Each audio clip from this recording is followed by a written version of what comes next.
Hello and welcome to the first of 2 days of the LTA Wheelchair Tennis Series. GB's top 3 ranked male players and top 3 ranked female players will be competing in round-robin singles action over the next 2 days. Essential preparation as 4 of them head off to contest next week's US Open. Now, we've got 4 matches lined up today, and to kick things off, it's the world number 3 himself, Alfie Huitt, taking on an opponent he knows very well in Dermot Bailey. Abigail Johnson here to take you through this opening encounter alongside me, Anna Smith. Welcome, Anna. It's nice to be here. Morning. Absolutely. Lovely morning as well. Summer sky, just milking the remains of the British summer here at the National Tennis Centre in Roehampton. And if the past few weeks in the British Tour action we've seen is anything to go by, they might have a nice little breeze to deal with during this match. Hopefully not, for their sake. I think our guide is the London plane trees we've discovered in front of us, and it seems very still at the moment, so I think they're hoping for some nice calm conditions today, otherwise it can get a bit tricky out there. Yeah, and it might be a tricky matchup for these two in that they know each other really well, so there are no hidden secrets or anything out here. They'll be very familiar with each other's game styles and probably more than ready to get going in this match. So we're going to have a look at the 2 players, both of them ranked in the world's top 30 and both of them in the top 3 players in the UK. Alfie Huitt is the British number 1 and Dermot Bailey the British number 3. In terms of their world rankings, Huitt world number 3 and Bailey world number 26, which is just a spot off his career high ranking of number 25. Only one of them a Grand Slam champion, that is in singles. Alfie Huitt, 3 times a Grand Slam singles champion. First came at the 2017 French Open, and he's 2-time defending champion at the US Open, 2018 and 2019. So this is a huge couple of days for him heading into that event next week. It's been lockdown, we've had all sorts of trouble with the coronavirus, and this isn't an opportunity they've had to really test themselves and see where their level's at. Yeah, absolutely. I think this is going to be big going into next week. Obviously, you know, he's kind of got the pressure of being defending champion, and he's going to really want to look to do well, but the chance to get invaluable match practice here is going to be something that he's really looking forward to. I think he's going to have his game face on and he's going to want to play well out there. Yeah, absolutely. He's, we've got Kath in the chair for this one. He's won an incredible amount at such a young age, Alfie Huitt, 22 years old and 31 career titles in singles to his name, 40 in doubles. Has this guy taken a break, or has he been competing every single day for the past few years? What happened here? You know, the success he's already had at such a young age is incredible. You know, 3-time singles Grand Slam champion and a 7-time doubles Grand Slam champion as well. It's impressive, and you know, the sky's the limit for him, really. I think the amount of titles and Grand Slams that he wins is solely on his racket. You know, he's so focused and so talented and such a strong player. So I'm really looking forward to seeing what he can do. Yeah, speaking of doubles, we've got for the first 6 matches of the next couple of days, we'll have the round-robin singles action, and then we will have a couple of doubles matches to close the action tomorrow. Remember, you can follow all of the action on the BBC Sport website and app, and on the BBC iPlayer and LTA's digital channels as well.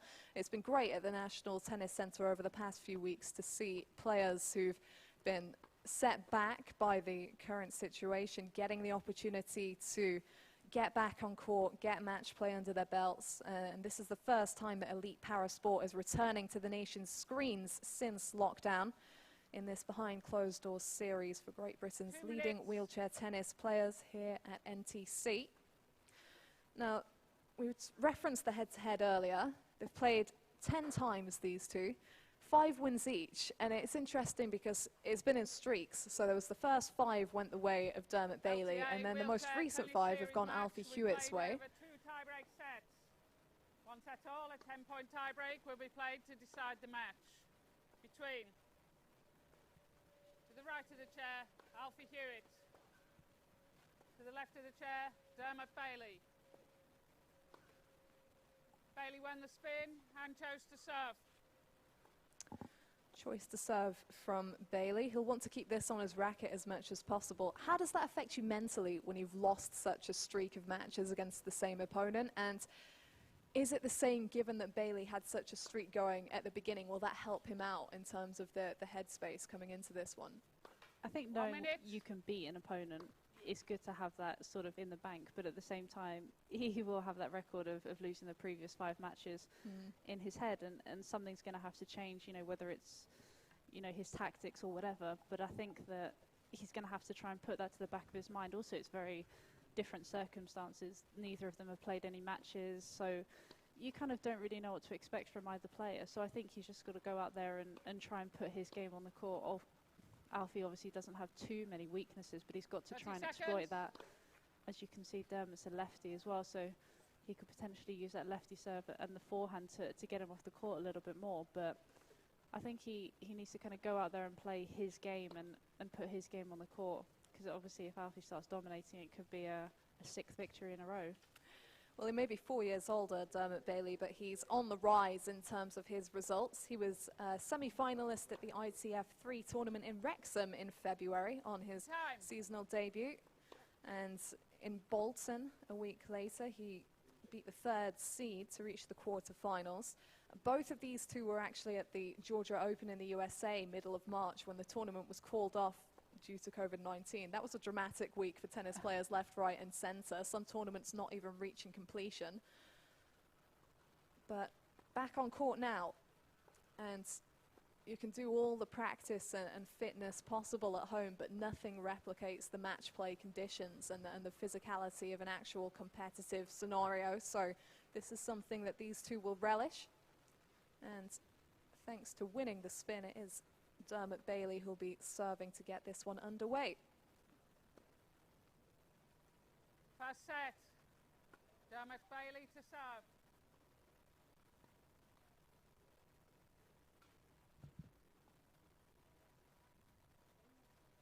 Play.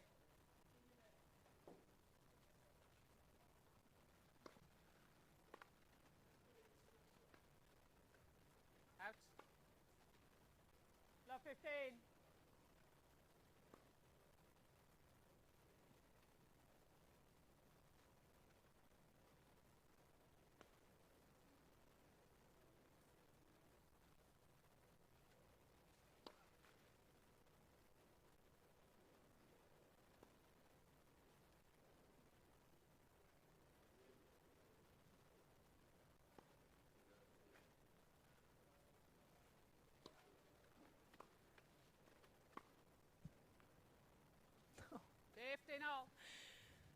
Well, he's on point early. Painted that line. Exactly. It's a pretty good return down the middle of the court, jamming him up, but just flick that backhand away for a winner.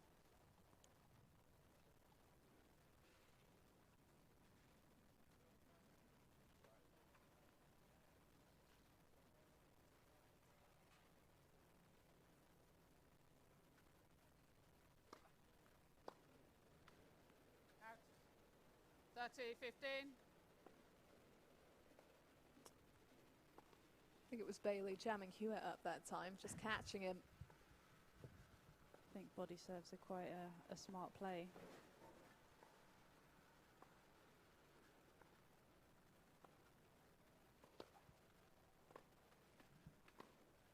Out.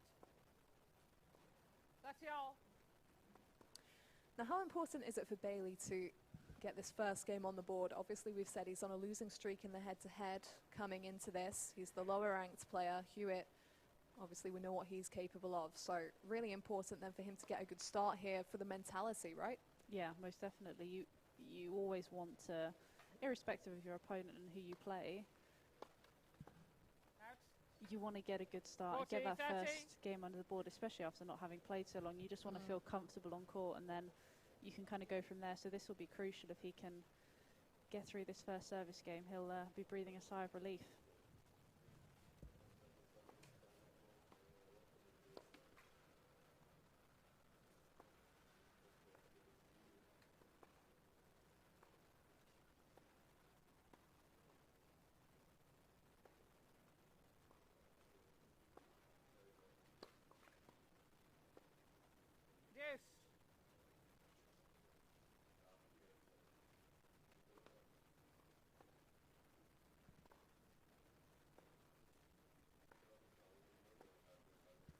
And just a note on the format here, if it does go to 1 set all, it will be a match tiebreak to decide the outcome of the encounter.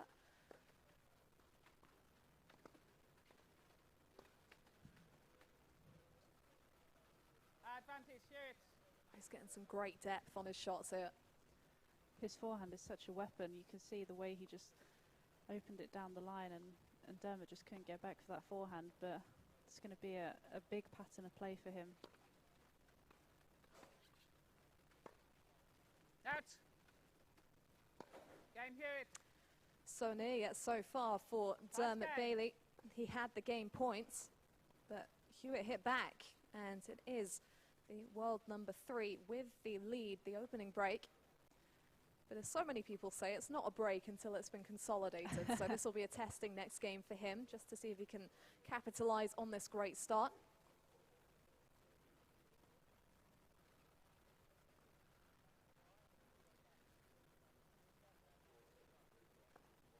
And both of these two in the top 30. They were also both diagnosed with Perthes disease in their early childhood, which is a rare condition that affects the hip. The blood supply to the head of the femur is temporarily disrupted.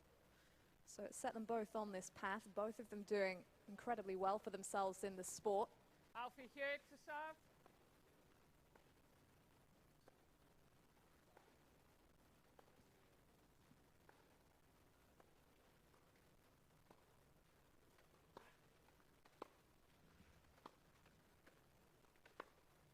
Out.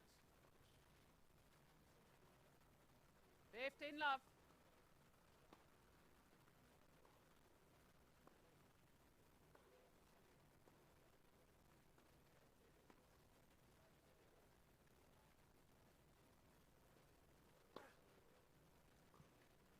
Love. Well, that first serve had a nasty swing out wide on it, and then he follows up with an ace. It's definitely one of his weapons out here.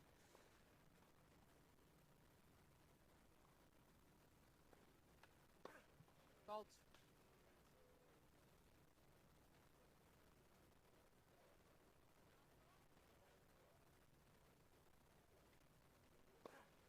Bolt.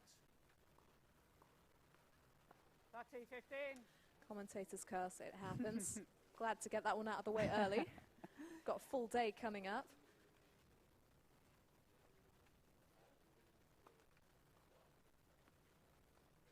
And Jordan Wiley, also a Grand Slam champion, will be in action twice in the second and fourth matches today.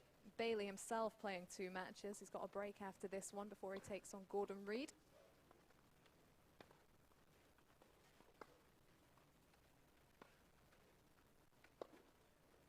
Out. 40-15. Should have mentioned all the rules here follow the same system as the British tour tennis that we've been seeing, but the players are allowed 2 bounces as long as the first bounce is within the confines of the court. Not seen many double bounces so far though. Game, Huitt. Huitt leads by 2 games to love. And the double fault doesn't hurt Alfie Huitt. He consolidates and has a little lead here at 2 love.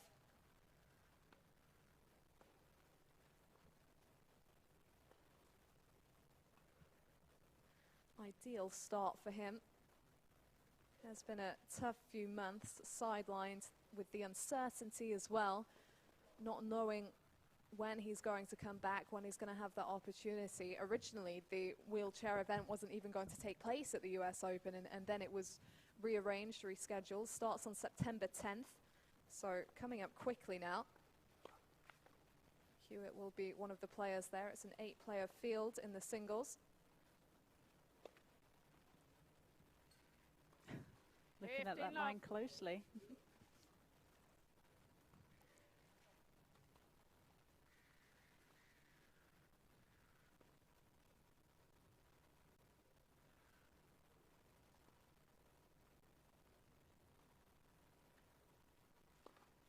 Bolt.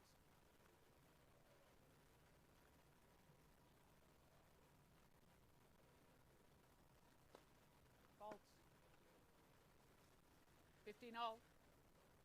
Huitt's moving around a lot at that baseline, which you do see in wheelchair tennis, keeping themselves moving to be prepared for which way the serve comes. But when you're down on the scoreboard, is that kind of movement going to get in your head a little bit more? Yeah, absolutely. I think you can see the kind of the presence that he brings is quite intimidating. And like you said, if someone's down on the scoreboard and down on their head-to-head as well, it's a huge thing when you've got such an imposing presence coming to you. And as we've seen in these few points already, the damage he can do on that forehand return, you're kind of getting into the mind of Dermot, and it can be hard, but came out with a good second serve there.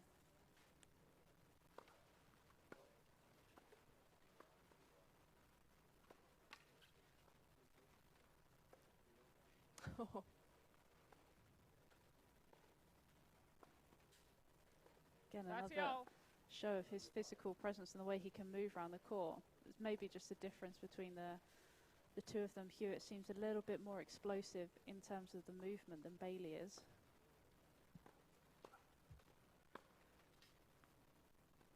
That's 40. Wow. Did just pierce the sideline, that one, I think. I believe so.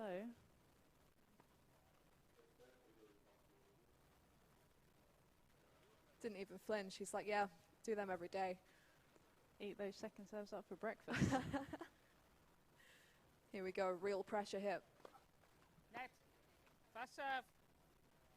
Again, you can see it, even just on that net first serve, you can see how much he's moving forwards. Net. First serve.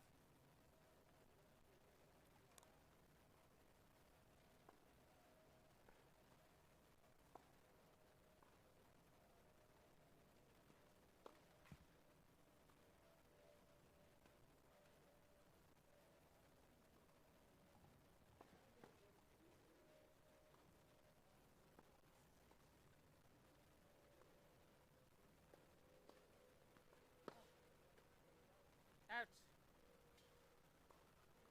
Yes. Well, he got there eventually, Bailey. That's got to feel a little bit anticlimactic for Huitt. I think he really felt like he was getting something going there, getting in his head, and then serve comes in and the return is out.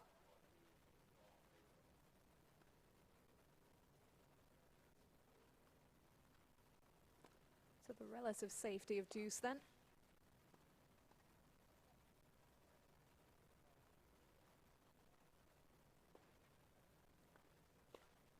Fault. Advantage. Huitt.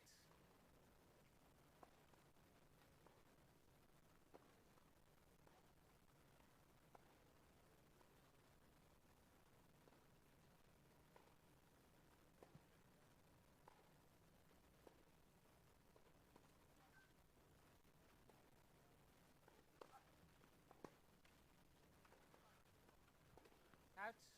Oh, Game Huitt. brutal return right into the body of Dermot Huitt Bailey. leads by 3 games to love. And Alfie Huitt is on a roll out here. 3-love he leads, and after the changeover he will look to consolidate yet again. Well, we've spoken about the head-to-head. 10 matches played, and those meetings split between the two. You can see how familiar Alfie Huitt is with Dermot Bailey's game, and it goes back a long way. When Bailey made his World Team Cup debut for the GB Juniors in 2009 in Nottingham, Huitt, then 12 years old, was the GB squad mascot. He led the squad out at the opening ceremony. His face was painted with a Union flag design. So that's how far back these two go. And they were both part of the GB World Team Cup junior team in 2011. That's where they first played doubles together. They've been teammates for GB men at the last 4 World Team Cups, winning bronze in 2016 in Tokyo, silver in Sardinia and Apeldoorn in 2017 and 2018, respectively, and gold last year in Israel. So when you know each other's games this well, how does that affect your preparation coming into the match?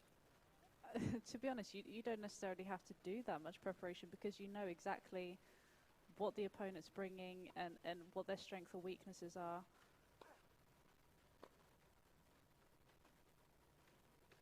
Out.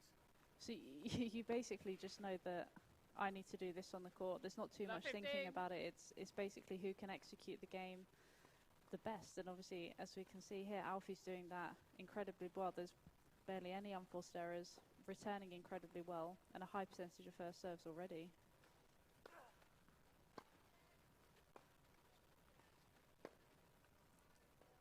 Out. 15-all. Yeah, that first serve percentage is somewhere where Bailey hasn't been helping himself in these opening stages. I think he lists his serve as his favourite shot, but he's just not been seeing enough first deliveries out here to date.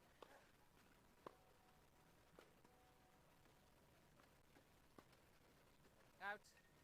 Yeah, he hasn't found too much rhythm on that first serve, and then 30-15. add in the double faults, and it causes you to press in other areas of your game. Yeah, you see, he had a short ball, but it felt like he had to do a little bit too much then. It's just making a few too many sloppy unforced errors.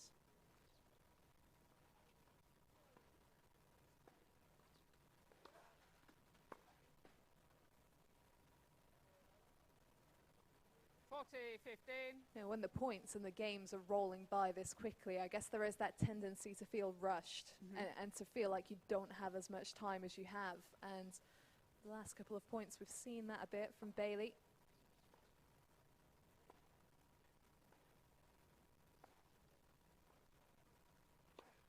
Fault.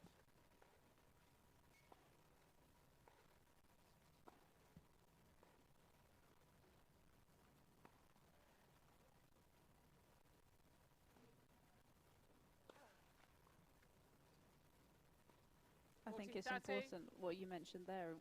When you are feeling, you know, the scoreboard pressure and you think that things are going too quickly, it's just about trying to find a way to hold that momentum, whether it be take slightly longer in between points, you know, don't almost play at the server's rhythm.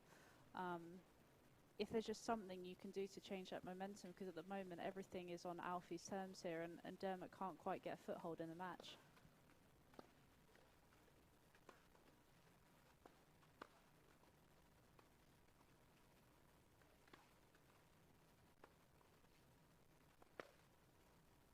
Out. Game Huitt. Frames long. Huitt leads by 4 games to love. And it's another consolidation for 22-year-old Alfie Huitt, who's got off to a super quick start here. You wouldn't know he hadn't competed in so long. Looking well up for this. Just relishing the opportunity to be back out here. There's a number of events that the LTA has been staging behind closed doors at the National Tennis Centre in Roehampton over the past few weeks. Just giving players the opportunity to get back to competitive match play, and the depth that we've seen in both the wheelchair tennis and tennis itself, you know, so much depth that we have that means we can stage these events, which other countries, they don't have access to that. So it's huge for these players to be able to get this kind of level of match play. Out. Exactly, I think the key is, 15. like you said, having the depth in British tennis to be able to put these events on, the amount of players that we have and the level that we have as well, the amount of tennis and the quality tennis that we've seen over these past couple of months has been impressive, and I think the people at home have been able to see players that they wouldn't necessarily have been able to. So it's been a great spotlight put onto some of the younger girls and some of the younger guys. I think we've seen players like Emma Raducanu, Arthur Ferry as well has been doing incredibly well in the British tours. So we're seeing the next generation as well as obviously the big names that we all know about. Emma out hitting right now, actually, on court close to this one. I believe I saw Katie Swan just walk past a couple of minutes ago as well, getting onto court.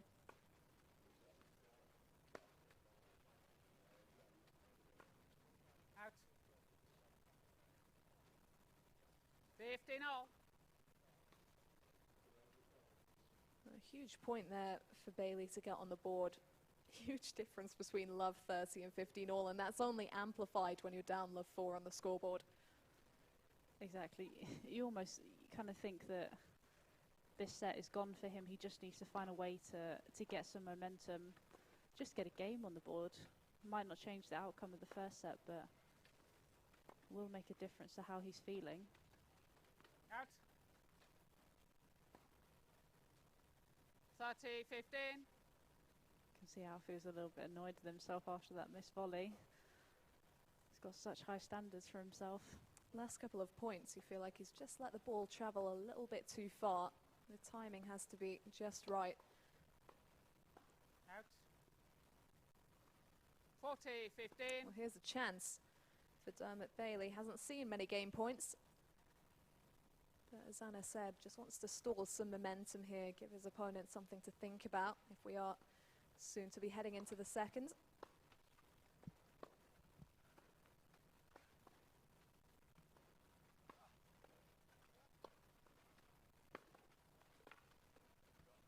Oh, wow. Low volley. Scooped over. Nice control. I think it was the first venture to the net almost of either player. The way he moved forward and just controlled that racket head beautifully. A daring move from Huitt. He knew what he wanted. And executed it to perfection.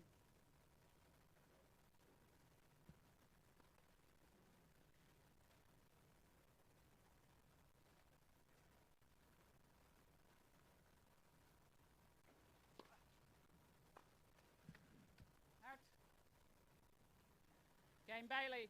Big from Dermot Bailey to squeeze across the line there. It was a smart move from Alfie Huitt to move into the net previously, not just because he won the point in such emphatic style, but it sent a statement to the other side of the net about the confidence he's feeling, his willingness to change it up if things aren't quite going his way, which has been a rare occurrence so far today. So for Bailey to win that next point and get the game on the board, really big for him in this set. And 1-4. It's a double break, but there is still some life for Bailey in this set now. 5-love, and you would have said door is pretty much closed. Yeah, you wouldn't think that there was any way he's going to get back into it. But there are a couple of signs in that last game that Alfie just lost a little bit of concentration. Again, that's where the match tightness comes in, and not having necessarily played. It's when a few sloppy unforced errors that he probably wouldn't be happy with come into play, but gave Dermot a foothold and something to build on at least. So, you know, even if he doesn't manage to get a break in this next game, if he can somehow find a way to at least make him earn it, I think that would be a great start.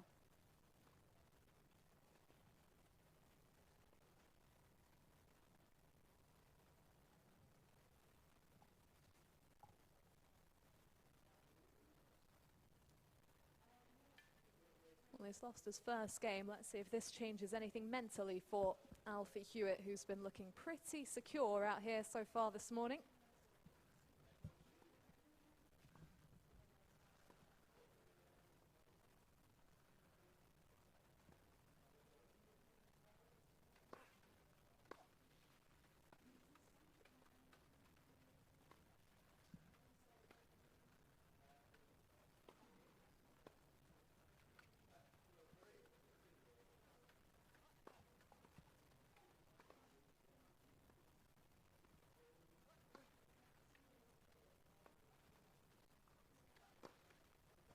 Oh, well finished. Patiently worked by Alfie Huitt. And we saw there, maybe inspired by Huitt, Bailey making his own venture to the net, but he hadn't quite closed it as much as Huitt did previously and was therefore forced back.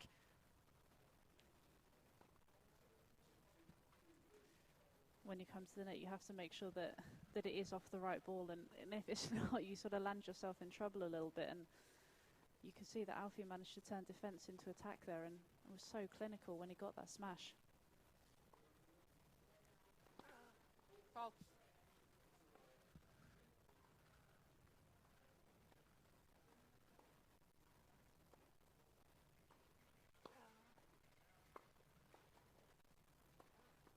It was a well-placed second serve.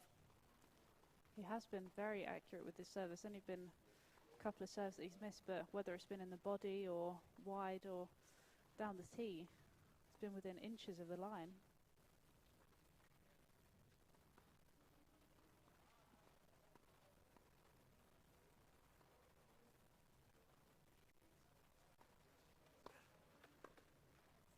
Love.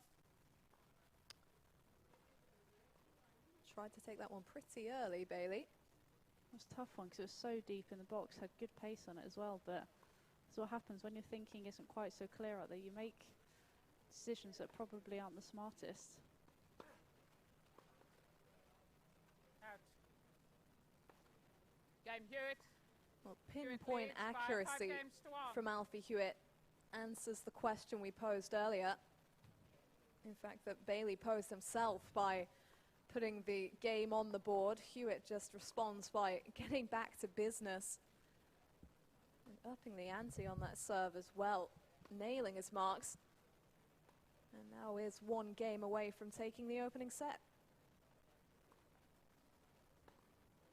What Bailey really needs to do here is stay in the moment, because this game for him is still important. He doesn't want to go into the second set with Alfie Huitt serving first in the kind of form that he's in now, right? No, you definitely want to just, well, I think the most important thing for him is he's obviously struggling on the Alfie Huitt service game. You just need to try and focus on your own service games. If you can just build momentum by holding your serve, then it will give you a chance to get into your opponent's return games. Not when he's doing that, though. I think that's what Bailey was going for before and couldn't quite pull off. That was right on top from Alfie Huitt. On the first point of the game as well. That's the way to impose yourself. It's been something he's doing pretty much from the start. Any second serve, really been getting on top of it and trying to do something with it, and he's really found his rhythm. Fault.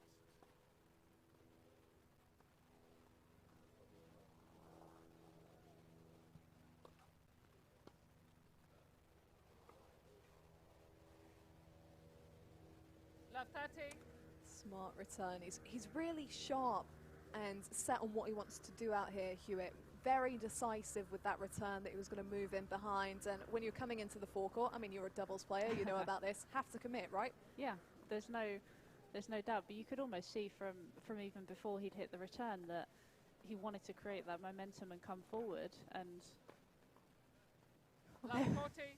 there we go again, looking to come forward off those second serve returns. But he just seems to be playing with such a clear game plan. It almost just looks like he's not having to think. Everything is just so instinctive.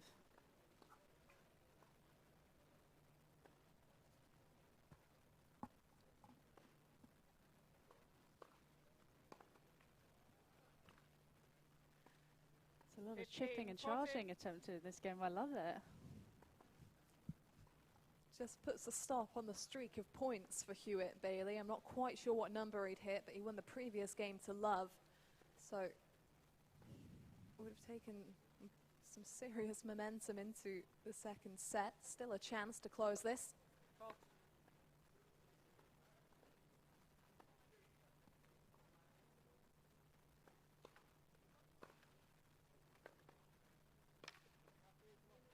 Now that one too low.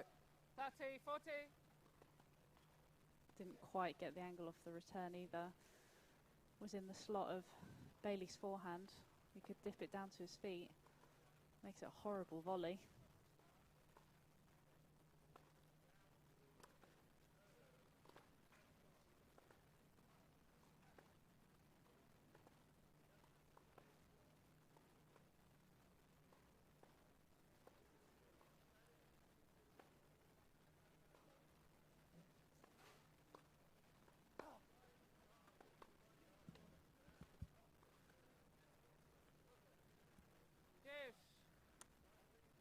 Huitt, I think, thought that one was long, but he took it so early, it was hard to tell. He was kind of blocking our view of it.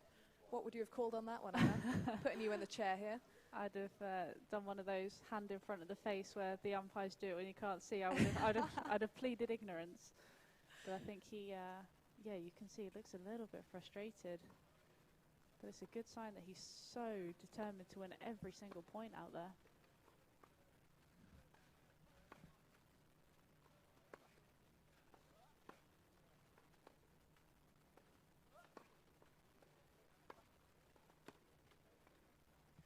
Catches him again. Bailey. You could feel some of that frustration channeled into Alfie Huitt's forehands there, but Bailey taking it on. And from a disastrous position, here he is with a game point, a very crucial game point potentially in the wider context of this match.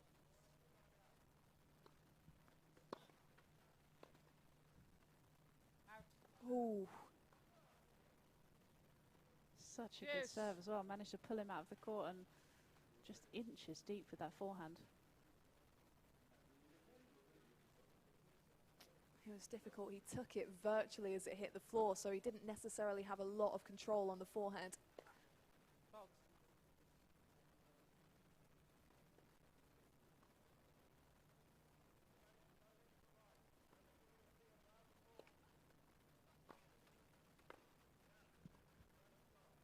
Out. Advantage, Huitt. Well, Huitt was going for the clean winners off the return previously, but now he's got a new tactic, it would seem, going to the feet of Dermot Bailey and just forcing the errors from his racket. Has worked himself up a fourth opportunity to close out this set.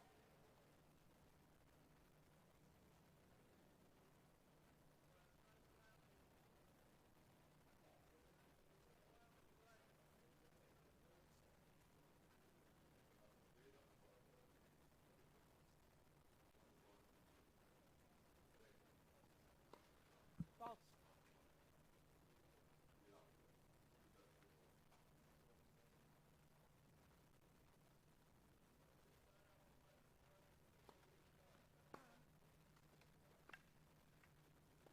Out.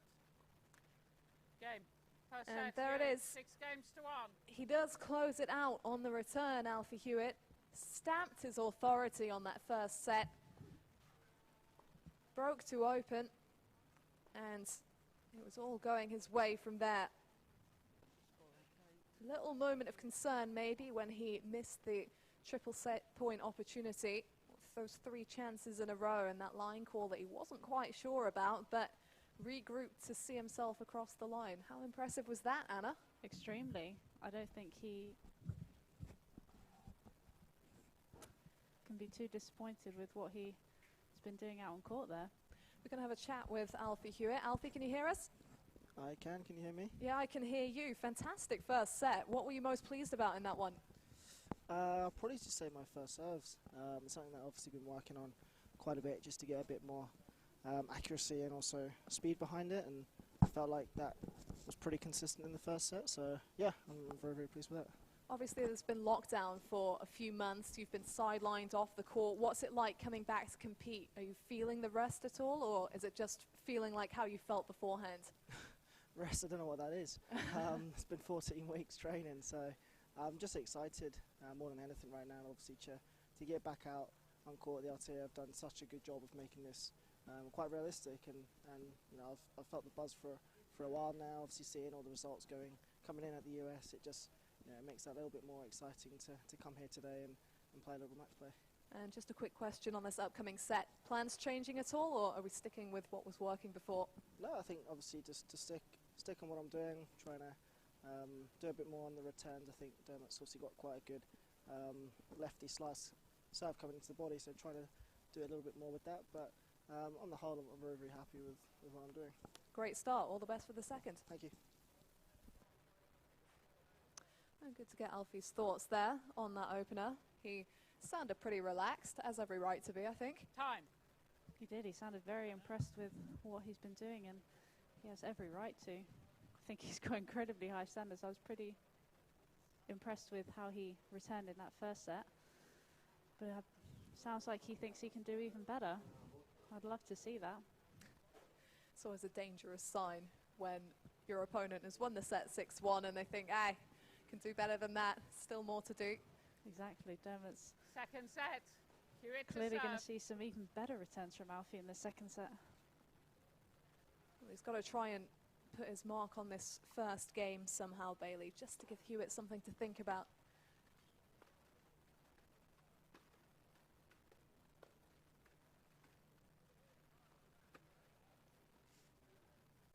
Love 15.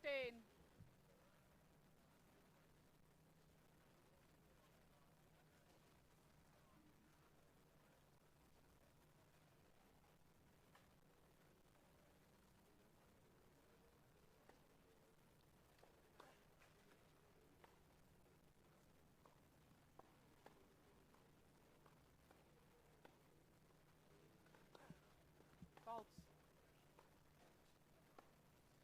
Love 30. Well, hello. Little deficit here. Potential of a little door opening for Bailey here. Can he take it?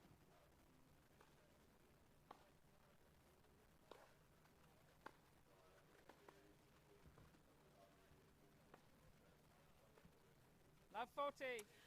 Heard people say before that first point of a game, so important in terms of setting the tone, and particularly for Bailey here, 6 of those 7 opening games not going his way.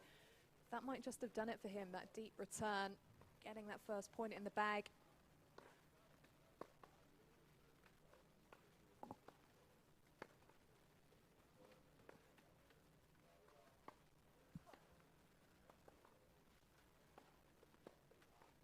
Out. No, it can be a little bit draining 15, when you're 40. constantly behind in a game. Losing the first or second point, you kind of feel that pressure, and especially when you're not coming through any of those games either, it kind of accumulates over the course of a set. And again, now's the chance, and you do feel that he really has to take this, otherwise the momentum could slip away again.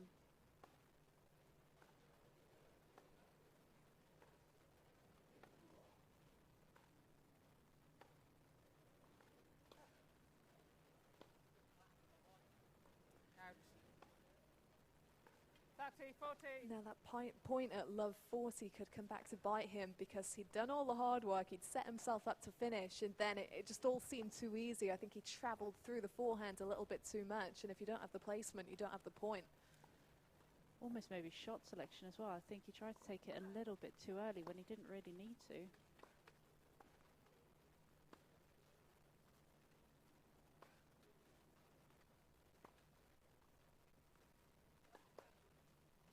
Out. Game Bailey. Well, he does get the break. First Hewitt game, almost seemed to second set. hesitate a little bit on that final forehand. Not sure when to take it. But Dermot Bailey, the British number 3, is on the board in the second set. And there goes the theory that he needed to hold serve and force Huitt to serve out the first set, because look at him here, has his first break of the match on the board. Exactly. What do we know, eh? Yeah, I'll go back to bed. Bring some new commentators in. No, you know, it's one of those funny things where you lose the first set easily, but the start of the set is completely different. It's so hard for Alfie to maintain that level of concentration, especially not having played. You don't have that match tightness, and you can easily drop concentration. And it's just about Dermot staying tough and trying to just hang with him and take his opportunities like he did there.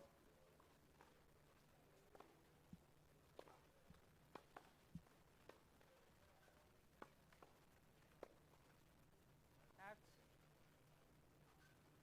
Love 15. Well, the tables have turned. It was Alfie Huitt that broke to open this match, and now Dermot Bailey, who has broken to open the second set. A reminder that their head-to-head stands at 5 wins all, so not just playing for a win in the LTA Wheelchair Tennis Series, but also playing for the lead in their head-to-head here.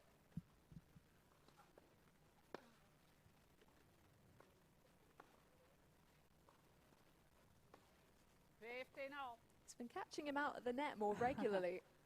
Yeah, I don't know whether it's something that Alfie does all the time, or if it's a conscious thing that he's really looking to add to his game. But there's been a lot of times on the second serve return where he's looked to come forward and it's not necessarily been off the right shot. Oh, but then you don't have to hit a volley when you hit returns like that. So that's the kind of return he was crushing to set up that brilliant lead in the first set. Look at this, right over the top.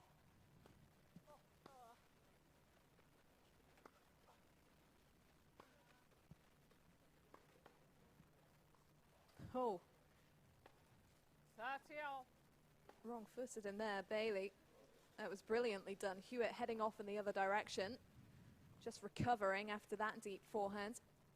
just a smart point, the construction, the court placement of the shots, and not going for too much on that final shot as well. Really controlled aggression, which we like to see.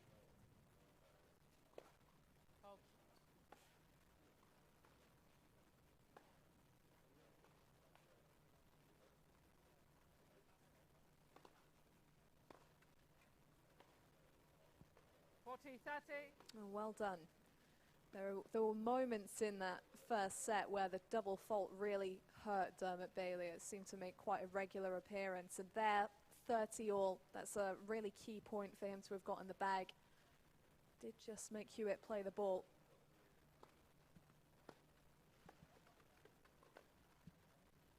Out. Whew, some angle on that return. Deuce. I think Alfie didn't quite get it out of the middle of the racket. He held his hand up in apology there.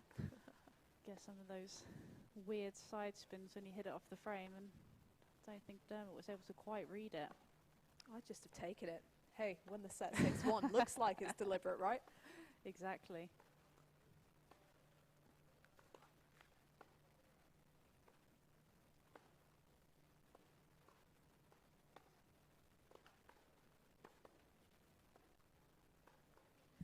Advantage, Huitt. Now, he meant that one. I think he did. I do believe he did, yeah. He just knocked it off for a clean winner with such disdain. If you don't get the second serve deep enough in the box, that's the treatment it's going to get. Yeah, as you mentioned, he's so far in to take those on, right up near the service line. And here is the breakback point.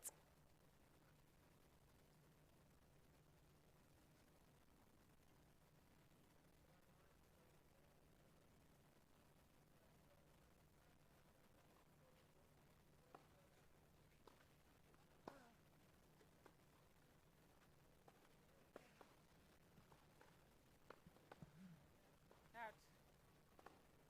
Game, Huitt. He was so close to One game safety, all, Dermot second Bailey. set. Had the game point to get the 2-love lead, but Alfie Huitt just does not go away. Great regroup from him. It was impressive, and I think the thing that's really stood out for me is just how aggressive he's been on these returns. That anything remotely short or any second serve that he's been getting, it's either gone for a winner, he's come forward after it, or got an error from Dermot. And it's just such a hard thing as a server when you're seeing your second serve just being attacked so much. You do feel like you have to go more, and in turn that puts pressure on your first serve, and it creates a whole cumulative thing. 15 love. Now this really is going to test Dermot Bailey's mental resolve, because he was so close to that lead, which would have been really beneficial, given him the safety net, applied a little bit of scoreboard pressure. 30 love. And a reminder that he doesn't have to win 2 full sets here, Bailey, to get the win. If he can just find a way to bag this second set, it would take us to a match tiebreak. And we know anything can happen in match tiebreaks. Not much breathing room.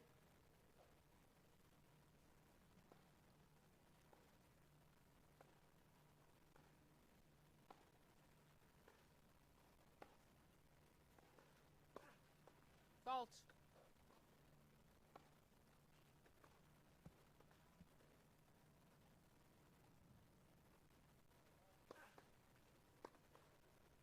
Out. 40 love.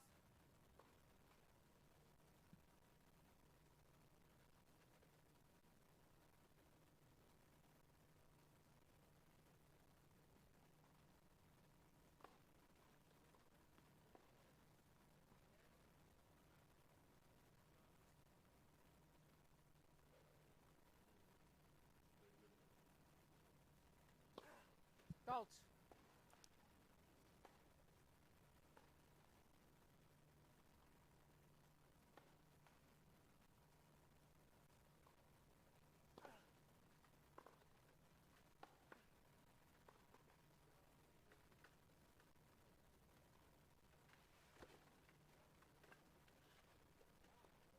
Oh, cat and mouse. 40-15. Great finish from Bailey.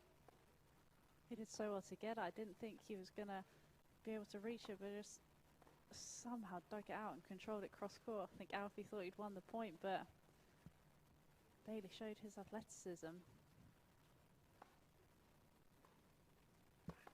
Net, first serve.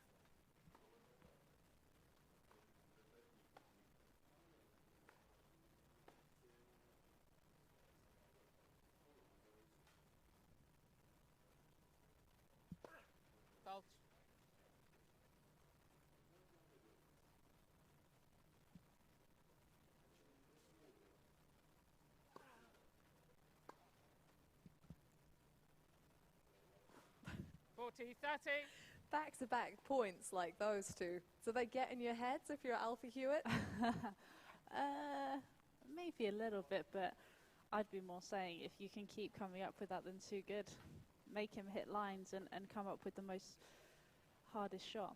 So I wouldn't be overly concerned. Maybe in another 5 points, if he's still doing it, I'd start to get a little bit worried.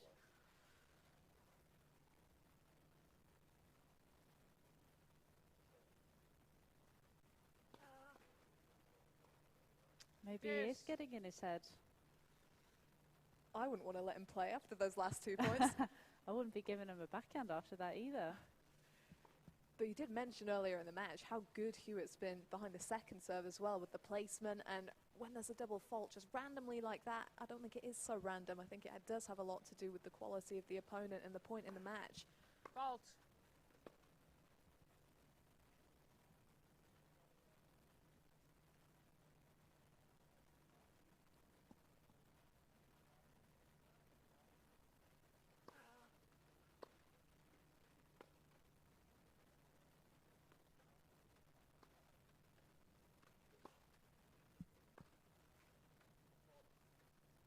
Advantage, Huitt. I think Bailey might have felt like that was a chance missed there. You've had a little reaction from him. I think he'll be annoyed that he didn't at least make him play the volley. Wasn't necessarily the best approach shot. You almost felt like it was one of those where you're going to bluff it and come in a little bit. So he'll be frustrated. And you can see him chatting away to himself, getting a little bit frustrated.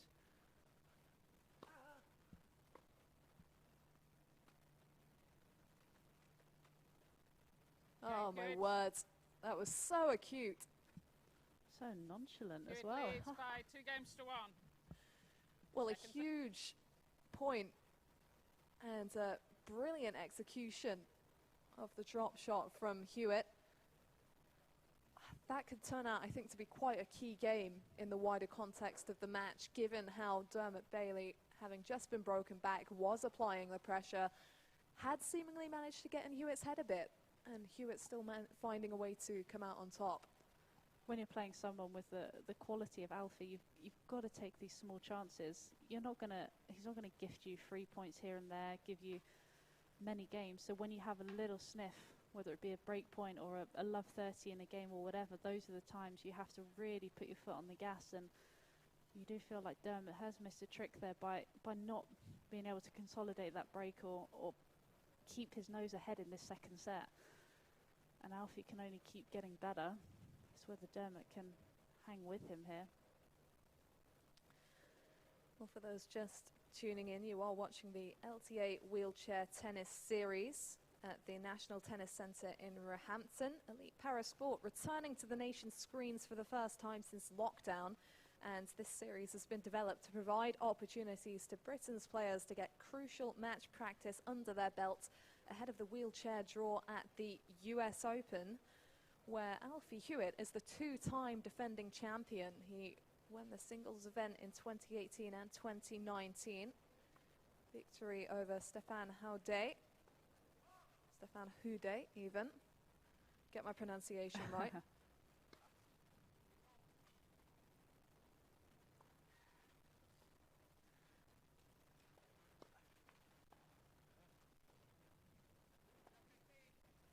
I believe you've had the experience of contesting a little contest with Stefan Huitt, Anna? I did. It was a few years ago. I was at the event in Strasbourg. I think we just finished our quarter-final match or something like that, me and my doubles partner. And we did participate in a little bit of a exhibition tie-break. Oh, Dermot Bailey there.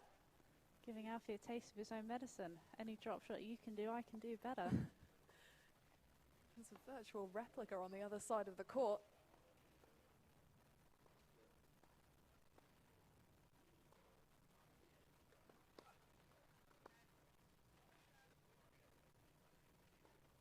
Do you remember the score of your clash with Huitt?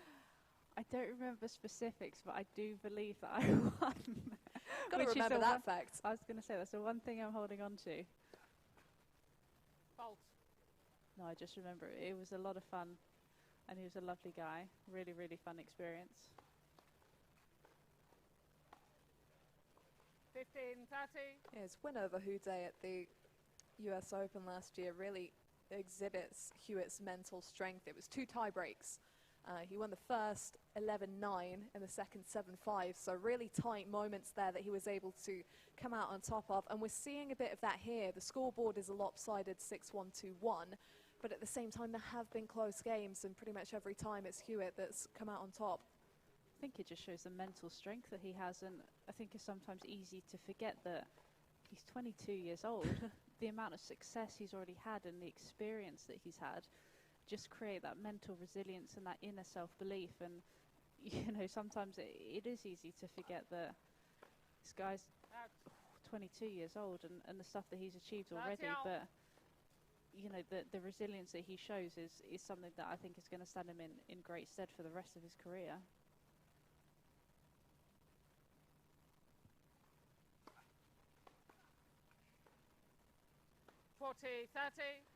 That was a much needed big first serve. You could see Huitt once again smelling the opportunity.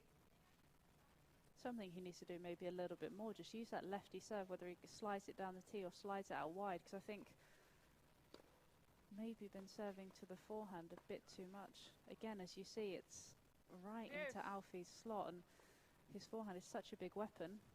Mix it up a little bit, give him a different look.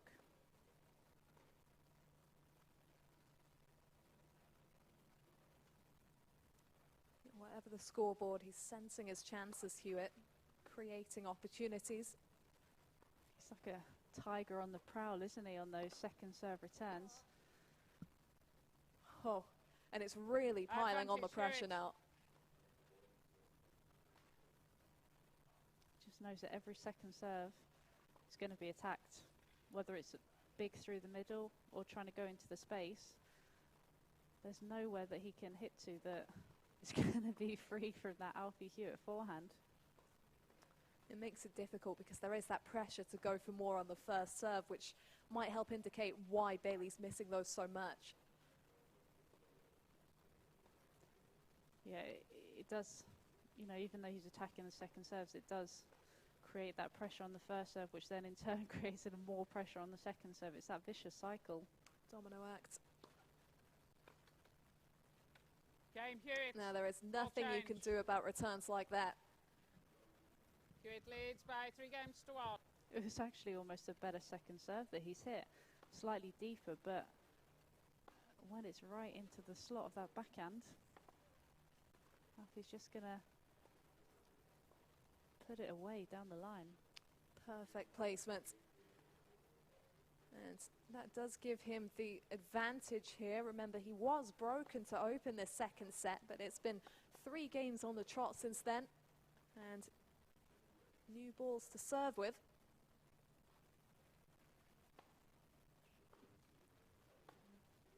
Now, some people say that the balls are a little bit too lively when they're new, and so they're difficult to serve with. Others think that it helps them and it gives that extra injection of pace. How do you feel on that front?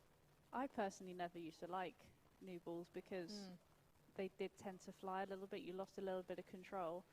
I preferred them when they were sort of a couple of games old, but I think it very much depends on your game style. Someone like Alfie, who's probably wanting to be a little bit more aggressive, the ball's going to fly through the air a little bit more, help him on his serve, especially on those returns. So I think he'll like it, and can't imagine Dermot's going to be loving them too much.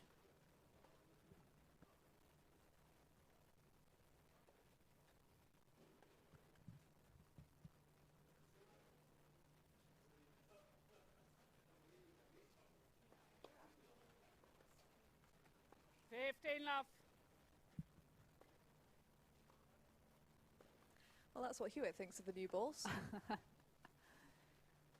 Loving that extra little bit of pace you get.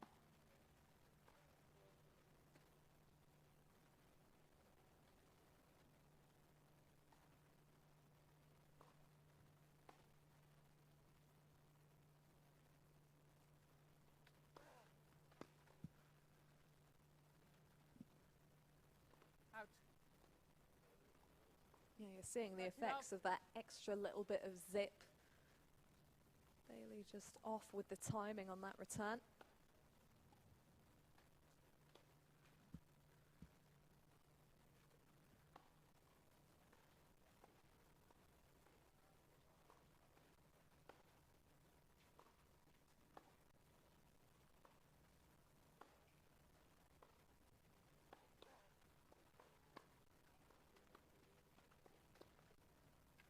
Out. 40 love. Trying so hard to be proactive behind that return, Bailey, and it's encouraging to see him trying to switch it up a bit and give Huitt a few different looks, but he did take time away from himself there.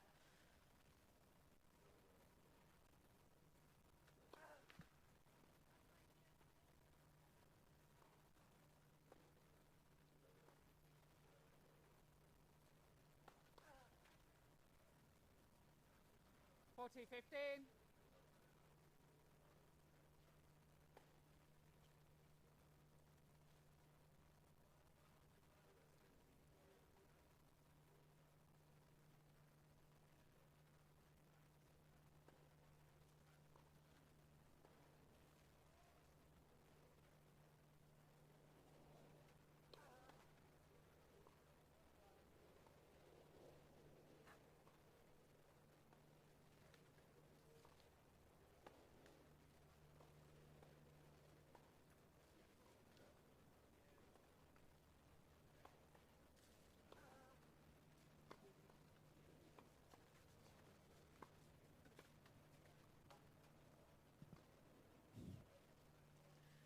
It was a good pickup 40 by 30. Huitt, but Bailey seemed to have all the time in the world on that finishing shot. I think Alfie went for the little head shake here. Little shoulder shimmy to try and put Dermot off, but it didn't quite work. Should have waved the racket as well.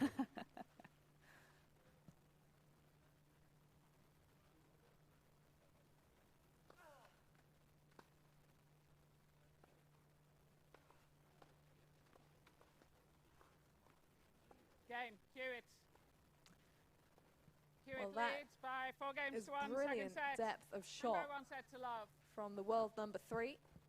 And once again, Huitt works himself into a convincing position in this set, having flown through the opener 6-1. Where does Dermot Bailey go from here? That is a very good question. I'm not too sure, to be honest. I think the issue is that Alfie is too dominant. He obviously has the bigger shots, the bigger serve, the bigger returns. And in the rallies, when he gets that forehand into play, he's just too dominant. Whether Dermot has to try and vary the height a little bit, be more aggressive. He just needs to try something, I think, a little bit different. Alfie's too much in a rhythm, not giving away any free points. And it's sort of just flying by, really. So I think Dermot needs to roll the dice one more time and just try something a little different. But I'm not sure what he's going to be able to bring out onto the court. And hopefully he has more of an idea as he takes his position for this next game. Back end of the match now, whatever happens, if we do go to a decider, it will be a match tie break, so that'll be a quick finish. More matches still to come today on this court. Jordan Wiley versus Lucy Shuker up next, which will be a huge clash. Those two huge names in the sport. Gordon Reid will be taking on Dermot Bailey in the third match, so big day of action for Bailey, and then Jordan Wiley will be back again to take on Louise Hunt in the final clash of the day.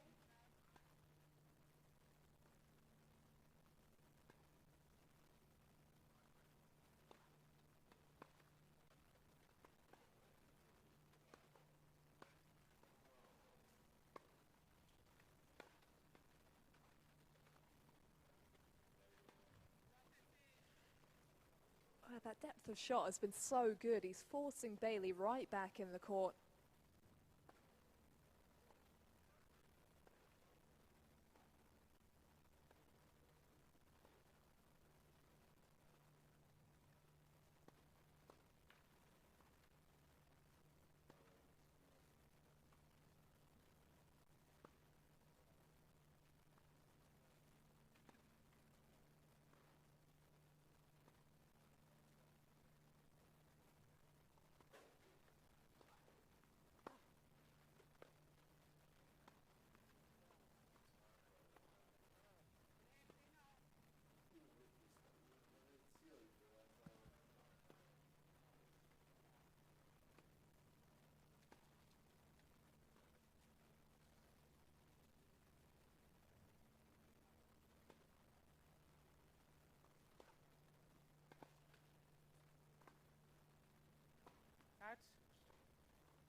15-30.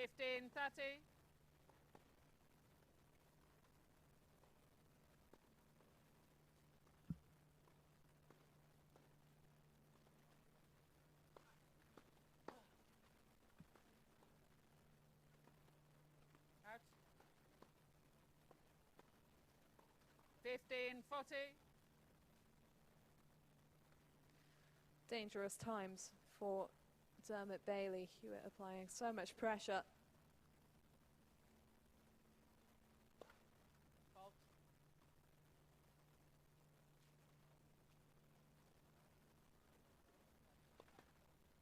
Fault. Well, that could be decisive. Game. Huitt. He will serve for the match, Alfie Huitt. Huitt leads by 5 games to 1. Just been taking a look through the head-to-head. It's followed a weird kind of rhythm. We've already said about 5 wins for Bailey and then 5 wins for Huitt.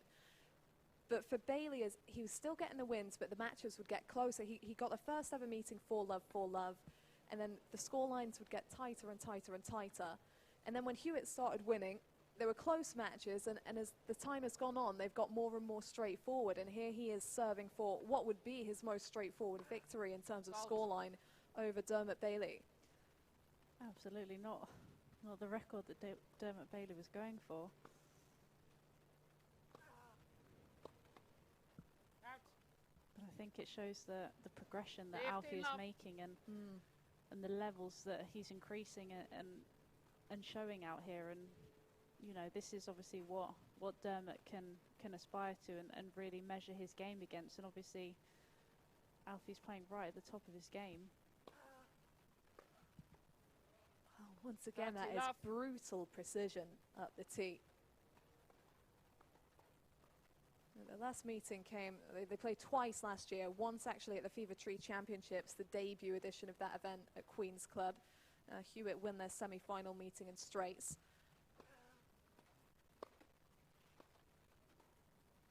I do believe I commentated on that match as well. Did you That's indeed? I did, I watched it, and again it was another impressive performance from Alfie. He's just got better and better. Yeah, it was even an improved performance in their most recent meeting. That was at the Prague Cup Czech Indoor last year on hard courts. Huitt won that one 6-2, 6-1. So looking to beat that with 1 game fewer here.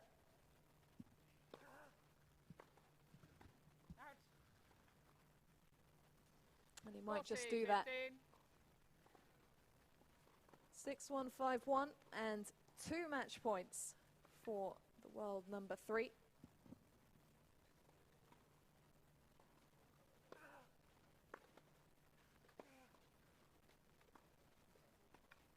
Oh, well, 40-30. make him win it.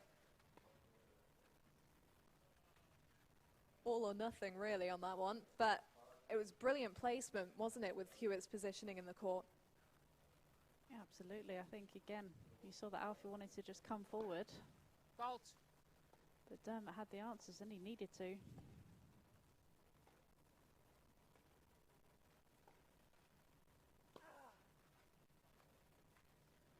Game, set, match. Huitt. Finished with a Sets big to love. serve, and that's 6-1, fitting. 6-1. His serve has been so precise today, Alfie Huitt. The British number 1 giving a demonstration of why his ranking is where it's at. Thumbs up, he can be well pleased with that performance. A dominant showing, stamped his mark on the match early and didn't really let his foot off the gas. There was that one moment, beginning of the second set, where Bailey got the advantage, but he hit straight back. I think it was just a very clinical performance. I think he's going to be really pleased with himself out there. I'm not sure maybe he had such high expectations about playing so well, but you know, everything he tried worked. I think he was so impressive down from the serve to the return. Great use of the forehand, and the fact that he was actually looking to come in a lot more was great. There's such variety in this game and just all-round aggression. I think he's going to be very pleased with that performance. You've got to feel a little bit for Dermot Bailey with the final scoreline, because you know there were moments where it wasn't quite working out for him, a little bit too inconsistent on serve, but he had the chances, he had the game points, he had the opportunity to make the scoreline a lot closer. But it is all about winning those key points, and that's where Alfie Huitt just excelled today. Absolutely. I think he just showed his class a little bit there. You know, when the points were tight and games were close, he just managed to come up with whether it's a big forehand, big serve, and I think that was the key difference today. Well, that is the first match of the day done, and a victory for Alfie Huitt. And he'll get a nice little rest for the remainder of the day, ahead of playing twice tomorrow in singles and doubles. Still to come, Jordan Wiley and Lucy Shuker will be up against each other in the next match. That will be followed by Gordon Reed's debut appearance, taking on Dermot Bailey. So Bailey there will have played himself into maybe a little bit of form now and will have the chance to go out there and get after a win. And then Wiley back again to end the day up against Louise Hunt. So a lot of tennis still to come. Stick around, being streamed on the BBC iPlayer and BBC Sport website and app, and also the LTA's digital channels. So keep across that. You can keep track of the latest wheelchair tennis action via the LTA's dedicated wheelchair tennis Twitter and Facebook pages. Great start to the day. The sun is still shining. We love to see it. And no wind as well. No wind either. I mean, that, for NTC, that's a miracle, I have to say. It's been a while since I've seen a day as still as this. The beautiful tree that tells us just how strong the wind is or how non-existent it might be. I think very shortly we're going to hear from our winner. Alfie Huitt will be speaking to Anne-Marie Batson. We'll get his thoughts on the match. Alfie, what a win on a glorious sunny day. Tell me, how good is it to blow the cobwebs off after such a period of uncertainty within the sport? Yeah, I'm really obviously happy with how today's performance went. Waking up this morning, you know, like you say, glorious day. It's kind of perfect tennis for it, really. So the guys couldn't have picked a good couple of days to do it on. But yeah, you know, it's been a long time, and obviously with the pandemic going on, it's been difficult for everyone, really. So I'm very, very fortunate to be able to even just come out here today and play a bit of tennis and play a bit of competitive tennis as well. Opening game of the second set, he seemed to up his level, but you seemed to up your level too. What was key of getting it over the line today? It was quite funny actually, because I spoke to the guys on the headset, complimenting my first serve, and then that first game back on the second set, I think I made a first serve, so I think it was a little bit of a jinx going on there. But yeah, I think it's really difficult for everyone, you know, coming back. It's uncertain as to kind of what level you're playing at, and I've been training for quite a while now, so I didn't really know what to expect coming out today. And you know, I've played with Dermot quite a bit as well, so I guess neither did he. But yeah, I've got an important match next week with the US Open going on, so I needed to try and bring the energy and bring that intensity, and I actually think that was the difference in the end. You talk about the energy and the intensity. Are you at the level that you want to be, or do you still think you need a bit more to go before the US Open? It's hard to say really, because it's been so long since I've been on a court, but yeah, I think there's still more to give out there, but I've got to take what I can at the moment, and you know, this is the first real bit of competitive match playing that I've had since about February time, really. So I think that's a good start, whatever the case. And finally, during the lockdown period, what did you get up to? How did you manage to keep your mind off tennis? It was only off tennis for about 3 weeks, and then I was back in the home gym that I made for myself, with the conservatory being redesigned. So Mum wasn't too best pleased about that, but yeah, just trying to keep as stimulated as possible, really. Like my girlfriend, she bought me some like brain training books and Japanese studying, so a few things like that. Netflix, I watched I think all 9 seasons of Suits as well. So Oh, nice one. yeah, I was impressed with that. That's probably my biggest accomplishment this year. So Yeah. yeah, just trying to do as best I can, and like you say, just try and keep busy, because it was a difficult period obviously for everyone to be in, and just trying to keep safe and be inside as much as I can. So. Thanks so much for your time, and congratulations on the win. Thank you. So a win in the bag for Alfie Huitt to start the day. We'll be looking forward to seeing him again tomorrow.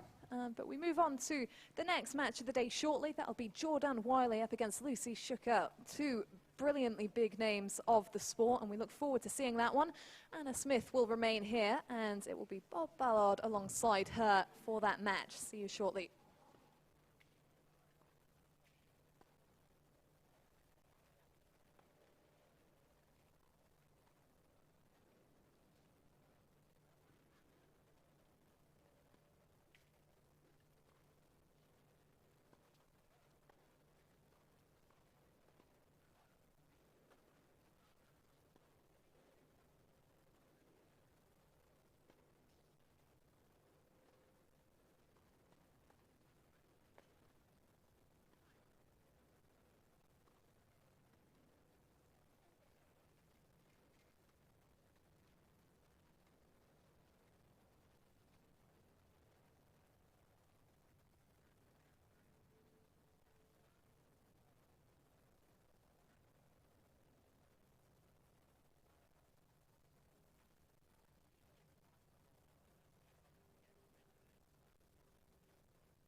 Welcome back to Roehampton and to the LTA headquarters.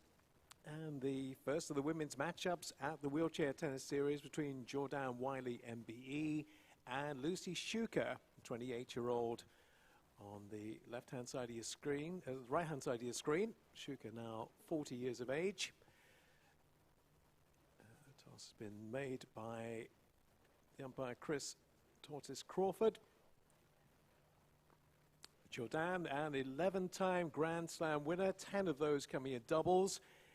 Singles triumph at the US Open back in 2015. She took a break in 2018 after the birth of her son, but prior to lockdown, really getting back into form. Double success with Huitt at the Australian Open early in 2020, and success at the Bolton Indoor, both singles and doubles titles won there for her earlier on this year. So really the break. Smith came at a very bad time for her. She was getting back into the groove. Actually, ever since she came back from having the baby, she looks in tremendous form. Yeah, she's been on fire. She's been in incredible form. So I think that, yeah, like you said, that the break couldn't have come at a worse time. She was clearly in form and really on top of her game. And there isn't much that these two don't know about each other because they're former doubles partners.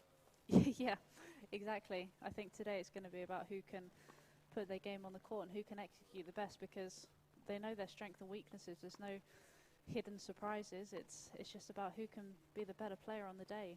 Now, we're talking about singles today, but the combination of Jordan and Huitt is looking fantastic, isn't it, going into the US Open next week? They look pretty much unbeatable. I don't really know how anyone is going to get close to them.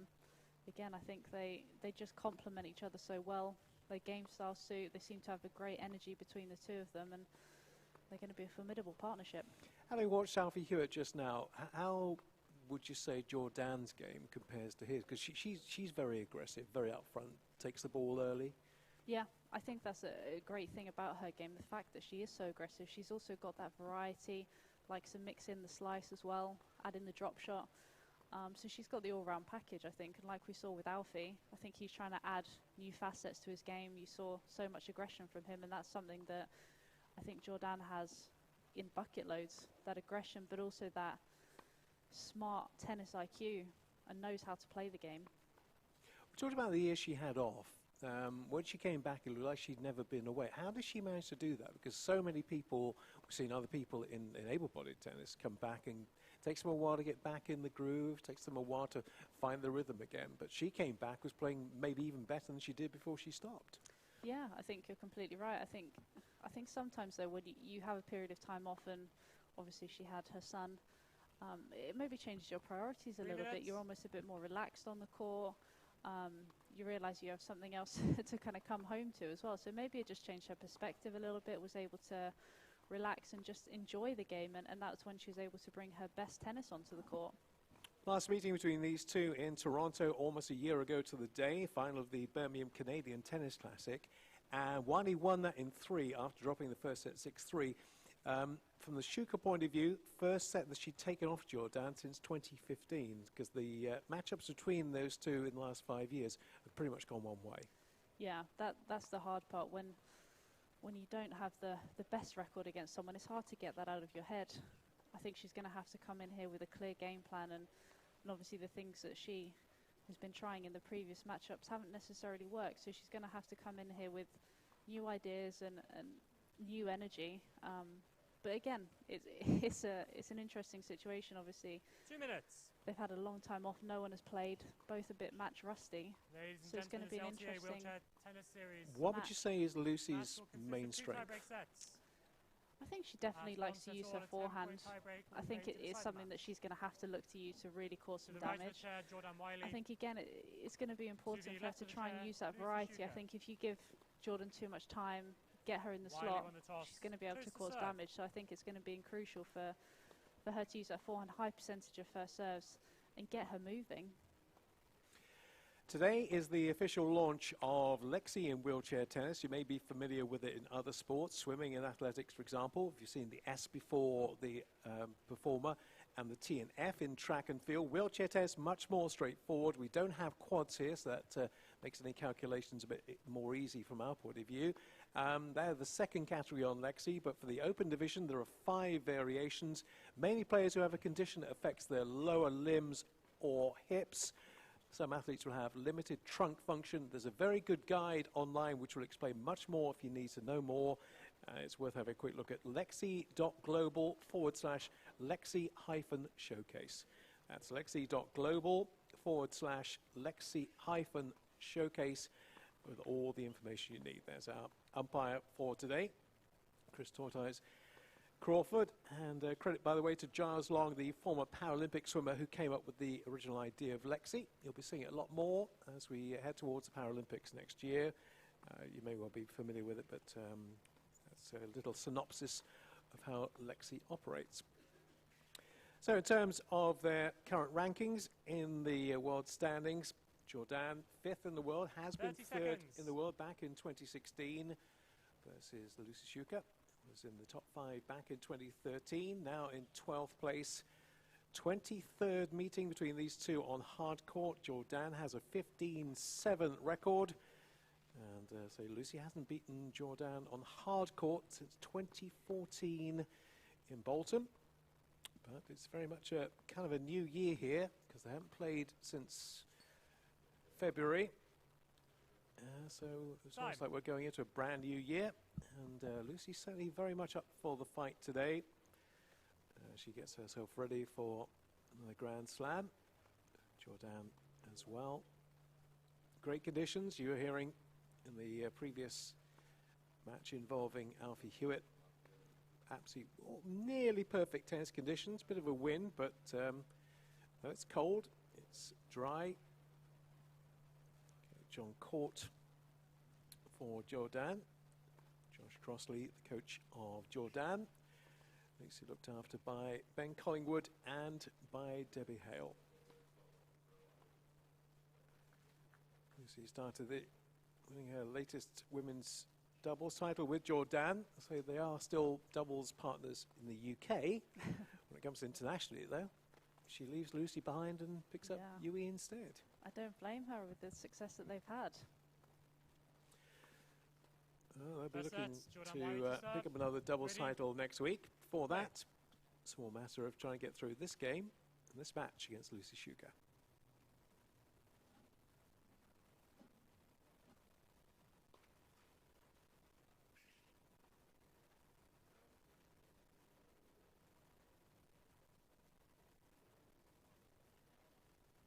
Jordan Wiley at the far end won the toss and is serving.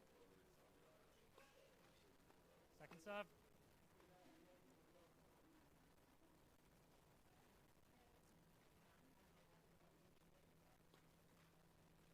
Oh, double, not a great way to start. No, exactly. Jordan's point of view.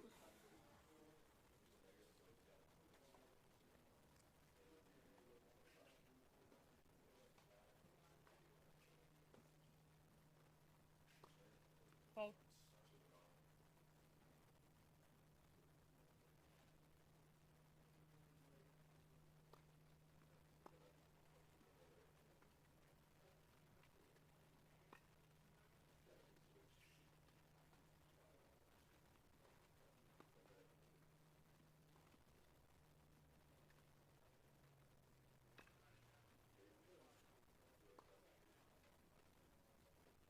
Lucy employing the slice quite a lot early on there.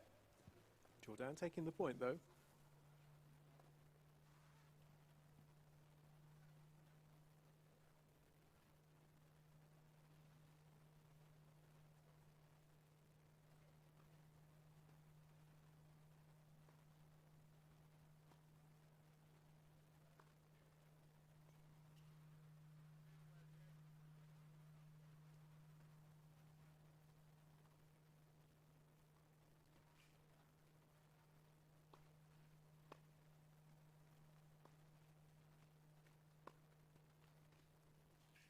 Well, that seems to be the tactic from Lucy here. 15. Slice and dice.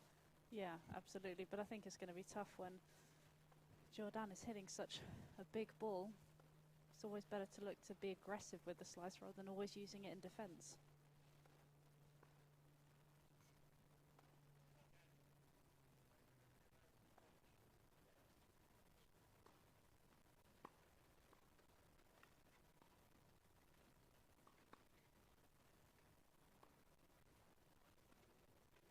Oh, what a shame. Set that point up so beautifully. Two really good returns back across. Third one, though, didn't quite work. Like you said, such a well-constructed point. Just was a little out with the final shot.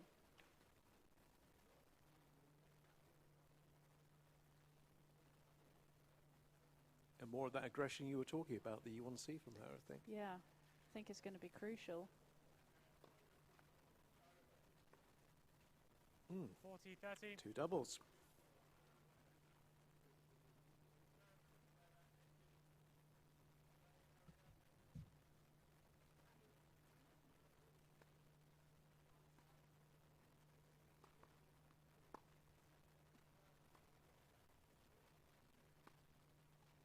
Game. Wiley.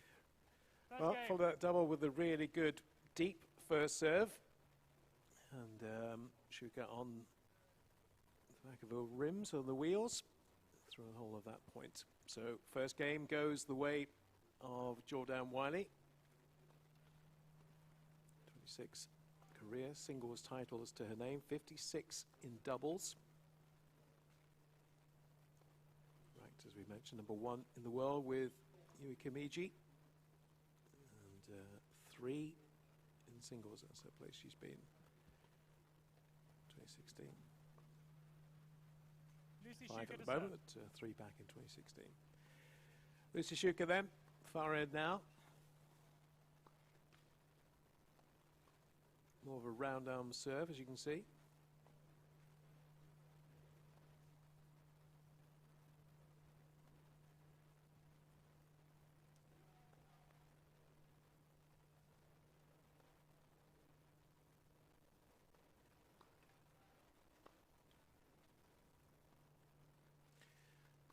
Love 15.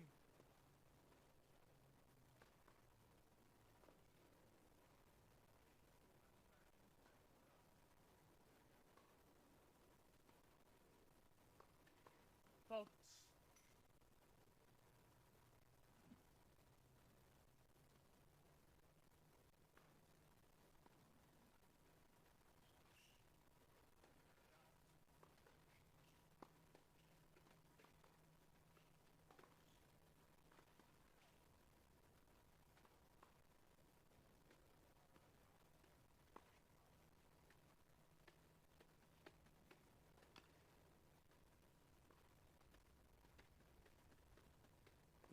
Did well to get that, get it back, but couldn't get it back for a second time because well constructed, well played point by Lucy Shuker.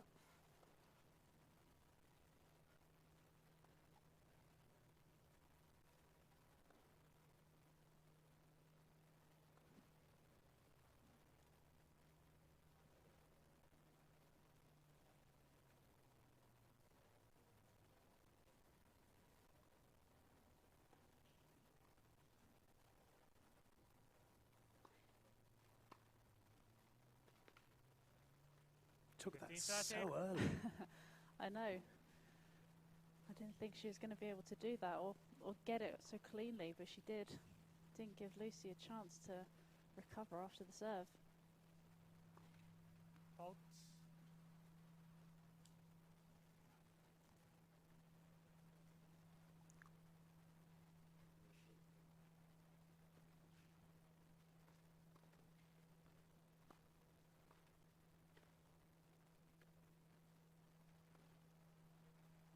Fifteen 14.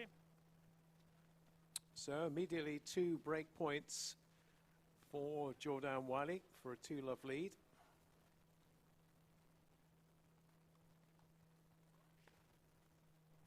She's trying adjusting her receiving position a couple of times here. She might have to do it again. Faults.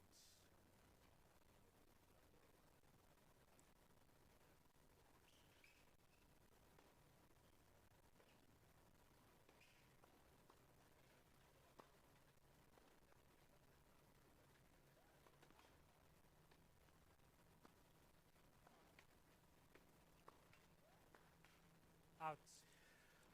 There's a good illustration Okay, of just Wiley. how much time Jordan has. She was going to play it on the forehand, then nothing, I'll play it on the against the lock. backhand. And so able to kind of switch her momentum, and switch her position, switch her thought process as well to do that. Yeah, absolutely. I think she seems so clear-headed already out here with what she wants to do. I like the fact that she's actually mixing up the heights as well. Gives her a little bit more time, and you can see she's able to use the forehand or the backhand, and both have been working equally as well in these opening 2 games. See, the serve has slowed her down a little bit. A couple of double faults so far, Fault. but didn't work against her too much in the opening game.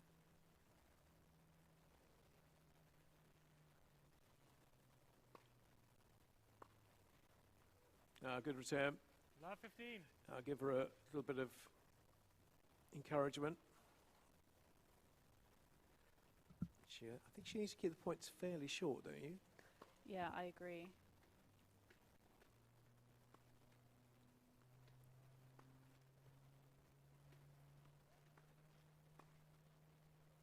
Out. Oh, I know she lost, Love 13. or Jordan rather lost the point there, but I feel like as soon as you get into the rallies and Jordan has a little bit more time, she's just able to construct the point how she wants with that variety and just got that little bit of extra power.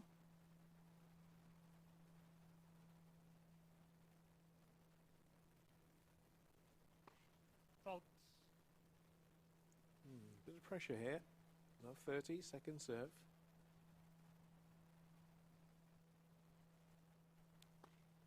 Fault. Oh. Third double. Love 40. 3 break points for an immediate break back for Lucy Shuker.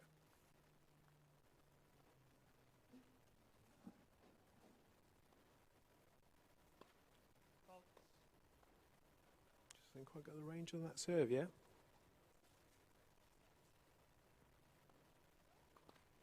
Fault. Game Shuker. It's not quite the way that you want to hand over a break to your opposition.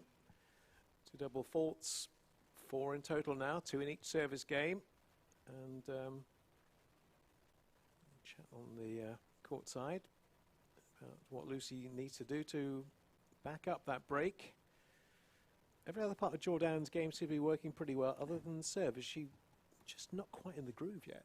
No, I don't think she's quite found her rhythm. Not sure whether it's struggling with the ball toss a little bit or she's not getting enough spin, but like you said, the rest of her game is working brilliantly. Forehand and backhand are really causing some damage, but she's making a few too many errors on those serves. You can see she's probably gesticulating to her coach there, saying what she can do to make it better. He doesn't look too worried. He looks very relaxed, doesn't he? To be fair, she doesn't look overly concerned either. I think she'll be happy with the other aspects of her game. Well, she'll click into gear eventually. So 9/10 of a game is working pretty well right now, but the key bit that gets it started is not. 4 double faults for Jordan Wiley early on, none yet for Lucy Shuker. And we're back on, well, we will be back on parity, of course, if Lucy Shuker holds on to her serve here, but it's 1-2 with 2 breaks.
Take that. 15-13. She's definitely found her range on the returns early on.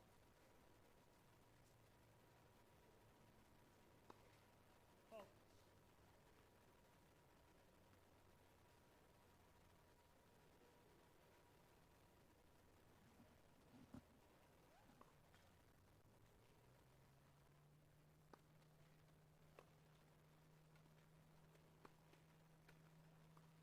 That was a very brave serve by Shuker. She went so deep on that second serve after serving a double fault with the previous one. She went really onto the tram line there.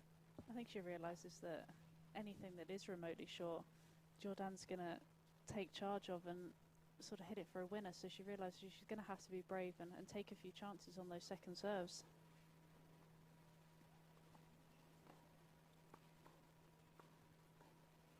Out.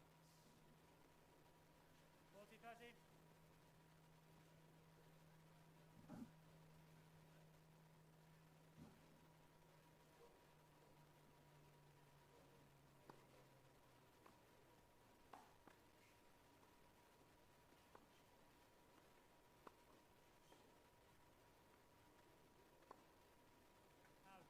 Oh, she had the whole court open to her.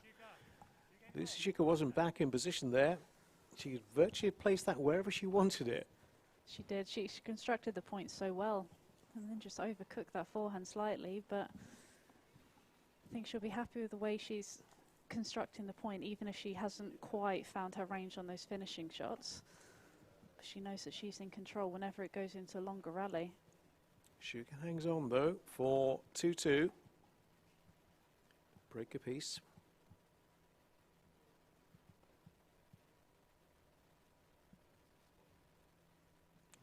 Do believe that's a smile back on the face there.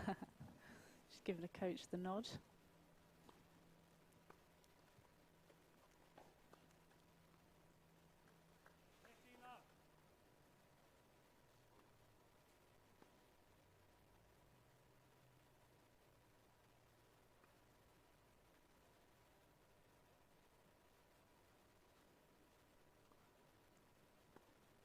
Come on, doubles partner, get the ball back.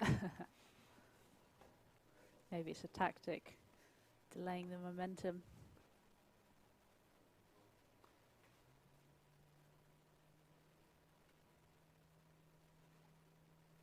Is it the ball toss that's a problem here? I think so. It just doesn't quite look to be in the right position.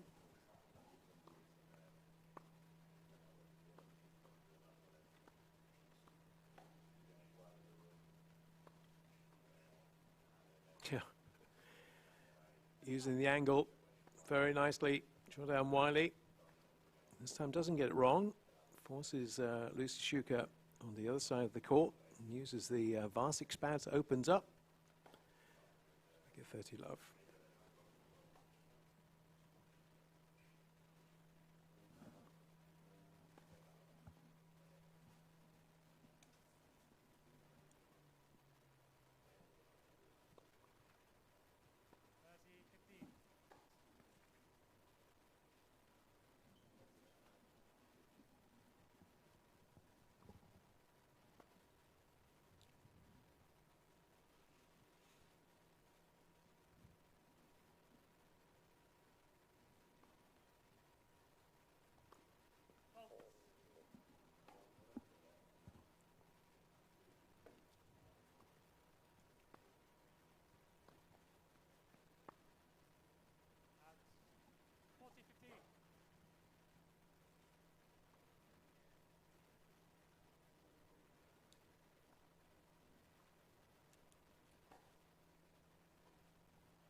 Oh.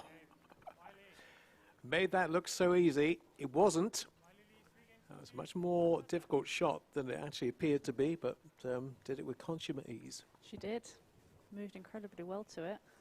Thought it was quite a good return, and that she was going to be on the back foot, and somehow she managed to turn defence into attack and slice it down the line for a winner. So we were talking earlier on about the launch of Lexi for wheelchair tennis. Just to give you a little indication of the problems that both of these players have suffered with their injuries and problems on the court. Jordan Wiley, born with brittle bone disease, presented with her first wheelchair tennis trophy, age 3, accompanied by her dad, former player in tennis, went on to become 3-time junior masters champion, and at the age of 14 become Britain's first youngest women's singles champion in 2007. Lucy Shuker, very different route for her and the way she found her way into wheelchair tennis, injured in a motorcycle accident shortly after her 21st birthday. And she met my former commentary co-partner, Peter Norfolk, while in rehab at Salisbury Spinal Unit. And it was Peter who introduced her to wheelchair tennis back in 2002, when she won her first national championship. Different routes.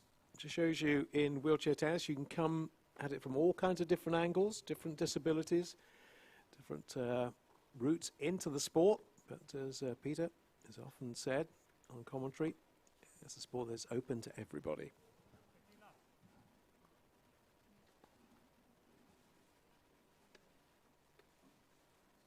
See Peter play quads, which is a different category altogether, but we will see the quads in the majors next year, hopefully when everything returns back to normal.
Catching. They both quite haven't found their rhythm on their serve, giving away a few too many cheap points.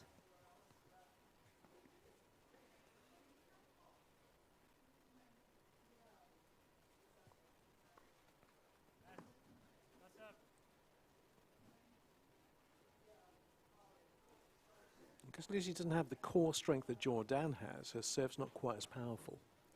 No, it's not. That's where I think that she needs to just focus on really trying to get a high percentage of first serves, because obviously she's not going to get too many free points. And it makes it even harder to win those, especially when Jordan's getting second serves to look at quite a high percentage of the time.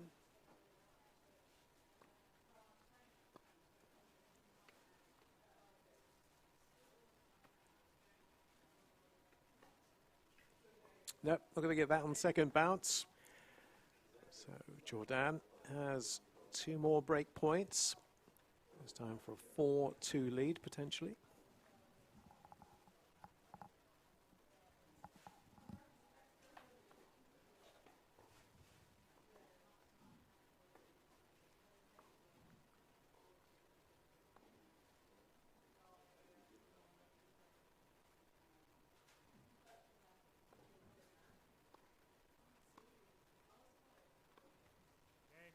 So aggressive again. See how she hurtled in on that serve. Gave Shuker absolutely no time to adjust. And that was the right tactic, because it worked. It was. I love the aggression that she's trying to do out here, especially on that second serve. She's trying to build that pressure. And I think it's working. You know that when your second serve is going to get attacked like that, you put more pressure on that first serve, so you end up missing a few more. And she's doing that, hitting it right on the baseline on break point. It's tough to come up with anything to do against it. Still not getting many first serves in, though. Jordan at the moment. Relying a lot on that second serve.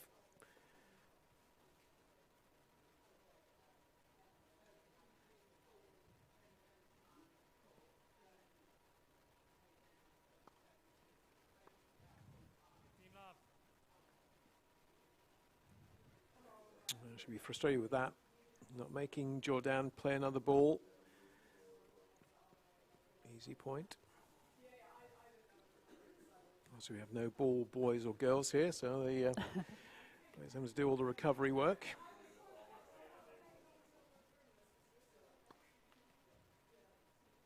Where's that first serve gone? I'm not sure. She might be getting on the practice court later and doing a few to try and find that rhythm.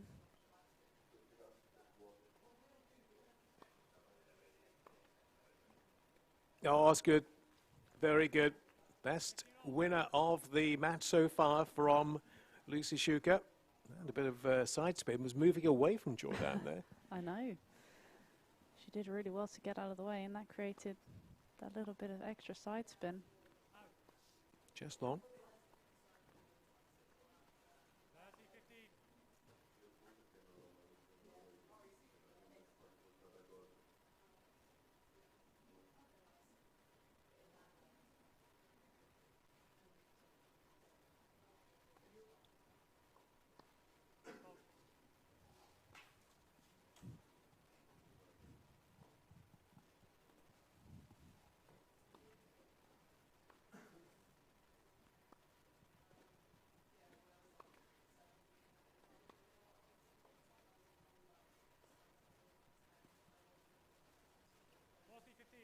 Just too good.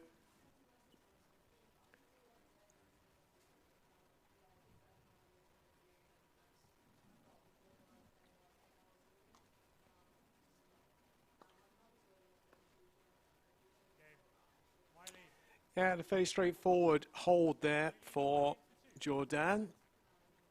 5-2. And Shuker will come out in just a few moments to serve to stay in the first set. And I think both players know they can play better. Jordan, all court game looks good. Yeah, it does. I think both of them are maybe feeling a little bit rusty, just not quite finding rhythm on certain shots. I think, like you said, Jordan will be really happy with every other aspect of her game apart from her serve. I think she'll be frustrated that the first serve isn't quite working as well as she'd like. Same with Lucy. I think she's struggling a little bit with that first serve, and also when Jordan gets into the rally, I think she's looking to dominate a little bit too much. It's managing to get Lucy on the move quite a lot. So Lucy needs to try and find a way to get a little bit more on the front foot in the rallies, because if she doesn't, I think Jordan's going to run away with this. Trying to be positive from a Lucy Shuker point of view, there was one really nicely constructed point in that game where that side spin we talked about, she has the ability to make that ball move around quite a bit, to maybe disarm Jordan a little bit in those situations. Absolutely. I think it's just about attempting to get the first strike in the rally. I think she's not been able to do that quite as much as Jordan has. And then Jordan's able to kind of move you around the court. I think Lucy really needs to try and get that first big strike in, and then she's able to, like you said, construct the point well. Well, last time they met, about a year ago in Toronto, it was Lucy who took the first set, but she's now serving to stay in the first set.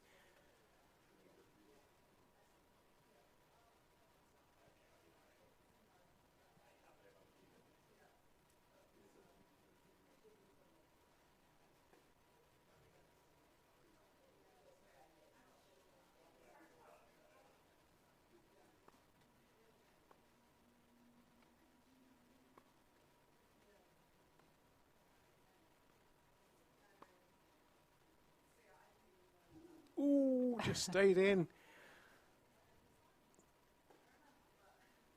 Yeah, landed on the line.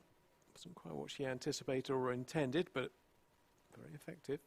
Always nice to get a little bit of help from that net cord. Got enough balls and spikes you wheels there? Should make you a collection.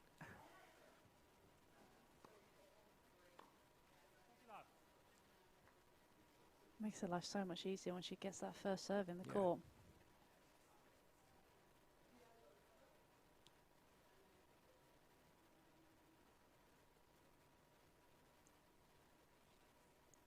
we mentioned about the core strength as well. That's obviously why she has more of a round arm serve than Jordan does. Yeah, it does make it a little bit harder to get as much power as Jordan does on the serve. But it is very effective when it does go in. She's just not quite making enough of them today.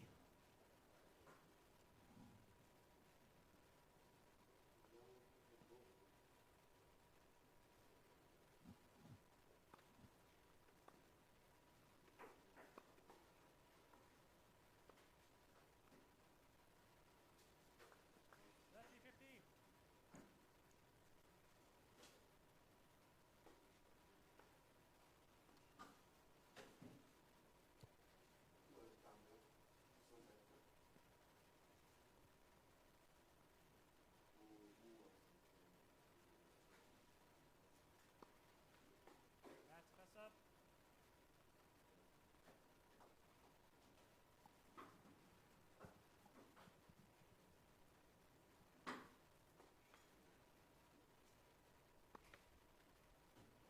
Oh, first ace of the match for Lucy Shuker.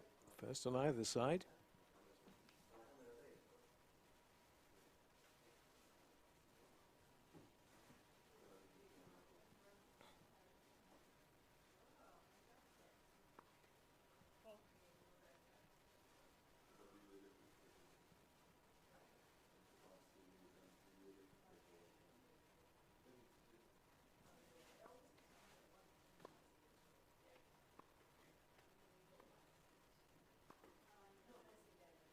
That's more like it. That's what the Shuker camp want to see more of. A bit more aggression from her. Come in nice and early and not letting that ball bounce. No, I think, again, that's what it showed when she actually manages to get that first strike into the rally, what she can do. And I think it's something she really has to try and do a little bit more. Yeah, she might make a couple more errors, but she's going to gain a lot from it too. Well, staying in the set. 5-3 to Wiley, serving for it. Oh, on a roll. Couple of really nice points back to back for Lucy Shuker. Hasn't given up on this first set yet.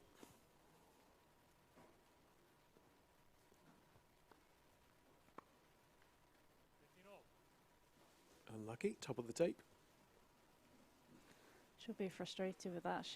There's a little opening there at love 15. Got to make her play.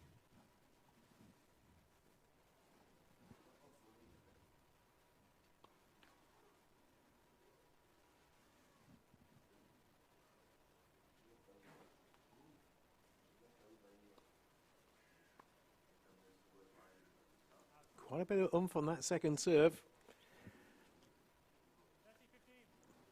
A little bit more commitment as well. I think sometimes she's looked a little bit tentative, but whereas that she went fully at it, and it actually almost helps on the second serve to be more aggressive. It ends up being a safer shot.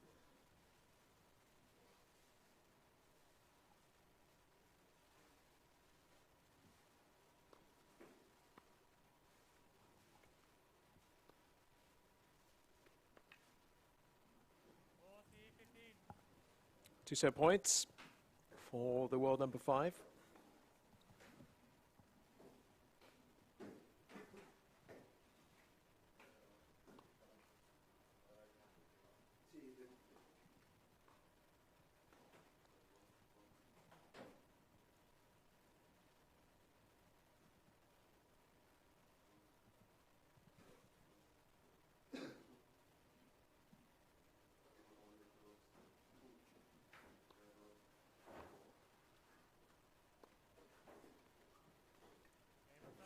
Nice way to finish off the set for Jordan Wiley.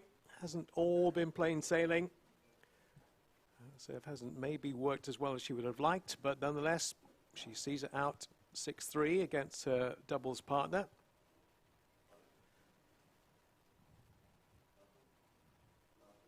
I think she's going to put the headphones on. And with any luck, Jordan Wiley is on the other end of a microphone. Hi, Jordan. Hi, how are you? I'm okay. How are you most of the point? What's happening with the serve today? I don't know, you tell me. Yeah, I don't know. I'm working on it. I think it's a ball toss thing, to be honest. So it's getting better. Is it windy out there? No, it's not. But I'd like to lie and say that it was. And blame it on that. The thing is, before lockdown, you were in tremendous form, weren't you? With the Australian Open, Bolton, you were really on the roll. So how easy is it now for you to pick things up again? Yeah, I was. I was really on form. And you know what, though? When I came back from when I was in lockdown, I never realised how many things I really needed to tweak, even though I was on form. So I've actually introduced a new backhand over lockdown, which I probably wouldn't have had the chance to do if I wasn't. So I'm kind of grateful for that. How's it differ from the other one? I was all slice. Really? Yeah, all slice. And now I'm just trying to do bring in a bit of topspin as well, just for a bit of variety. Because interesting, early on, Lucy was trying to do that against you, wasn't she? A lot of slicing early on. Yeah, I think a lot of players just know me for my slice. Yeah, like I said, I'm just trying to mix it up a bit and see what I can do, especially like going into the clay season. So. How rusty are you feeling out there today? You know what? I feel like I'm hitting really well, but I'm just not very match sharp, and that's why I feel like this tournament's so great, because it just allows me to bring back my match sharpness, like ready for US. Is it difficult when you're playing against somebody who knows your game so well, doubles partners, of course, there's not much you two don't know about each other? Yeah, absolutely. But I think it's like that, like all the way around the world with the women, because we play each other so often. But, you know, she knows me, but I know her. So it's just whoever does it better on the day, I guess. Okay, improvements for set 2? The serve. Let's try and make some first serves there. Go and enjoy. Talk to you Cheers. later. Take care. So, 6-3. Yeah, didn't have to be a genius to work out the serve was the thing that's causing her most concern about. There's our Lexi that we were talking about early on. Just go back over the details of that for you once again. It's just being introduced for the very first time in wheelchair tennis, and the official launch today. You're pretty familiar with it in other sports, but wheelchair is much more straightforward than things like swimming and athletics, for example. Open division, 5 variations, mainly players who have a condition that affects their lower limbs or hips. So athletes will have limited trunk function as well. Good guide online if you want to go and see it. Lexi.global/Lexi-showcase.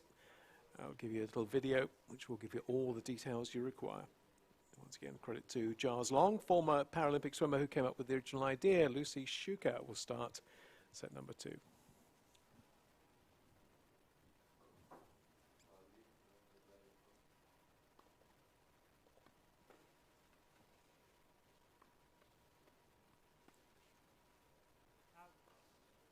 15 love.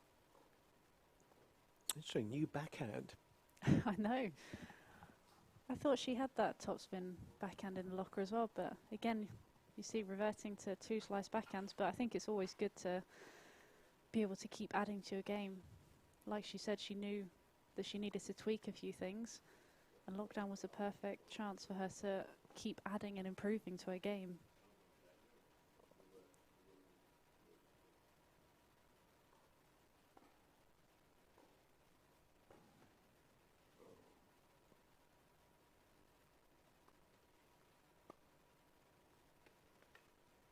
Again, good aggression, coming in nice and early on that serve.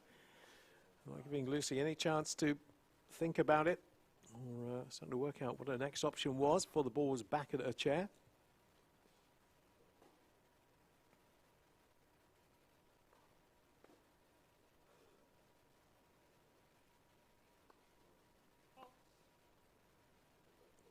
Absolutely key, as you were saying, to get that first serve in, because Jordan is all over that second.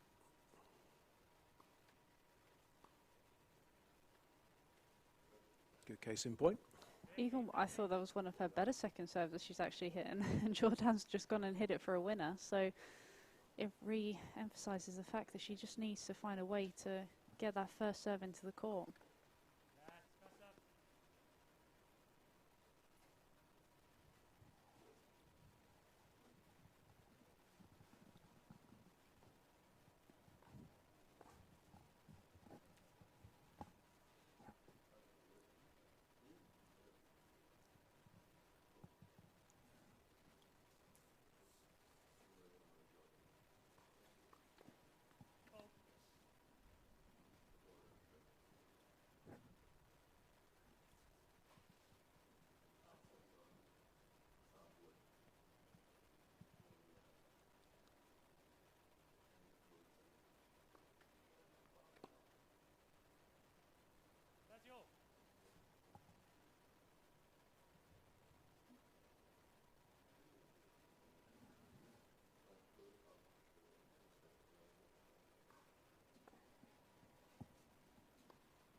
Whoops.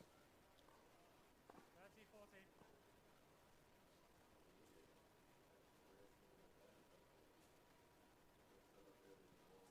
So early break point chance here for Jordan Wiley.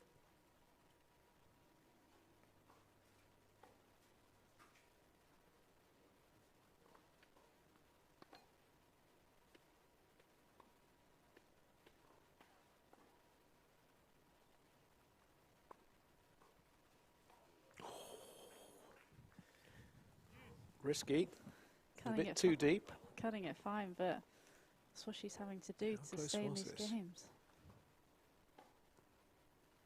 Just a couple of inches inside that baseline. Not giving herself big margins, is she?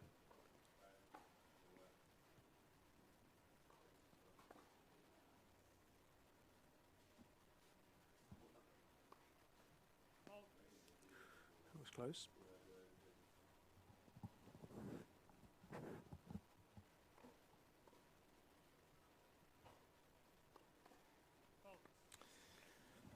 Advantage Wiley. Second double for, so third double for Lucy Shuker. Advantage point for second time for Jordan Wiley.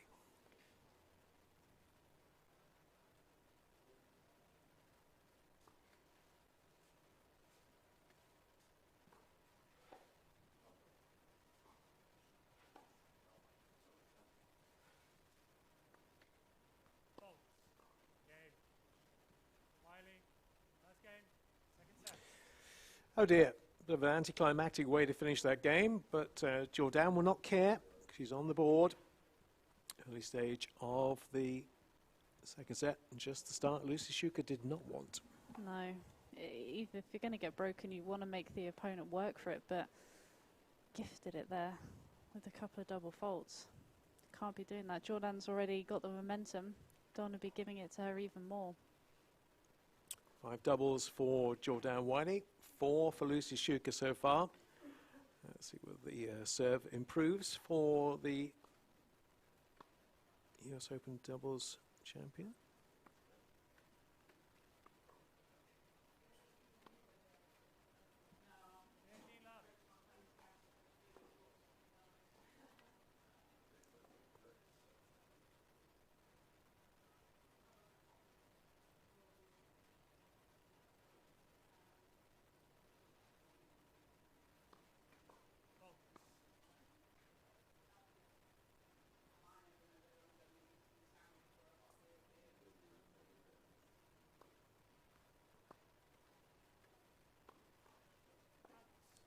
She also does have one of the higher ball tosses of the women as well, doesn't she, Jordan? Seems to go quite a way up. It does make it a little bit tricky, especially if you're not feeling quite so good on the timing. I don't know whether it's something that she's always done, but that could be affecting why she's not quite feeling the first serve today.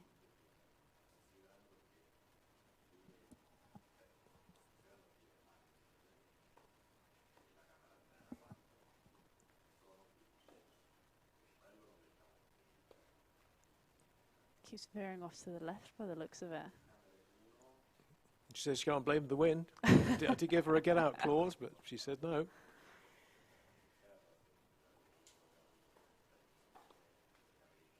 Second serve.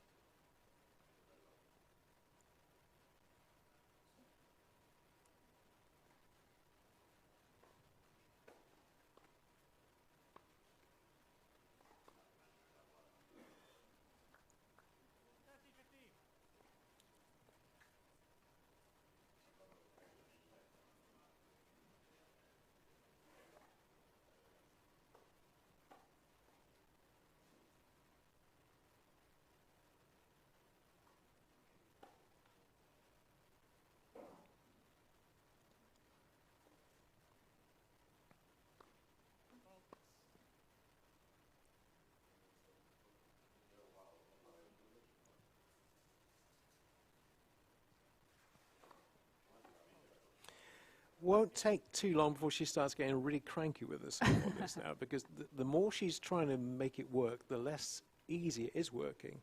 Yeah, you almost can get to the stage where you're trying too hard. I think she needs to try and almost relax a little bit and let it flow a little freer, because you can She's see her all sort over of the place. tensing up. Not even in the right service box that time.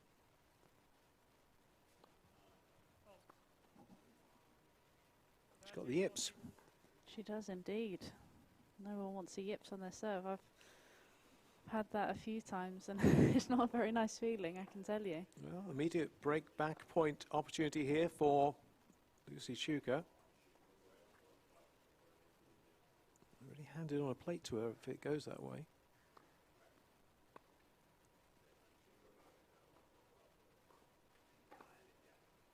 I thought she was going to put that away. Really, that was quite a tentative shot.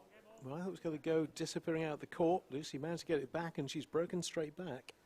I thought she was very tentative with the approach shot. She'd actually hit a great serve, and I thought she was going to try and be a little bit more aggressive with that forehand. But she gave Lucy a chance, and she threaded it down the line and missed that volley. Well, looked to be inexorably going in one direction, but not the case.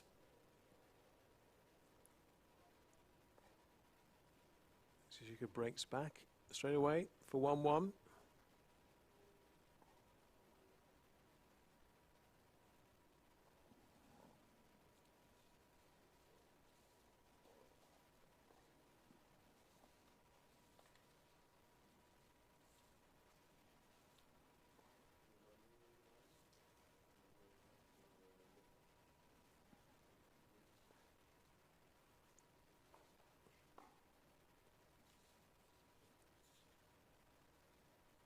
New balls?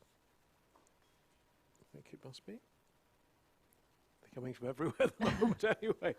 There's quite a lot of them. We I have, thought there's only we have a surfeit of balls suddenly appeared on the court. So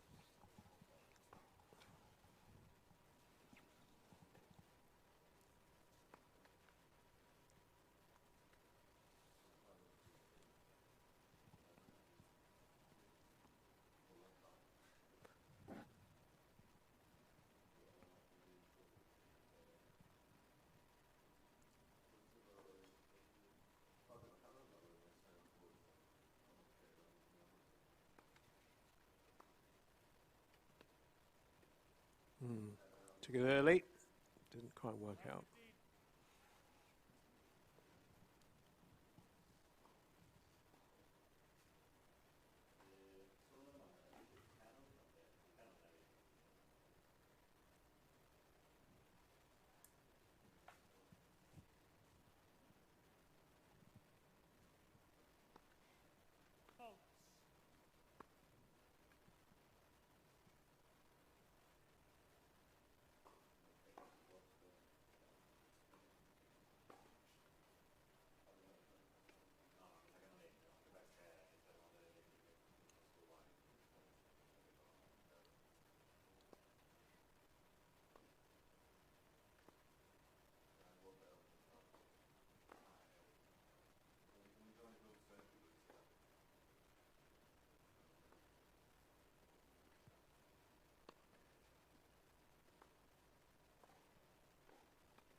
Interesting change in strategy there from Lucy Shuker. Quite a few moon balls, just trying to alter Jordan Wiley's position on the court.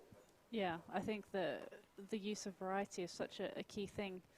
Like we said earlier, anytime she gets a forehand or a backhand in the slot, she's able to dictate the point. So trying to add some variety and get her out of her rhythm, I think is a smart play.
The toss-up went all over the place there.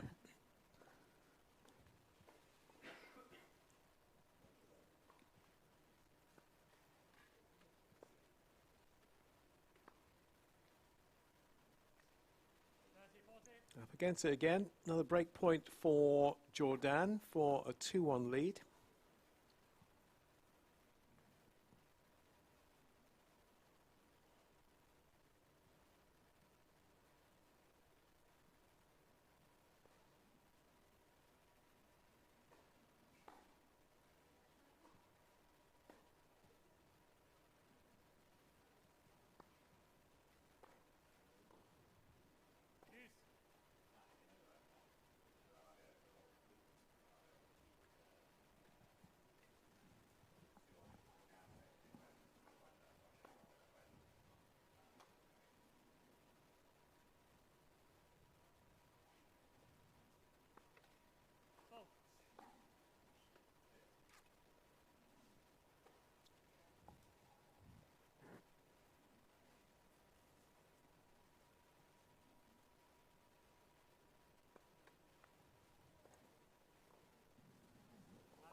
Double number 6 for Lucy Shuker. Another advantage point for Jordan Wiley for a 2-1 lead.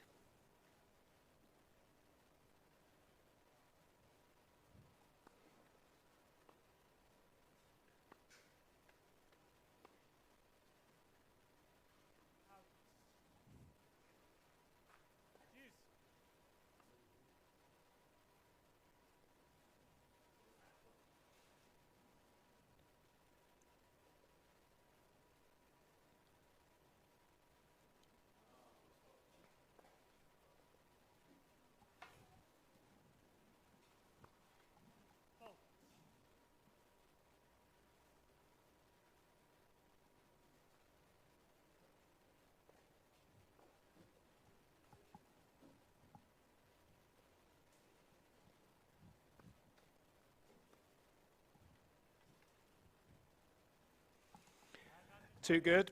Tied on the court. No way that she could get her racket underneath that. So for a third time, Jordan Wiley has break point. It's been an interesting game so far. It's not been a lot of rallies. Quite a slow pace, so it's been tough to either one to get any rhythm.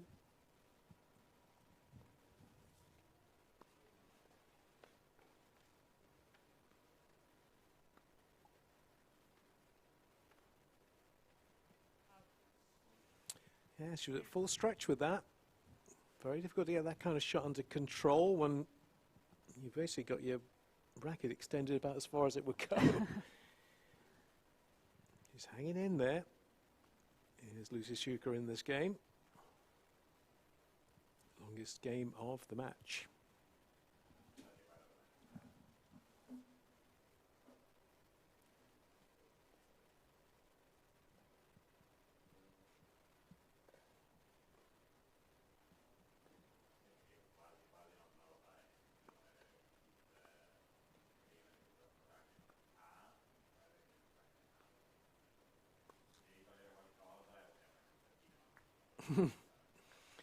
Take your moon ball where the sun doesn't shine. She's maybe getting a bit fed up with that now, because it's been quite a good tactic from Shuker. But Wiley has another break point, 4th of the game.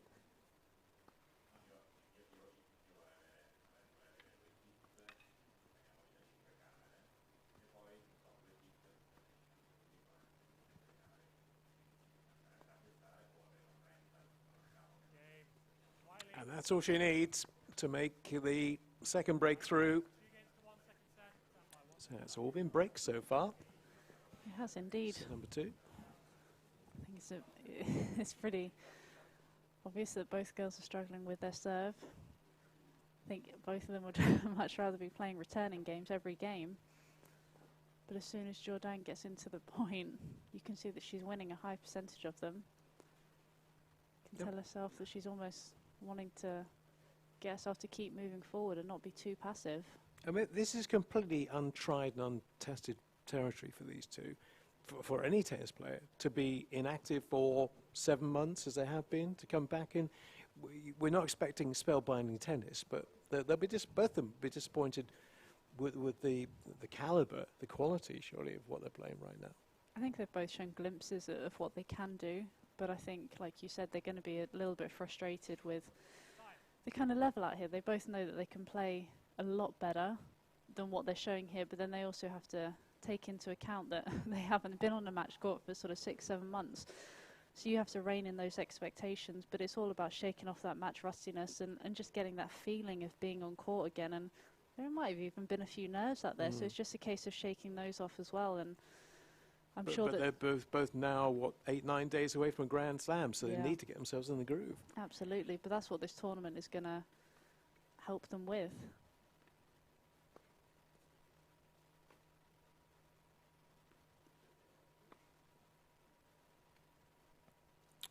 Nice, that's what she can do off both wings. Talked a lot about her backhand, but her forehand's pretty strong too. Both wings are. And another example of her hitting over the backhand as well. Rather than just using the slice all the time, it's very effective.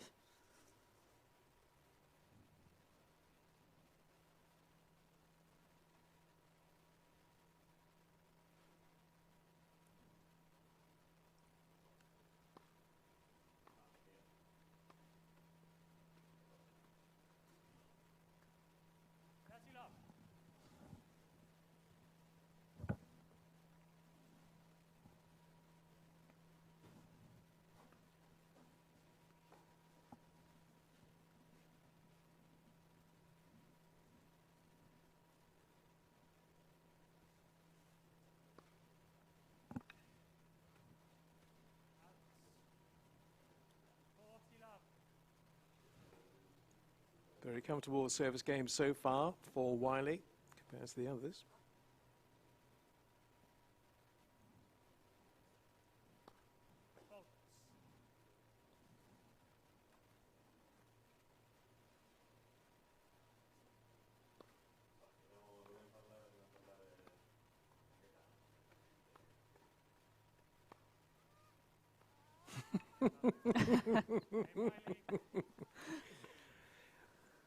Well, I thought the shriek had come from this end of the court, but I think it's Lucy Shuker getting herself in a real pickle in terms of her positioning on the court. Didn't know whether to twist or turn there, did she?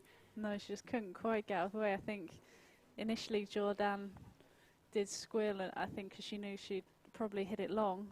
And then there was a subsequent squeal from Lucy, knowing that she couldn't get out of the way and it was going to hit her chair. So, first time in this set that the serve has been very straightforward and very quick. So Wiley needs to respond here. 1-3 down.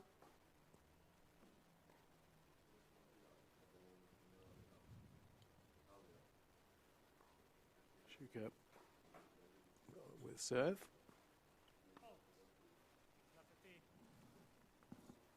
Parity on doubles, 7 apiece now.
It's fair to say rallies are at a premium at the moment. It is. It's been tricky for both players, especially in the second set. In this first set, we're seeing a few more rallies, but the second set has been quite a few errors, which they won't be too pleased about.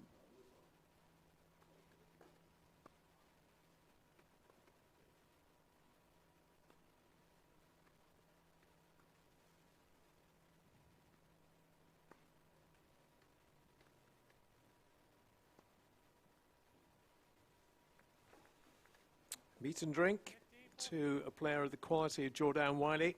Coming into the net, come to put away.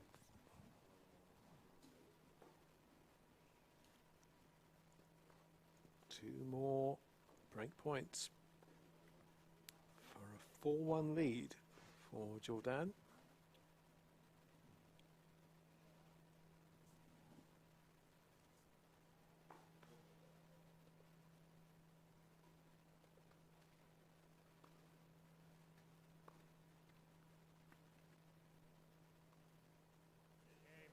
One is all she needs. Two very nice back-to-back points. Haven't seen that too often in this set. But Wiley finding top form just when she needed it to just put a bit of distance between herself and her UK doubles partner. I'd be really interested to hear the conversation between her and her coach at the moment.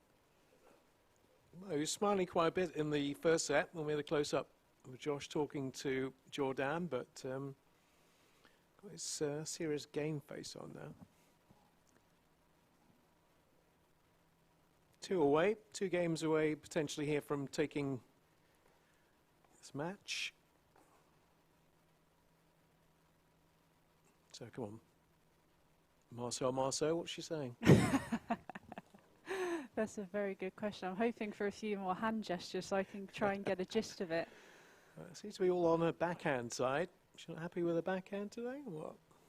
I think the backhand's, been okay. I think Lucy's looking a little bit more unimpressed. Don't think she's necessarily happy with what she's doing out there. And I'm Well, guessing to the be fair serves to her, she's trying to change her game a bit. We talked about the slice early on. She's been putting more air under the ball in the second set. And sometimes it's worked, sometimes it's not. No, I think she's going to be a little bit frustrated because when she's been good, she has been very good, but that hasn't quite come out enough.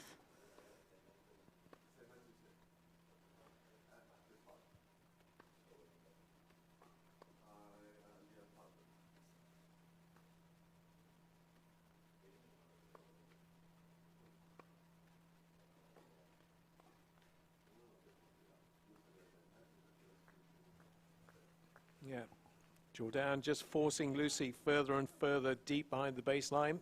But see, at the stop netting when she hit that one. Exactly. I think she'll be much happier with that point. She actually constructed it really well, got Lucy moving from side to side.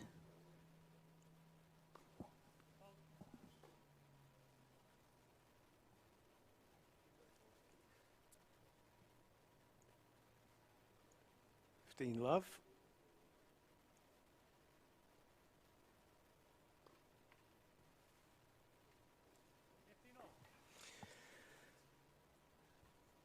Yeah, she's had more than a fair share today. She had 2 double faults in the first 2 service games of the match. Knocked it out of her system a little bit, but that's number 8 of the match so far.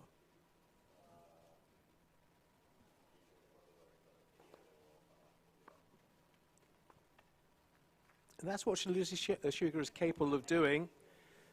Took that return early. Nice angle on the cross court. Was the best return we've seen for a while. First time she's able to be a little bit more aggressive and actually take command of the point.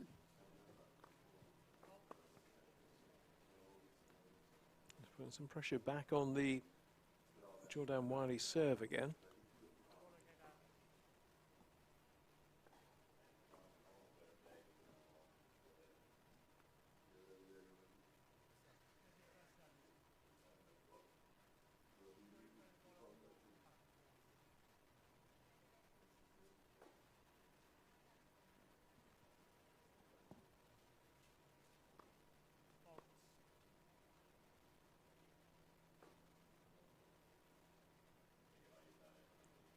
even that ball on the court.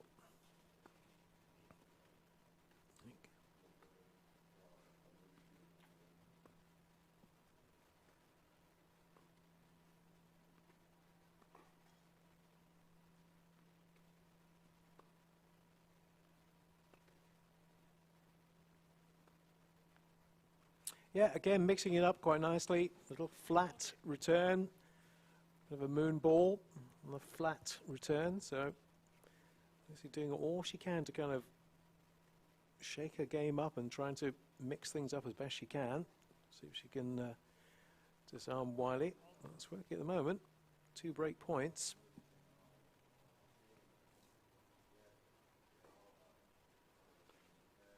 Oops. Oops. That's a definite oops. You saw a shrug of the shoulders there after she's hit it, and a long breath out. I think she's getting a bit frustrated with herself. She's got some momentum. 4-1. Was looking to go 5-1, just be 1 game away. Just gifted her opponent the break back. Well, Lucy's hanging in there just about. That experience goes back to their first meeting, 2008. Been playing each other for 12 years now. A long time ago. There's no hidden secrets in either of their games. The exchanges between the two tended to be won by Shuker when Jordan was quite young. She was 16 their first meeting.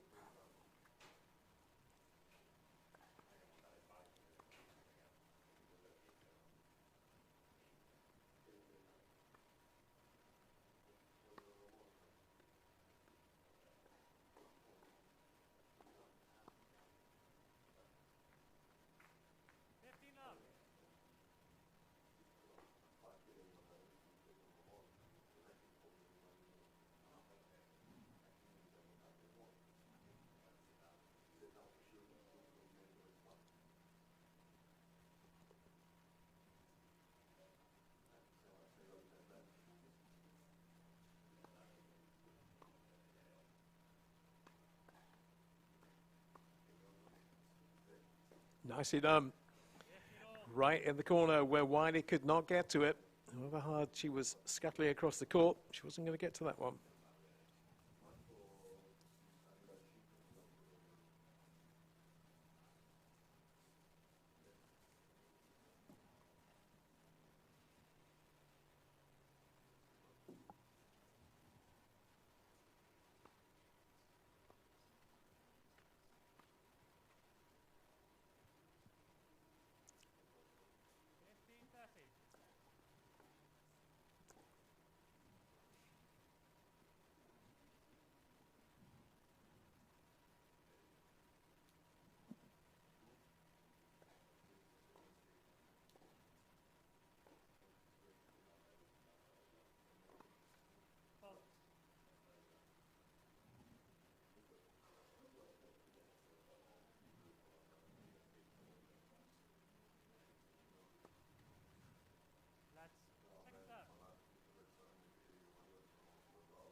I love it when she does that. I mentioned it earlier in the first set, how she suddenly switches from forehand to backhand or backhand to forehand mid-shot. She realises that she has a little bit more time and obviously probably can do a bit more damage with the forehand. So it's a smart play. Just give yourself a little bit of time. Shows she's thinking very clearly. 2 more break points for a 5-2 lead. And a chance to serve for the match.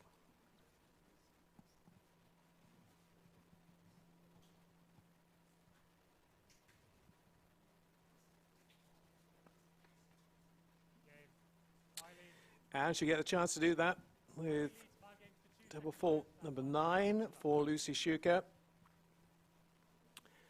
And all now on the racket of Jordan Wiley, who's not been anywhere near her best.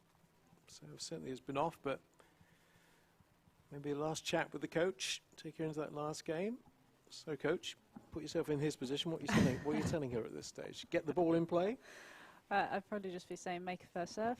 Somehow find a way to get that first serve in the court. I think what she's actually doing in the point has been pretty good. She's been trying to mix in the backhand, like she said earlier, wanting to try and get that variety between the slice and hitting over a few more backhands. The forehand has looked really nice when she's been hitting it. It's just all about that first serve. But she will get another chance later to hopefully practice a little bit more and work on that and try and figure out what is going on. What will she have learned from today? That she's not quite there yet? It's she's a little bit off her game? Yeah, absolutely. I think it is also tough. I think you really have to take into account how long they haven't played for, the match rustiness. You're not going to bring your best tennis onto the court the very first match after not having played for sort of 7 months. So I think she has to put it into a little bit of perspective. I think she's going to know that there's some good stuff in there, but also there's a lot of things to work on. But again, she's got another match later and playing again tomorrow, so these matches are going to be invaluable for her. Well, she's a quick away. It'll all be over and done with in a couple of minutes. 2-5 for Shuker, 5-2, 6-3, 5-2 so far for Jordan Wiley.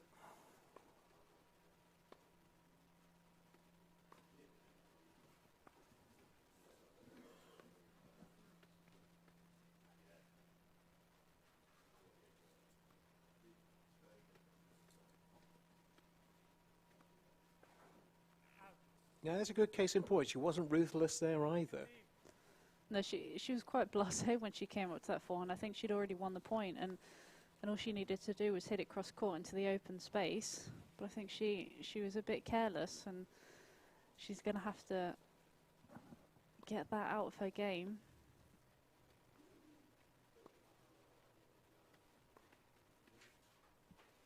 Because that's what could happen. Don't put the first point away. Give your opponent a chance on the second point. That's exactly what's happened for Lucy Shuker, who again, like the previous game, hanging in there. Not making this an easy fight to the finish for Jordan Wiley. She's gone sloppy. She has. Really sloppy this game. You would have thought this is when she'd be at her most focused, but I think Lucy's been very smart in this game. Put the ball back into the court, has defended really well as well, and is rewarded with 3 break points. Looking for career win 314. It's quite a way off at the moment. To love. Broken to love by Lucy Shuker. Well, whatever the chat was she had with the coach, that was not what they had intended. I think she got her frustration out a little bit in that game. I think the serve had been annoying her so much, but the interesting thing was that Jordan actually, I think she made 3 out of the 4 first serves, and then she gets broken to love. And we were obviously all saying that she's hardly been making any first serves, but if you're not making first serves with aggression, it really doesn't matter. You're going to be on the back foot no matter what. So she really is hanging in there. Lucy Shuker, 3-4. And that's 4 points in a row for Lucy against Jordan.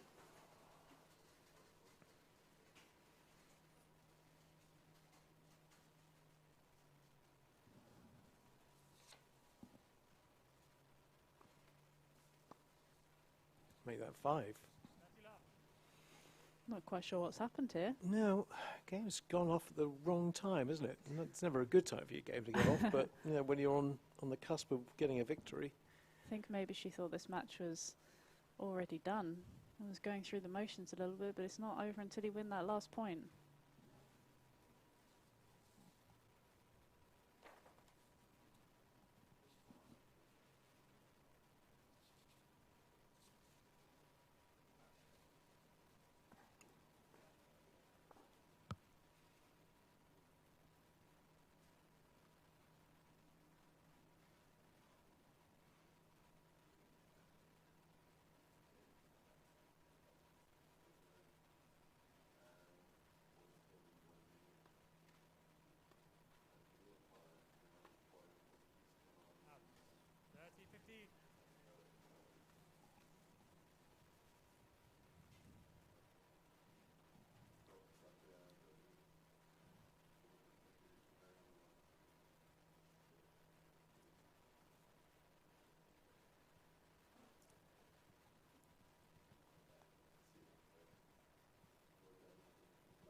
Nice play by Jordan Wiley, sending her UK doubles partner complete the wrong way.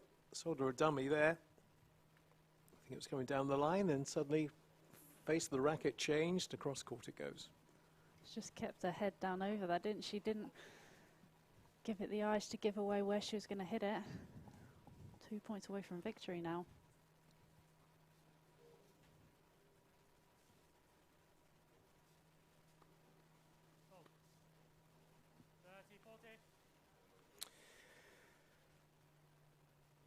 So, double fault number 10 presents Jordan Wiley with her first match point.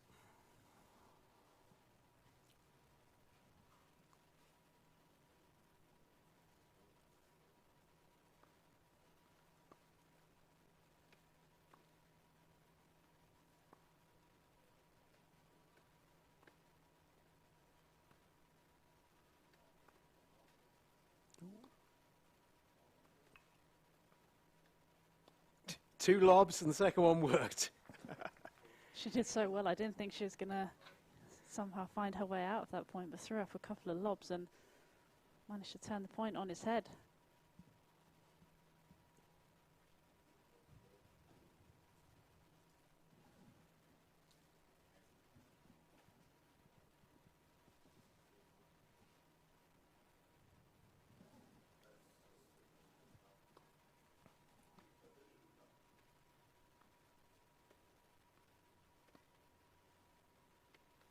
Nope, full stretch, couldn't get to it.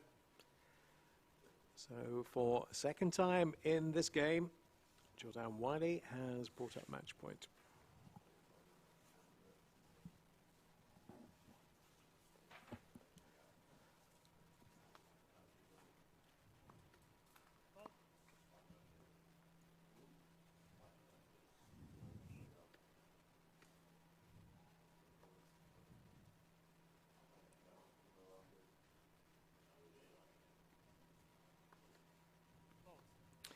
Fishes on a double.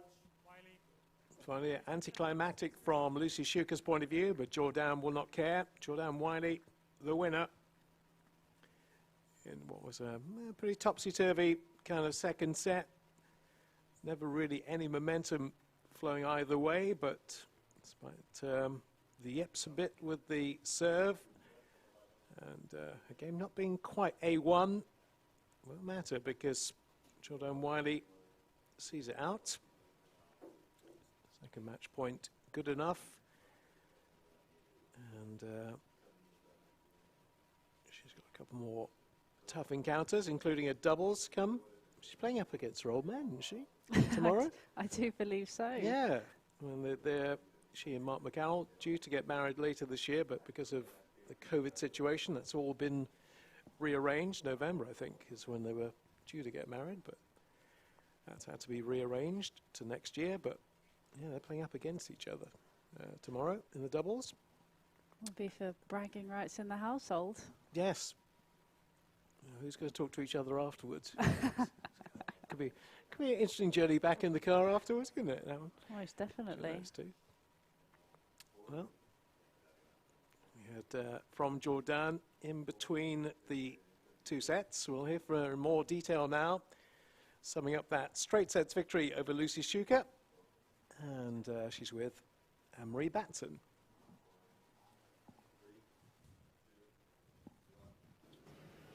Jordan, many, many congratulations on the win. Must feel fantastic to get back out on the court and playing competitively again after such a period of time. Yeah, I've really missed competing. Like, it's not a secret, everyone knows I hate training, but I love competing. So yeah, it's really good to be back. 'Cause I haven't competed since February, so Yeah, it's such a long time, isn't it? What have you missed the most during that period? I think just like the adrenaline, and yeah, just like the excitement about competing and like winning, losing, and that. It's such a mental game, isn't it, tennis? And I just love that aspect of it. It's good to see you back out on the court, of course, but that towards the end of the second set, things got a little bit tight there. How did you remain calm? Yeah, I feel like, I struggle a little bit when the match is a slower pace. I like to have my own pace, and I felt like out there today it was more of a mental game for me, and some I failed in some ways, but no, overall I think it wasn't too bad. Anna on commentary mentioned you two, you know, you've played each other for a number of years, Taryn, you know each other really well, and she talked about there's no secrets between the two of you. Is that a fair assessment? Yeah, I mean, me and Lucy have been playing together and against each other since I think about 2007. So we know each other's game so well, and it's just one of those things where you can't escape it. Can I ask you, how did you manage to keep fit during that time, during lockdown? I struggled.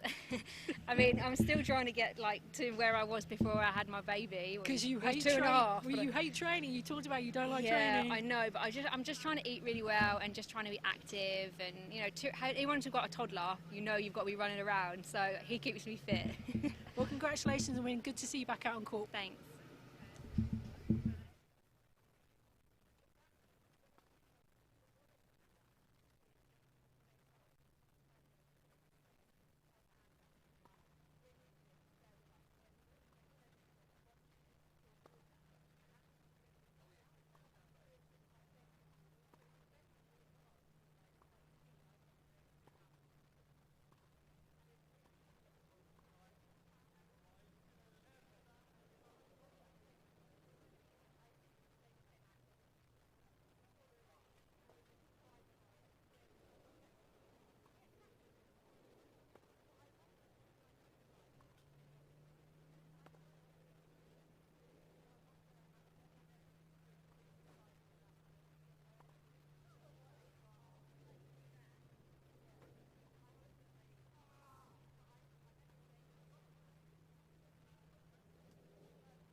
Well, not much of a gap between the women's singles and the men's. We're back again, and so too is Dermot Bailey.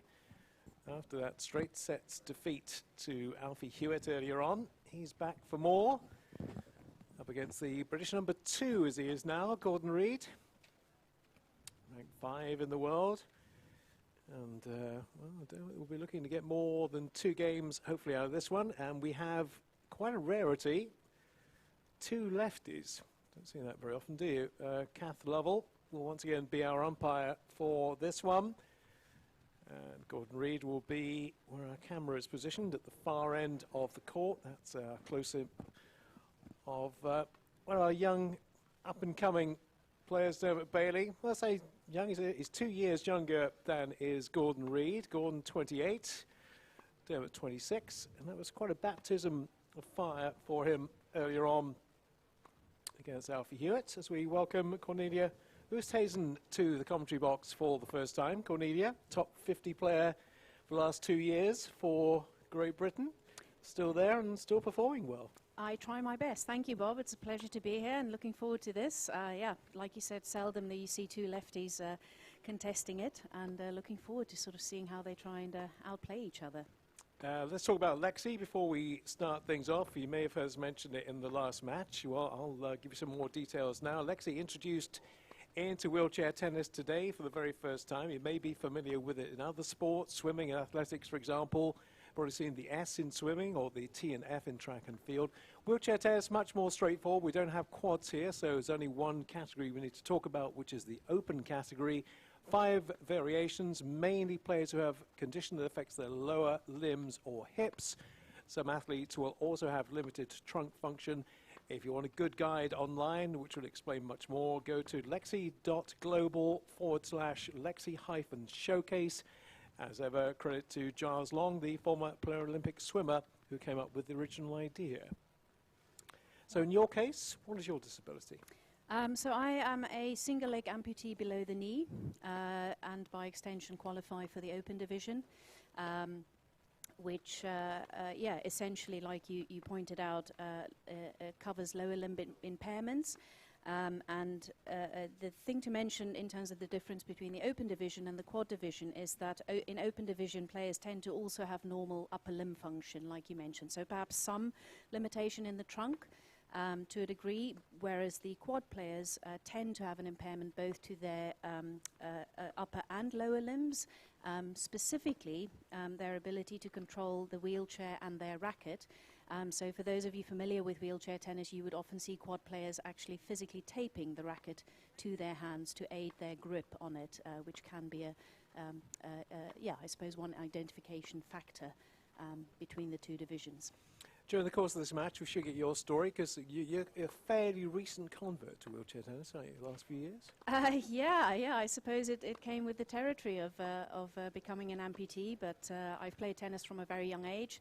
I would class myself a bit as a tennis geek, so certainly I've always loved the sport, and I'm just very, fortunate to now have the opportunity to actually pursue my first childhood dream of being a tennis professional, albeit on 2 wheels, although footwork was arguably never one of my strengths.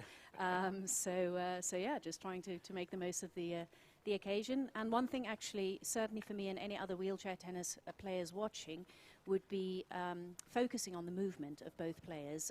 Gordon, like Alfie Huitt, is certainly well known for his movement that is legendary. Dermot himself is no slouch on court in terms of his movement. But it'd be interesting to compare the 2 in terms of their movement, because like in able-bodied tennis, that is absolutely crucial to performing well on court at sort of elite, well, in fact, across the board as far as wheelchair tennis goes. I mentioned at the beginning that it's quite rare to have 2 lefties on court. What about the dynamic of that on the court itself?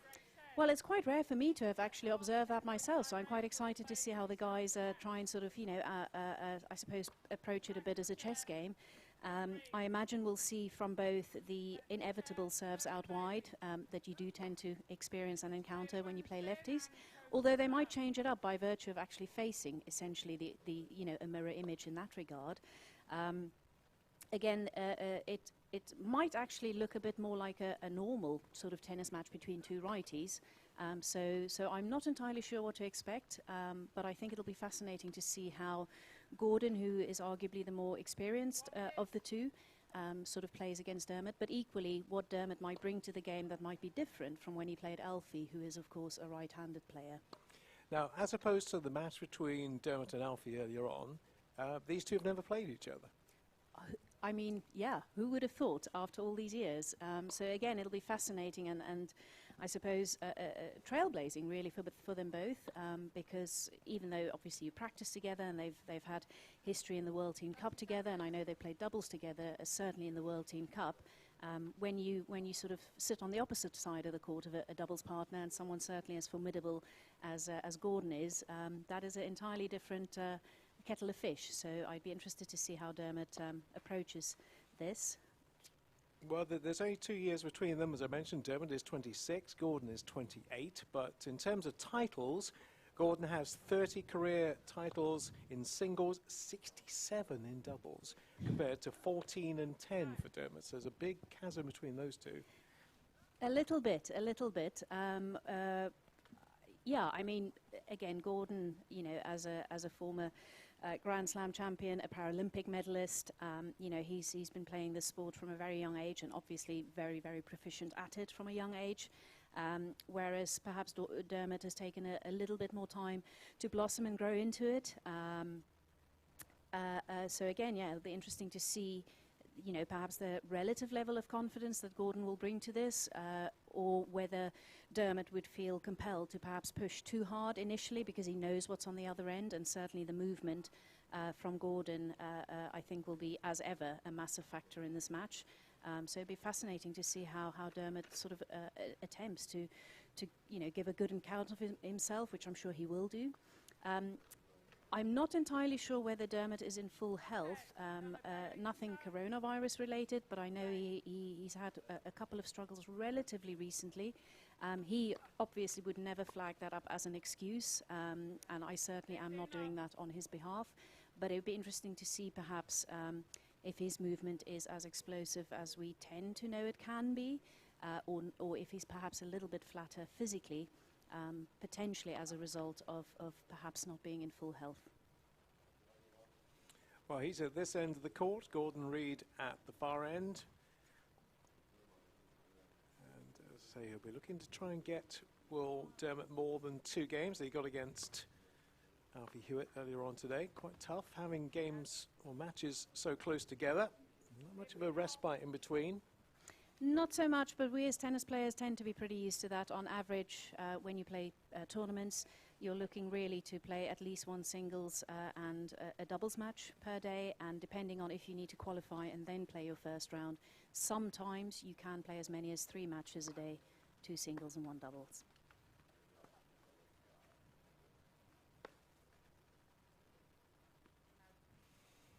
It's quite rare from Gordon early on, a bit of a miss hit.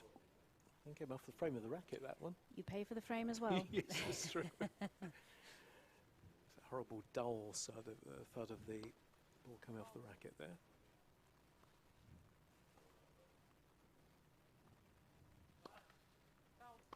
Oops.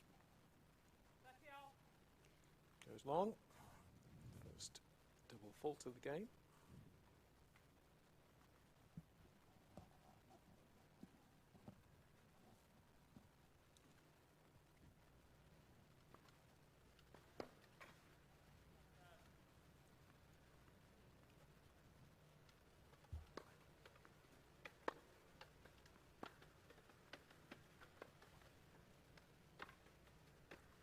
Yeah, good aggression. Really nice aggressive play by Dermot Bailey coming in on that. What was the danger with Gordon? He could get lobbed, but he wasn't. No, I mean, the execution there from Dermot was perfect, demonstrating good feel, biding his time, and then just, yeah, making sure he finished that shot as well as it needed to be for Gordon not to get to it. Game, Bailey. First game to 30. Nice, confident opening. At least he's in the groove now. Gordon, of course, with no gameplay as yet, not been involved in a proper scrap, proper skirmish. But Dermot has that match, albeit tough one against Alfie Huitt behind him, but at least he's got a bit of gameplay now. Yep, that can definitely help to sort of get into the flow of, your next match a bit quicker than perhaps it might have been if you're fresh onto court for the first match. But again, Gordon is super experienced, so I suspect he'll slot into his groove fairly quickly. New haircut for this year as well.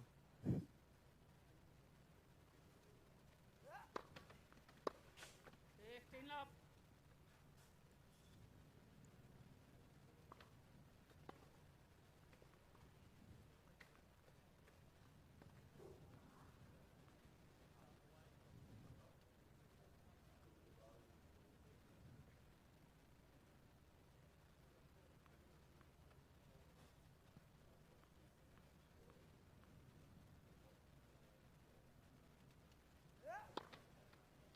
Oh, first ace. Yep. Second point on his serve, first ace. Yeah, lovely placement. The pace wasn't too fast, but the placement was perfect. Job done.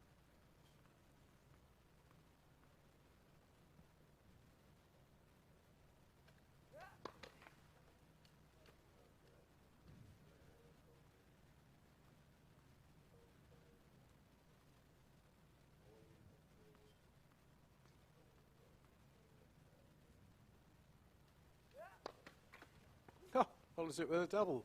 Lucky 15. That's classic, isn't it? Well, I would argue perhaps a few more cobwebs than he's used to. It's, as far as I'm aware, obviously also his first outing for formal match play since we've had lockdown, so I suspect it'll take a while. First match since Bolton, I think, isn't it? Yep.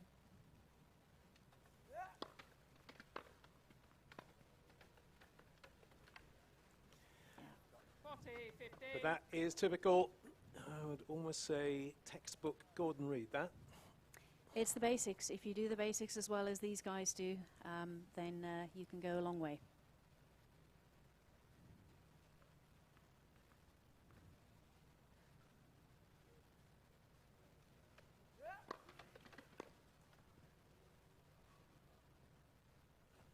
Game read.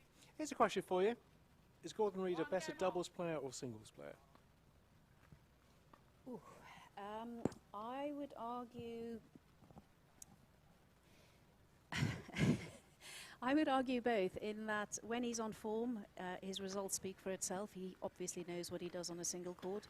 I think he's a very, very a good doubles partner by virtue of the movement, but also the depth that he brings to a tennis game. His ability on court is really second to none, and the variation in his game. Oh, watch out, ump. 15 love. Yeah, and his variation in what he can bring to a match, I think certainly adds a layer of depth to a doubles partnership that it's not necessarily always a given. Aussie Open champion, of course, with Alfie Huitt back in January. Was it early Feb? 15 all. Something earlier this year.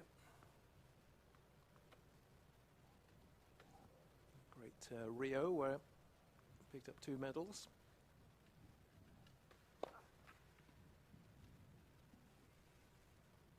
Gold in the individual and double.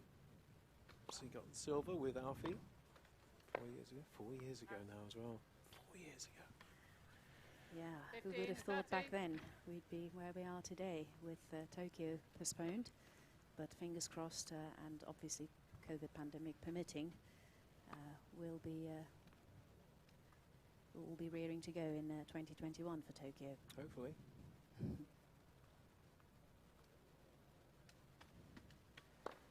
Fault.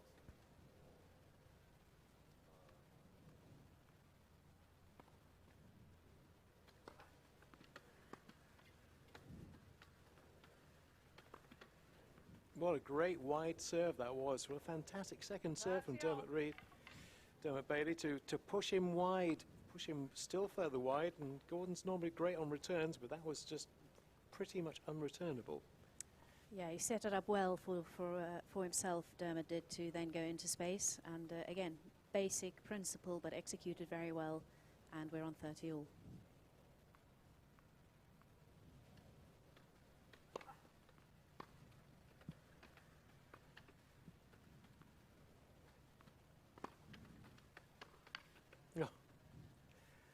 30-40. The difference between the top players and maybe the next level down is the pace at which they hit the ball. Now, we've seen the serve, Gordon and Alfie, both very quick, but the pace of the backhand there compared to forehand in his case was phenomenal. Yeah, I think it caught Dermot out a little bit, just the speed with which it shot through the court. And those, subtle differences there, and also the way that Gordon can put spin on the ball or hit it flat. Break point for Gordon Reid for 2-1 lead.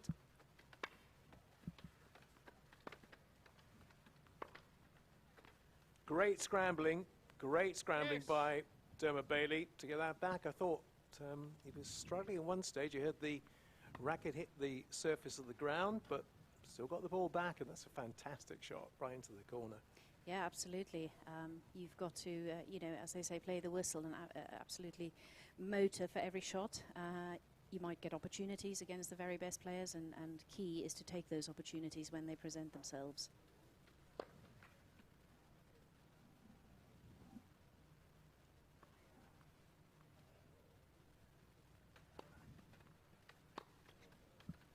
Out. Advantage, Bailey. Good recovery from Bailey. Okay, he might concede the third game. It's being advantage point up.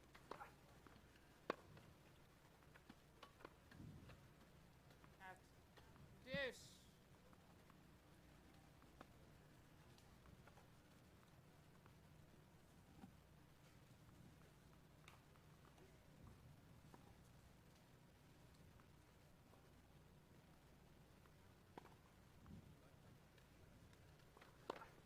Fault.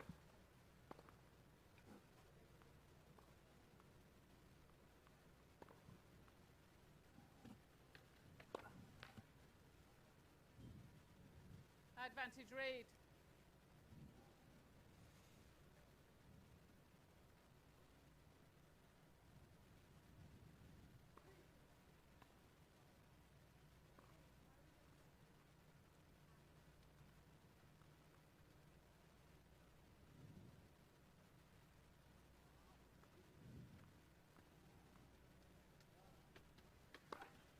Fault.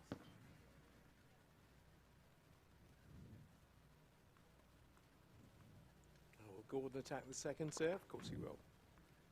Second serve.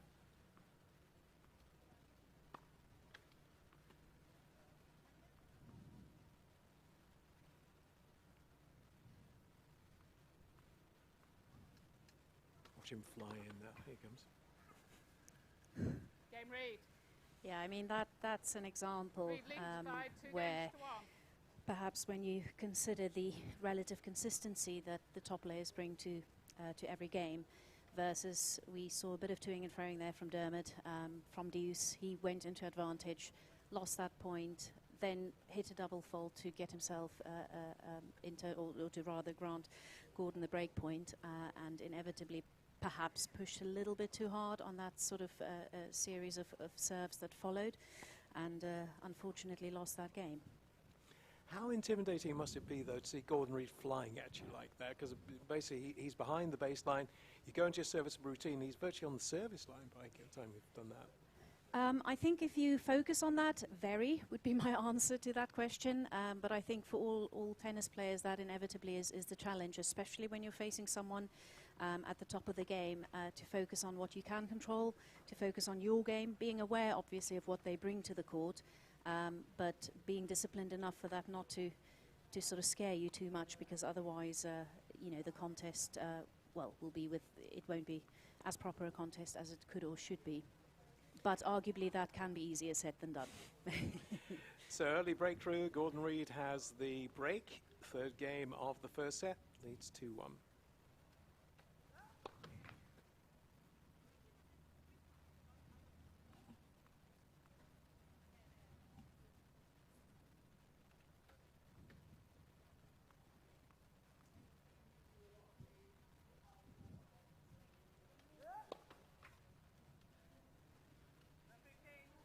Second double.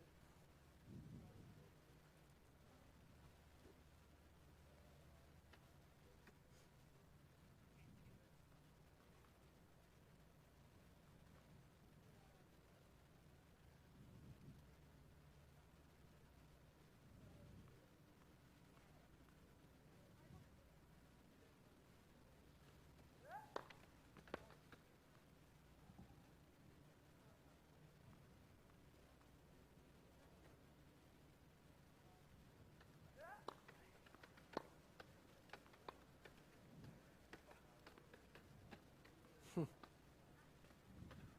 got it back.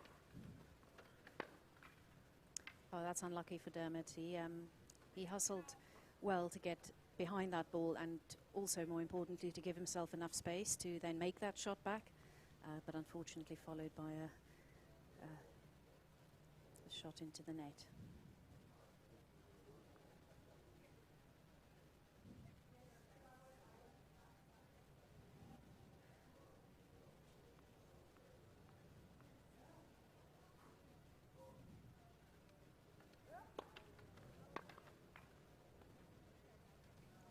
Well, decent aggression there by Dermot. Didn't quite pay off, but it's not a bad tactic.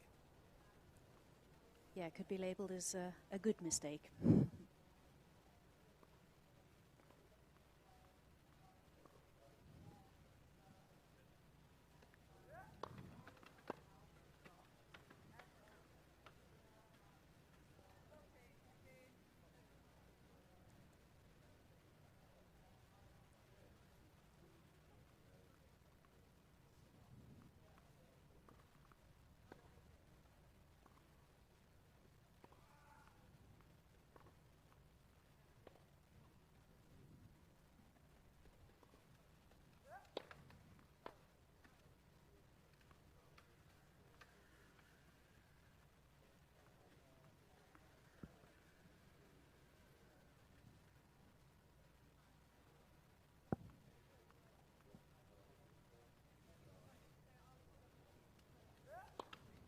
Fault. 40-30. 3 doubles now for Gordon. His second service game, remember.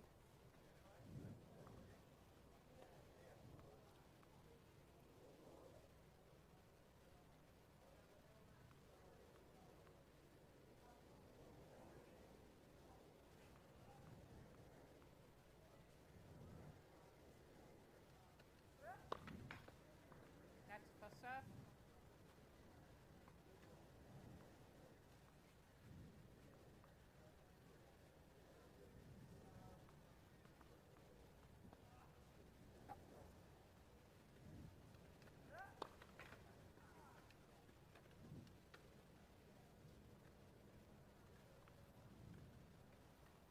Where's that serve gone, Gordon?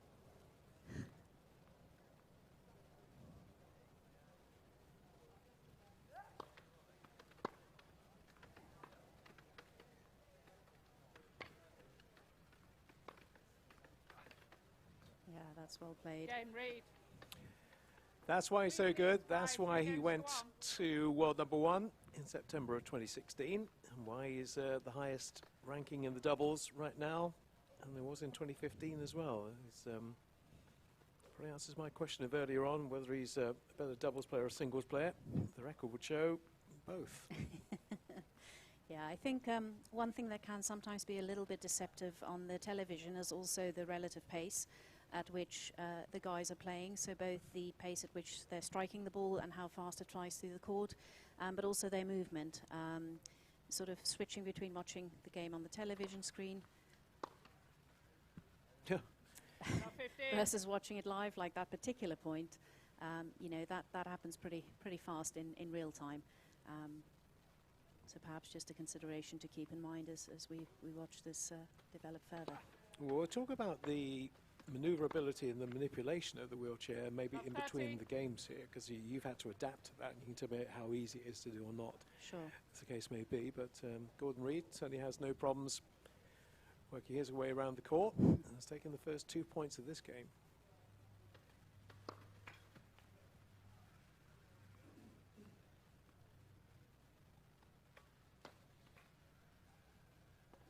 Love 40. Yeah, Dermot's in a bit of trouble here.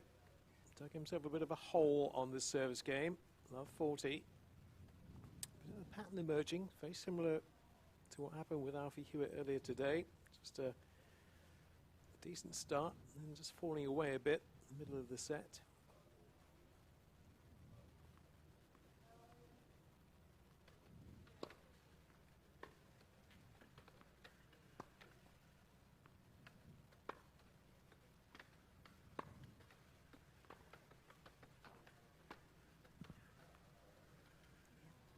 Nice. 15-40. So often you place the ball behind the chair, it comes up dividends, doesn't it, points-wise? Yeah, no, close, but certainly on the right side of the line on that occasion.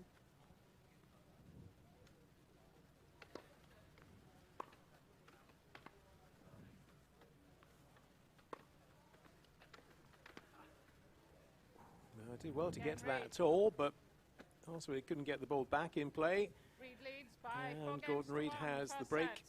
he was looking for a 4-1 lead. So as we were talking earlier in our conversation about you making that transition from able-bodied tennis to wheelchair tennis, what are the big demands, what are the big obstacles you have to overcome when you get in a chair to play tennis for the first time? Well, I can only speak from my personal experience, but for me it was moving from thinking about tennis the way I used to when I was playing on my feet, specifically movement-wise, moving from side to side and forward to the ball, to changing that from being in a chair where often your approach to the ball is diagonally to, or more importantly, diagonally away from the ball, to buy yourself a bit of time and space to hit the ball. And that just feels very, very counterintuitive to essentially what my whole tennis life.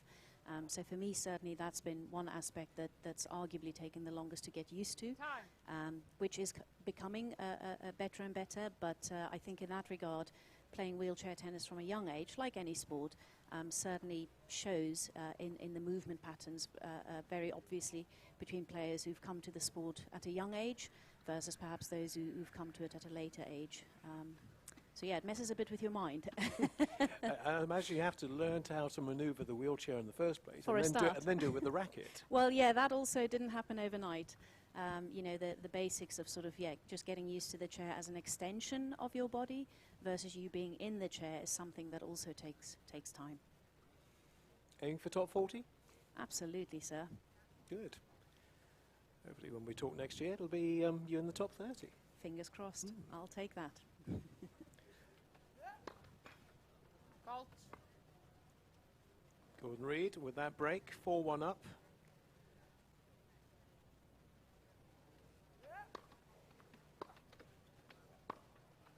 Oh, yeah. Yes, beautiful. 15 And love. that's what he can do. He has strength on both sides. Often you think of a backhanded player perhaps being stronger on that wing, but he's got strength backhand and forehand, as that proved. Yeah, I mean, he's so quick, even though he wasn't particularly, moving dynamically there, he was so quick to give himself space and then push that balance forward through the shot.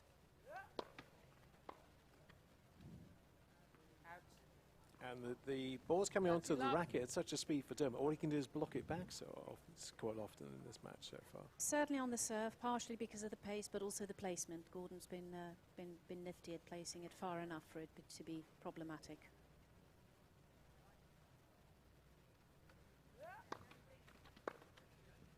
Out.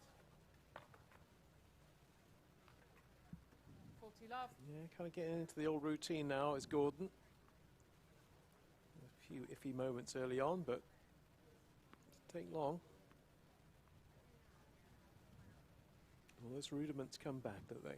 It's all in the memory bank. I think it's like cycling, fundamentally.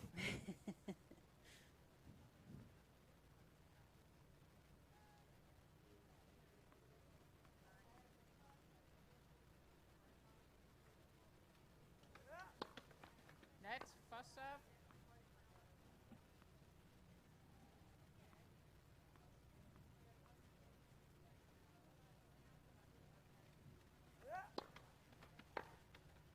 Out. Game Reid. Yeah, nice comfortable service game for Gordon Reid. Leads by 5 games to 1. One game away from potentially taking this first set.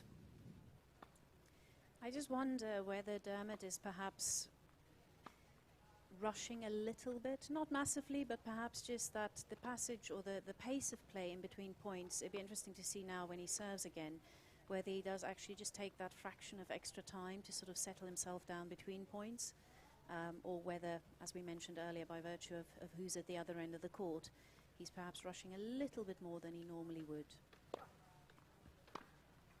And of course, unlike the women that we saw in the previous match, the coaches aren't on court. Yes, that is a debatable topic which I'm sure we'll chat about a bit further down the line.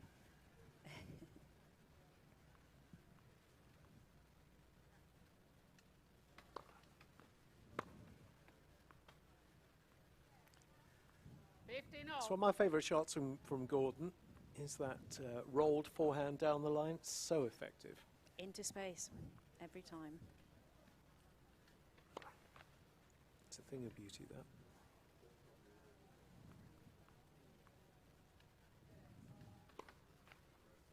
I think what that also demonstrates, coming back to Gordon's previous forehand, is you don't always have to, you know, go all out for every shot.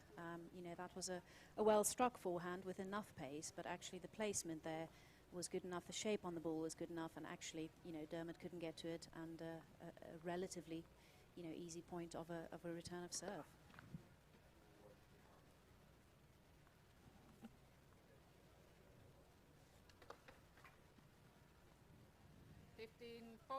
Just feeling his shoulder a bit there. Yeah, again, I mean, you would have seen between the first and the second serve, he took hardly any time to sort of recompose himself. He does have a very short and sort of fast service motion, but there is some merit in perhaps just taking a moment in between the first and the second before you pull the trigger. 2 set points for Gordon Reid.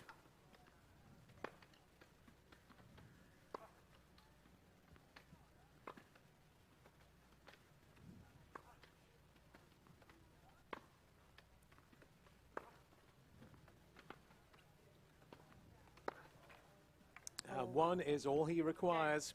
See it off. 6 games to 1. And, well, it was 6-1, 6-1 for Alfie Huitt against Dermot earlier on. And 6-1 it is once again. First set in this encounter between the British number 2 and Dermot Bailey. Now, I wonder whether Gordon remembers about the headphones. They're down there. Go and pick them up. Should we pretend we haven't seen him? Okay. Here he is. They're calling Gordon. Hello, hello. Come in, come in. Hello. How's that, young man? Yeah, it was pretty good. I think it was pretty solid.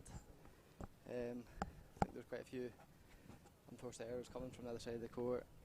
First couple of games took me a little bit of time to kind of get caught up with the pace with Dermot, because he, especially when he gets his first serve in, it's a bit of a cannon. So once I feel like I found my timing, I thought it was just a solid set.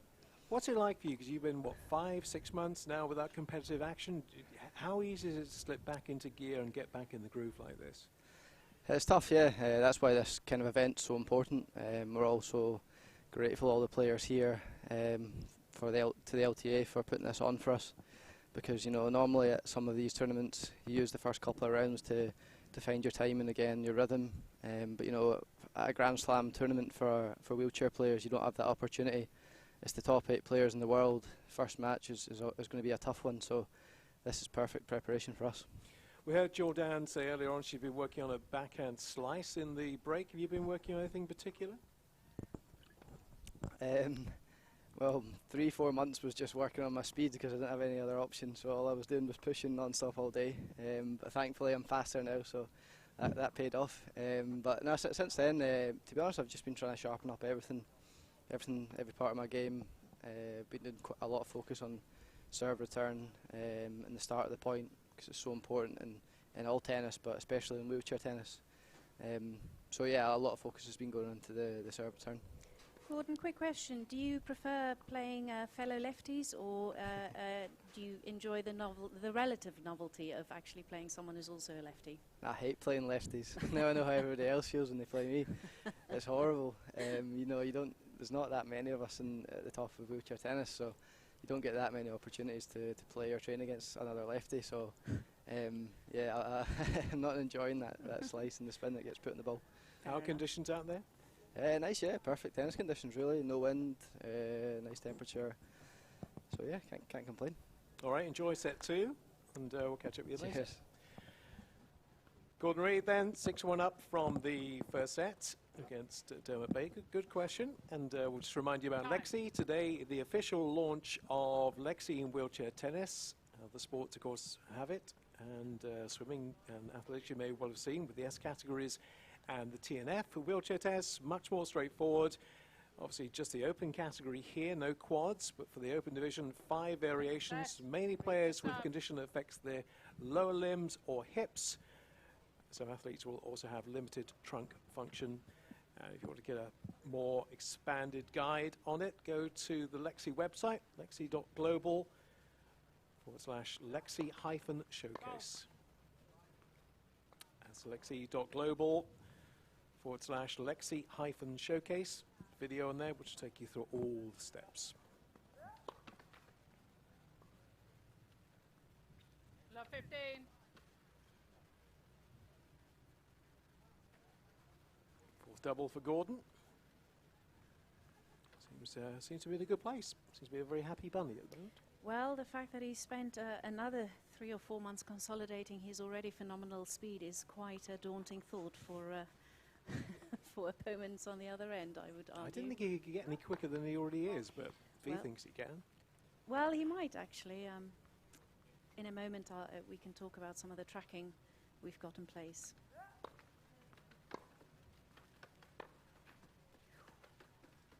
Oh, unlucky. 15 out. Anticipated it well, just couldn't quite get there in time. Of course, only the Grand Slams you actually get a service speed as well, don't you? Because most events you don't have any idea what kind of service speed you've got. No, unfortunately for wheelchair tennis at this stage, it's only the Grand Slams really, and I think perhaps 1 or 2 of the Super Series events that have the speed guns.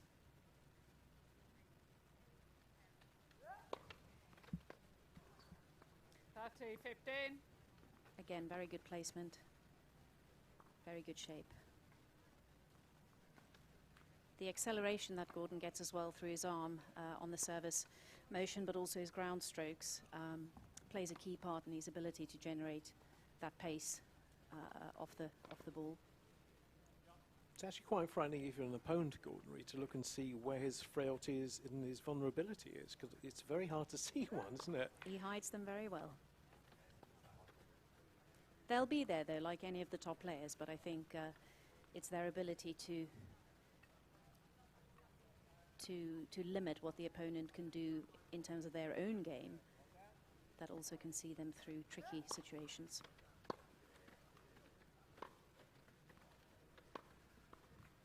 We have occasionally seen Gordon go off the boil a little 40, bit, where 50. he's right on top of his game for no apparent reason. Game suddenly starts to disintegrate, fall apart a little bit for no apparent reason. Concentration. If I could pay good money for a consistent bout of that, I certainly would. In tennis, like many other sports, particularly when you have extended matches, it is tough to maintain, that sort of top level of concentration. 2 points for a 1-love lead in the second here. After taking the first set 6-1.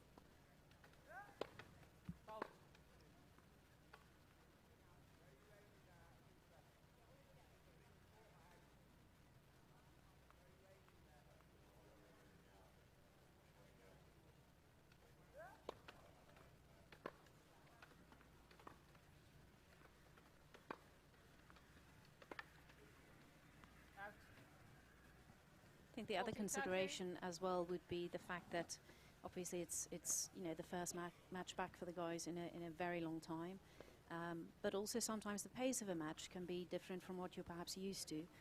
So for Gordon, this is probably in relative terms a slightly slower paced match than he would be used to when he's playing, for instance, an Alfie or a Shingo, and that sort of different tempo of the match as well could perhaps explain partially some of the dips in concentration or lack of explosive movement that might occur.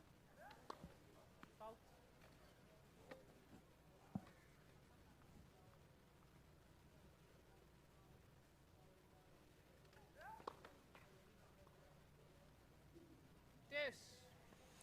Double number 5 for Gordon. Back to deuce.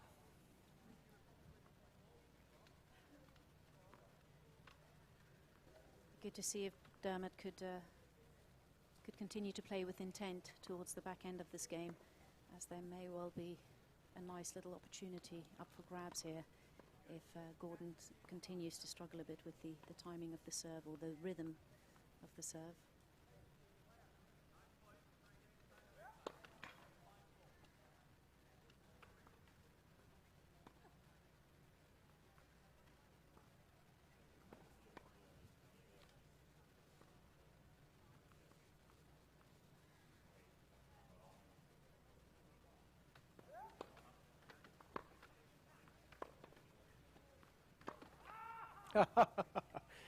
I feel your pain, Dermot. I feel your pain. So we know what you wanted to do, and you had everything in the right position. Got there nice and early. Yeah, the positioning in the court was a little bit in no man's land, which perhaps is why the error came as a result. But yeah, opportunity missed, unfortunately.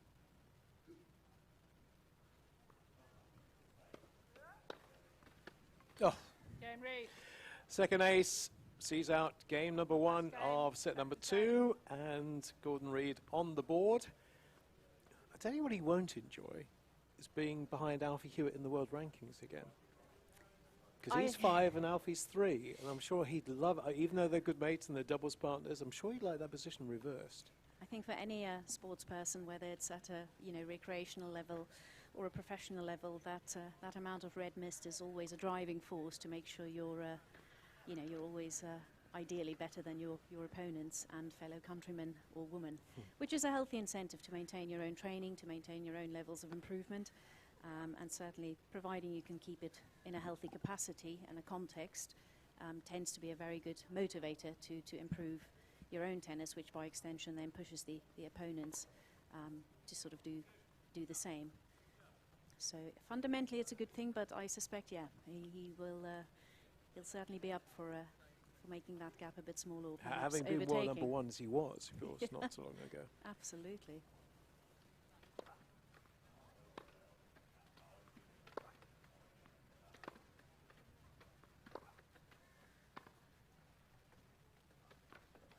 Ooh, indecision. Yeah. Wanted to play it, 15. decided not to play it, thought he had time to get back, and he just didn't. Yeah, Gordon's shot was better than Dermot anticipated, and unfortunately, although it is very easy to do, realised that a fraction too late, and he finds himself love 15 down.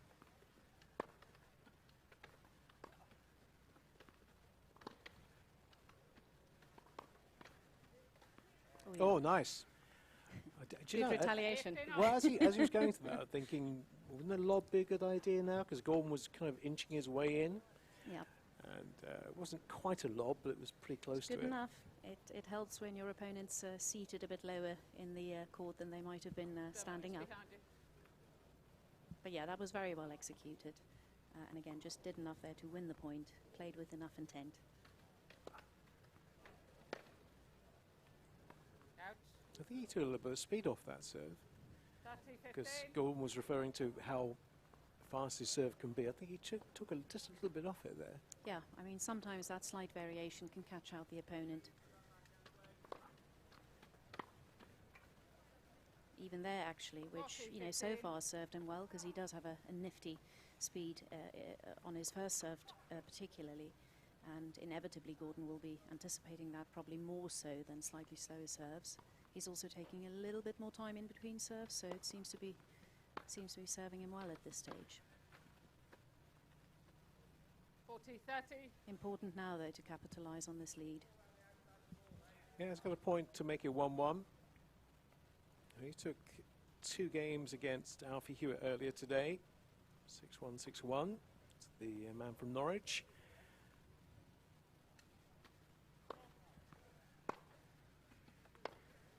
Oh, so deep. Didn't Game, win the point. Bailey. Do you know what? I thought that One one game that off. landed virtually on the baseline would be good enough to perhaps win him the point. Wasn't. And Dermot Bailey holds on. 1-1, second set. Will be Good nicely start. warmed up now. Sit number 4 of the day for him. Yeah, I mean, again, having not played matches for a long time, you can't replicate match play on the practice court. You can to an extent, but certainly it's just not the same as playing a proper match. And Dermot certainly, you know, will be up for giving a good account of himself in this match. So yeah, let's see if he can consolidate and continue to build on a good start in this second set. Nice deep first serve from Gordon Reid. Bailey with no reply.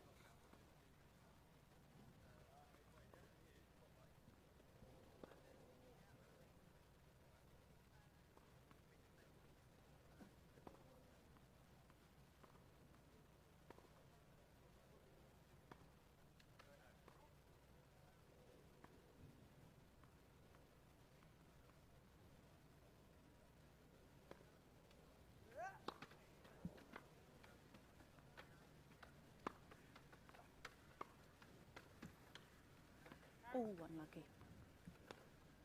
30 love. Yeah, it's been close on quite a few occasions now. That shot just going a little bit long.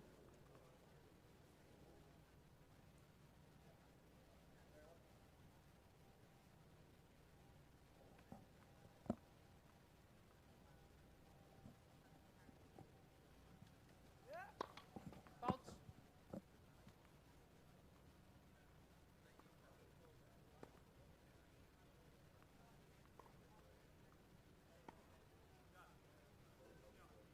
Yeah,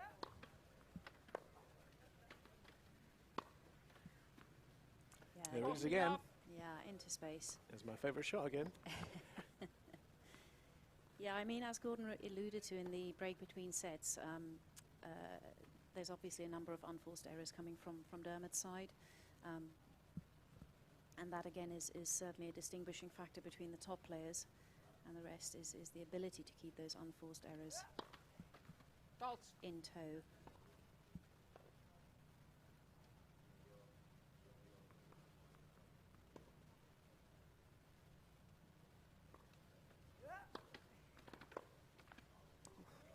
Game read. Quite a tame return, that.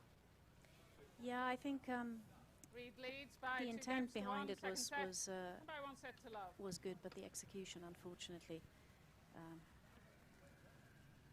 just a little bit snatchy, perhaps. Not much, but just enough to unfortunately lead to the error. Now, what Dermot's not managed to do so far today is push on from one game. So you got one game in the first set against Alfie Huitt, one game in the second set against Alfie Huitt, one game in the first set against Gordon Reid. So going to double his tally here, keep it competitive. But again, actually, quite a few of the games, you know, he's pushing Gordon to deuce, or Gordon are making on the serve still, you know, several double faults, which gives Dermot opportunities. But again, it is unfortunately easier said than done to necessarily take those opportunities. And equally, let's not forget, it's also only Dermot's second match back. He's probably Time. also quite rusty.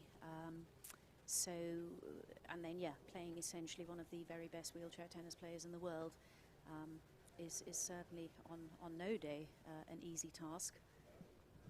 And even though they're only 2 years apart in terms of age, in terms of experience, there's a wide difference between the two. Granted, absolutely. Gordon was junior champion in 2007, so you know, he's been kind of active in the sport for 12, 13 years now.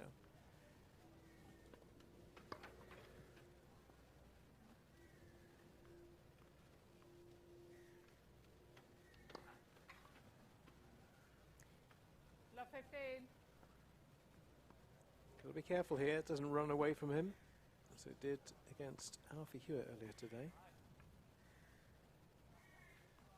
Yeah, similarly, Dermot is probably not as match fit as he normally would be, so by extension his concentration levels perhaps are also dipping a bit. Obviously we're seeing a fair amount of unforced errors.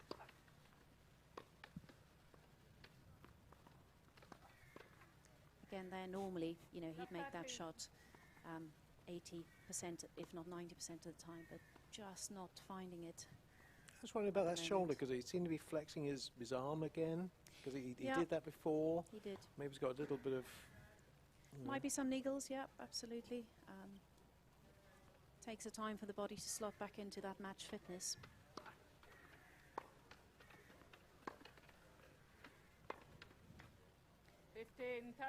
I mean, we can see both men are in good physical shape, you know, so fundamentally I don't think that the fitness is per se an issue, but it's just the, you know, perhaps the body is just not used to the relative frequency of those movements in the context of the increased energy that it takes to execute those shots in a match context. That perhaps comes a bit easier in a practice context. Fault. Aye.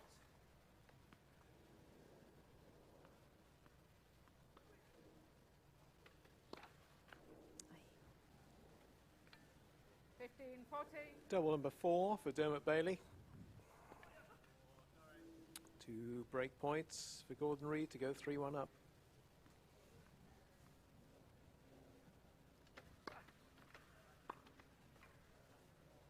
Good serving. 30-40.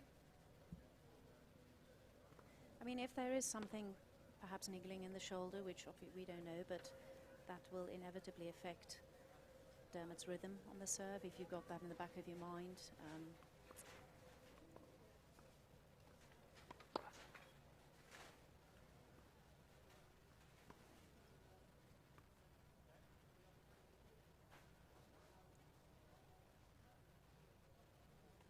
I don't think it's his serving shoulder, though. I think it seems to be his right shoulder, not his left. So. Okay, well that in Game turn will read. then affect his pushing ability and the extent to which he can be explosive on court. Perhaps also affect to a degree the ball toss. There's probably a variety of factors, but it does seem like he equally is struggling a bit with his serving rhythm. And unfortunately the scoreline shows that at the moment. Yeah, that was a breakthrough that Gordon Reid was looking for. 3-1 the advantage. So again, Dermot unable to find a second game in the set. This was the case against Alfie Huitt earlier today. 6-1, 3-1. British number 2, while number 5 seemingly inexorably on his way to victory, but we'll see. So ready for some new balls?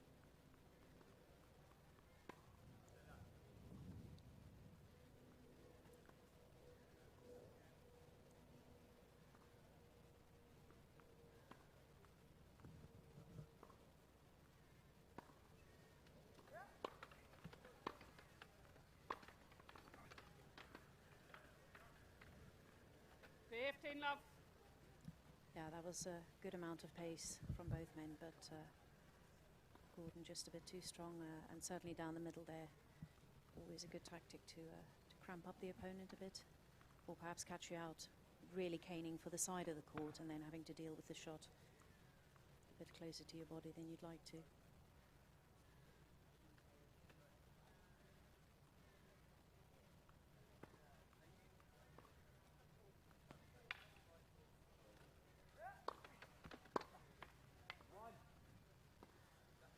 Dirty, love. Getting a bit cranky with himself now. Just things aren't coming off. Balls not coming off the racket cleanly. Yeah, it's so close, sort of reaching, hitting the top of the net cord.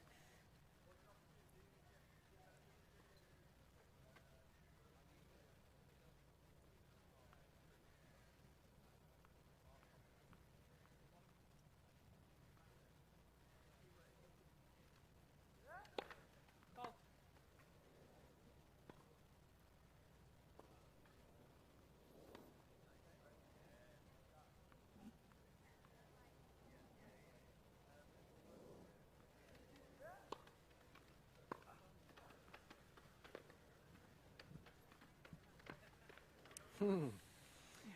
I'd say both men at full stretch getting that ball back, but that was a relatively easy get back for Bailey there.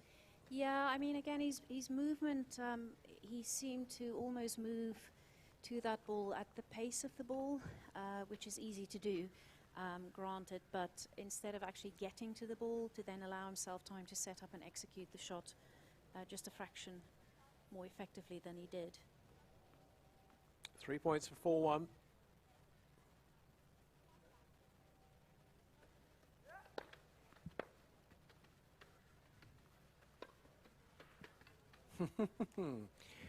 That's what I call the old 1-2 punch from Gordon Reid. About as deep a first serve as he could manage, And by 1 set to love. and latching onto that return and putting it in the position where Dermot Bailey could not get to it.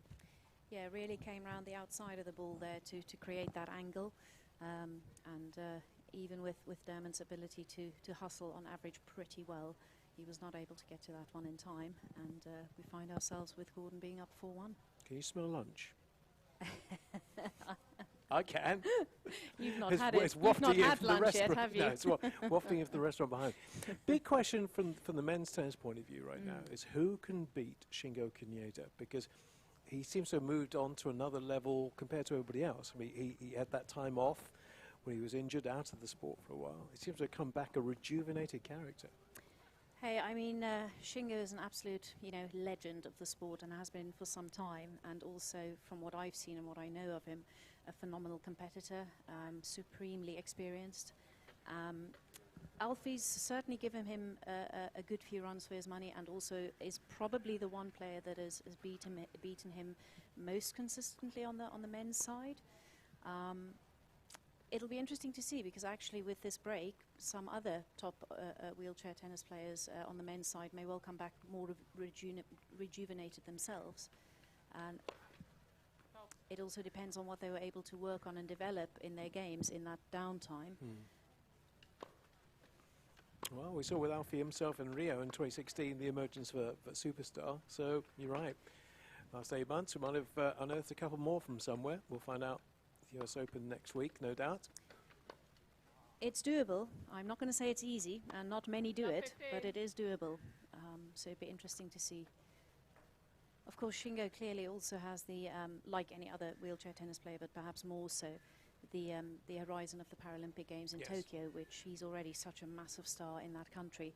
That might add another bout of motivation, not that he needs it, but certainly to up his game and perhaps, like you say, maintain that next level to the extent where it renders it very, very tricky for most guys to keep up. Gordon Reid, 2 games away potentially from taking the match. That won't help.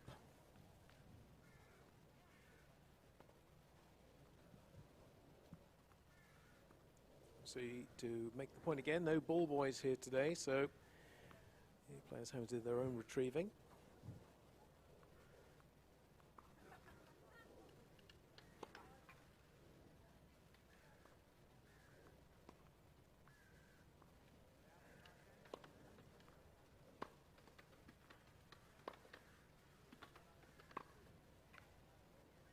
Great shape there from Dermot. Great placement as well. Is the key to playing Gordon those situations, pushing him deeper, make sure he doesn't have those half-court balls? I would suggest, yes, that's probably a better tactic, certainly, because we all, you know, certainly if you followed his progress and his career for a while, he's very, very proficient at taking those short balls and making the most of it. And also the angles he can create on a shorter ball certainly opens up more so than perhaps from a deeper position.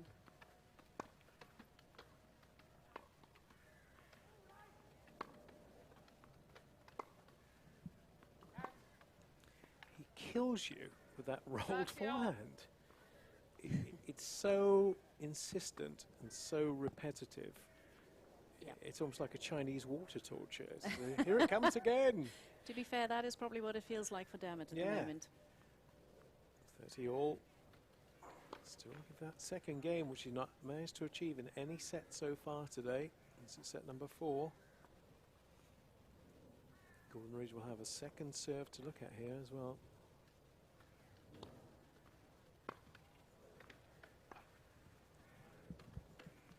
Yeah, Dermot just a fraction too slow on that recovery post the serve. Obviously credit to the speed that Gordon got that return back as well. And we find ourselves with Dermot facing a break point on his serve.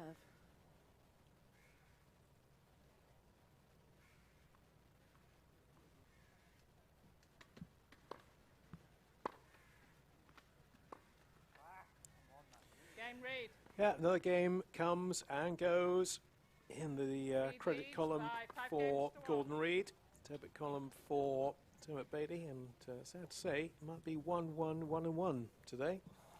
Yeah, I mean, again, those last couple of points, Dermot wasn't moving as well as he normally would, and that showed. Again, as I alluded to earlier, that might be for several reasons, but it does make a difference, especially against a player like Gordon. Dermot will be very aware of what he needs to do. Obviously, there's work to be done, which is partially why, you know, the guys and girls are here this week. As a bit of a good run out to sort of see where they're at and get back into the swing of things. Serving for the match. 15 love. Now 3 points away from it.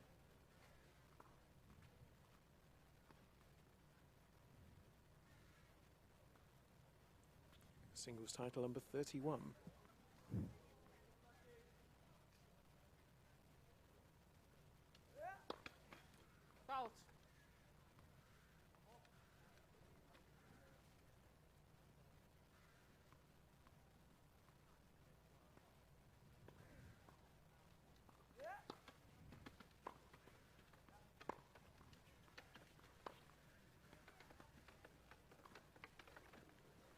Yeah, that's vintage Gordon Reid. Well played. Party love. Looking at Fisher, and those lovely angles. I mean, it comes to the form more when he's playing doubles. Yep. But that's the kind of thing he does when he plays with Alfie Huitt in doubles. He's got great hands, great awareness on court in terms of where he's at and what he can do. And as I said, a rich variety of options in his game that he can do. And yeah, great hands as well to execute those more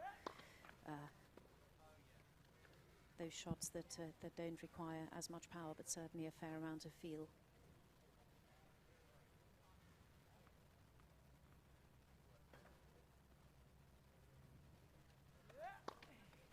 Fault. 30-15.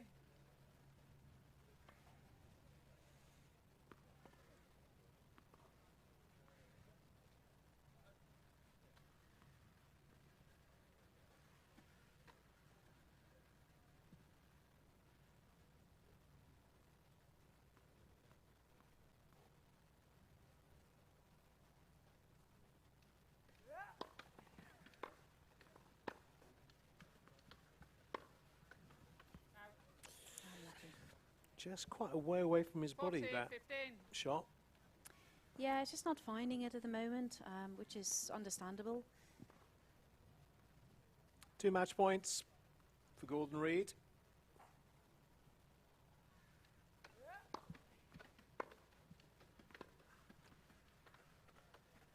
Out. He'll have to do it again. It's one back. 40-30. Yeah, good intent behind that return.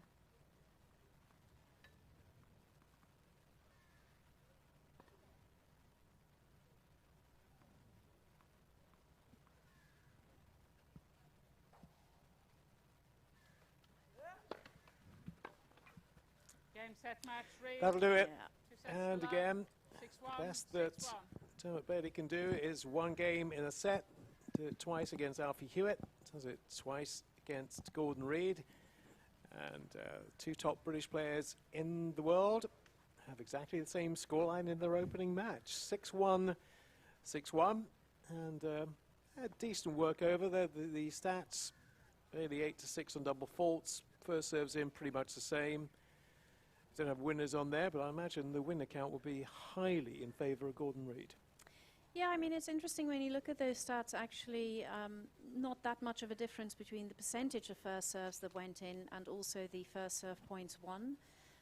But essentially, the deciding factor is inevitably the total points that Gordon won compared to what Dermot was able to do, which will come down partially to the amount of unforced errors that Dermot made from his own racket, but also obviously from the pressure that Gordon would have put on him. And also, as we saw in a couple of servers games where Gordon did struggle with his own serve, he was able to close out the game in his favour. So it's all about sort of timing, I suppose, yeah, winning those big points or those important points, you know, when they count, which you know, the top players in the world tend to do better. But Dermot, give credit to him, he would have certainly tried hard, and he'll be very aware of what he needs to work on. Confidence might also be an issue. I think at the best of times when you're facing the top players in the world, you know, your own confidence plays a big part in what you're able to achieve on court. And equally, like most other players, Dermot has not had any match play for several months now, so he'll certainly be aware of what he needs to go away and work on after this. Well, if there were cobwebs for Gordon Reid, they've certainly all been dissipated. And same for Alfie Huitt. And they will go head-to-head in the opening match tomorrow. Yeah, that will be interesting to see, because obviously they've got a established rivalry. They've played each other on many occasions, and obviously it'll be interesting to see, and perhaps a more accurate measure of where they are in their own respective games. So it'll be fascinating to see how that one pans out. What I'd also be interested to see is how Dermot does in the doubles, because there's a bit less pressure, obviously, on him compared to on a singles court. And we might actually see that in doubles he performs closer to what we know he's capable of. All right, well, we talked to Gordon in between the sets, got a fair idea of where he's at. Obviously, at that point, only half the job was done. The whole job is done now, so let's hear from the British number 2, 6-1, 6-1. Gordon, many congratulations for the win. You've got a big smile on your face. It's a glorious day of tennis. What was most pleasurable about that match for you? I think just being back on the match court, competing again. It's been a long 6 months or so since the last time we've had the competition, so you know it's great to be here. Weather's perfect. It's a nice environment to be in, albeit with no real fans watching. But it's really good preparation for us for next week going over to New York. Did it take a bit of time to get used to the fact that there are no fans here, though, and the fact you're having to, you know, sort your own towels and pick up your own balls, or you just got on with it? Well, us as wheelchair players, we're not always as spoiled as that at some events anyway, so it's maybe not as much of a shock to the system as some of the other guys. But no, of course, you know, everything's a little bit different at the moment, and you've got to adapt and accept that it's not going to be as usual, and just try and really, you know, focus on the job at hand and try and put out a good performance. Speaking of focus, during that period of uncertainty, what did you do to keep yourself motivated? It was tough. I think, like a lot of people, motivation levels went up and down depending on the kind of day or week. You know, I think especially as athletes, for us, we've always got goals in mind, short term and long term. And obviously those short-term goals were kind of taken away over the last little bit of a period, but you know, there's still always those long-term goals of the Paralympics and you know the slams that we knew we were going to come back to eventually. So that's kind of what kept me going. Speaking of slams, of course you've got the US Open coming up. How excited are you to be participating in another Grand Slam event? Yeah, I'm really looking forward to it. I think we all are as wheelchair players. You know, it's always a pleasure to play at these events. And again, it's going to be a totally different experience this time over in New York, but from what I've heard so far, there's been a lot of positive comments from the guys over there so far, so yeah, can't wait to get out there and get going. Congratulations on the win, mate. Thank you. Thank you.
Time for the final match of the day at the LTA Wheelchair Tennis Series, where Jordan Wiley on your screen right now is looking to make it 2 wins in 2 matches after victory over Lucy Shuker earlier this afternoon.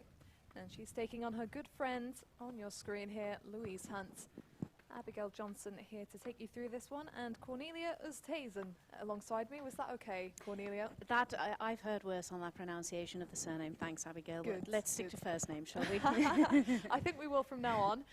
So this is the last of 4 matches of the day here at the LTA Wheelchair Tennis Series. It's a round-robin format. It's featuring GB's top 3 male and top 3 female players facing off in singles action, and they've been pretty straightforward scorelines so far today for all the winners, so we're hoping that this one will take us right down the wire to a match tiebreak, potentially. 2 players that know each other really well, you were saying, Cornelia. Yeah, certainly off court they've been friends since childhood, really, and by extension also on court they would have grown up together as wheelchair tennis players, representing Great Britain on many and various occasions. Both of them are Paralympians as well, so yeah, it should be interesting to see, especially after the break that both players have had, whether perhaps there's some nuances to their match that may not have been there otherwise. Time will tell. Absolutely. Just the little graphic at the bottom of your screen. Lexi launches today. Can you tell us a little bit more about what this represents, Cornelia? Yeah, sure. So Lexi is essentially a classification system related to Paralympic sport. It's being introduced literally today to wheelchair tennis, I suppose, formally, just as a visual way for perhaps people who aren't familiar with wheelchair tennis to understand the relative levels of impairment or disability that players may have. Essentially, in the open division, you're broadly looking at players who tend to have a lower limb impairment, perhaps some limitations in their trunk, but broadly speaking, they've got normal use of their upper limbs and their hands. There's one other division in wheelchair tennis, the quad division, which is where players tend to have impairment in both the upper and the lower limbs, and most tellingly also a limited ability to control the wheelchair and their racket. So you would often see quad players literally taping the hand to their racket to their hand by virtue of having limited ability in that context. So yeah, so simple terms on average lower limb deficiencies versus lower and upper limb limitations. Well, thanks for that. That's really informative.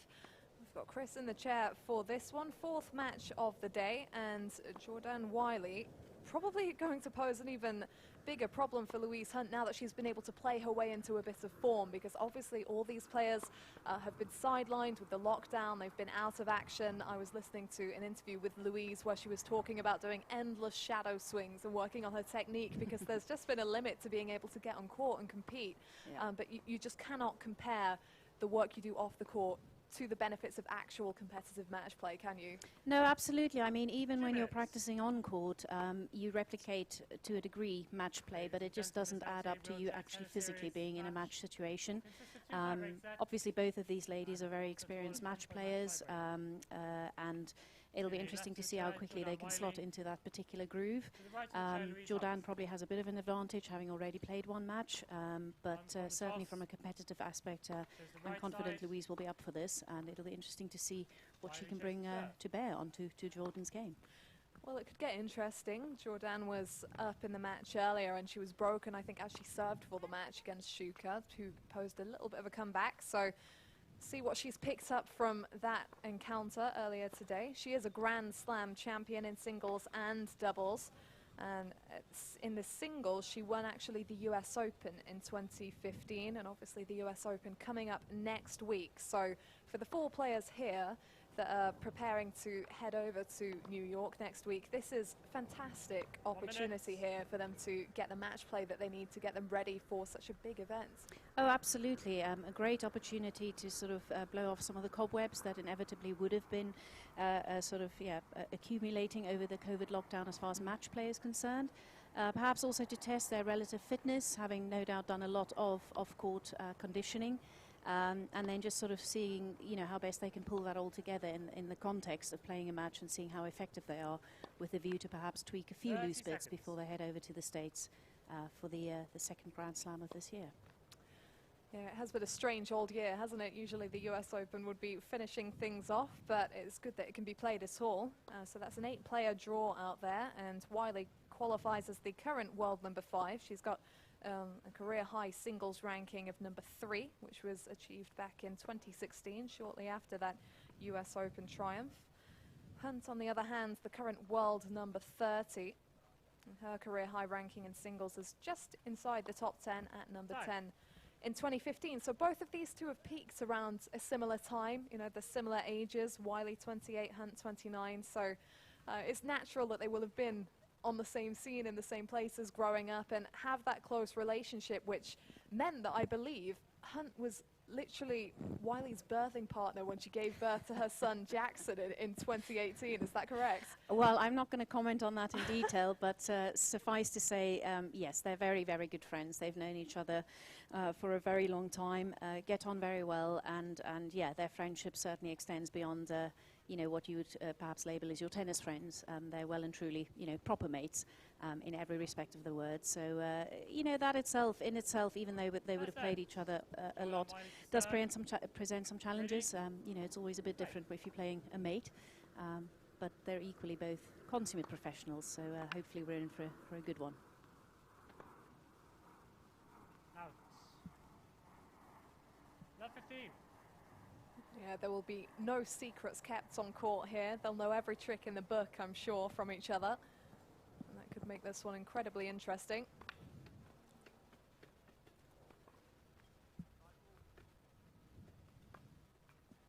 Oh, unlucky for Louise. She had a cracking return, which Jordan did very well to get to and actually put back into play, and unfortunately not able to finish that off. But pretty starting with intent, certainly a couple of points in. Yeah, it was a terrific return, scorched down the line. Fault.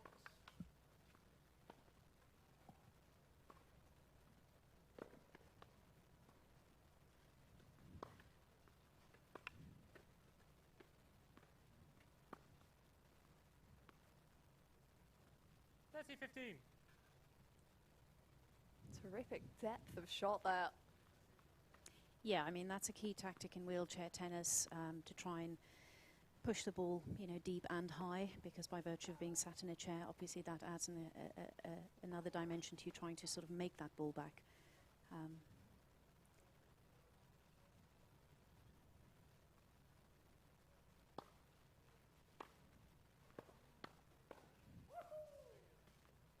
Yeah, classic. Out wide, opens up the court into space.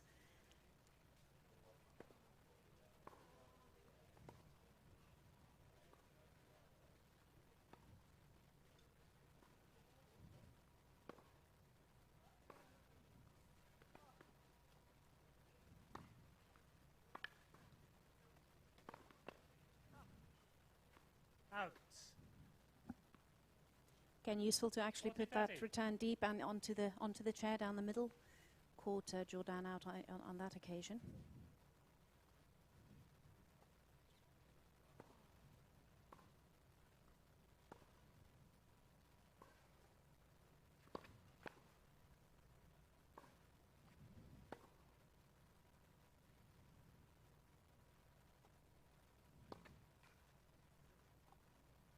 Juice. She's playing a second match of the day here. Is that more beneficial because she's played herself into some form, or with the long break from this competitive match play, is she going to feel that a little bit physically? I think that probably differs from person to person. I think overall Jordan will be fine with it. She's experienced enough and fit enough for it not to be a problem. Out.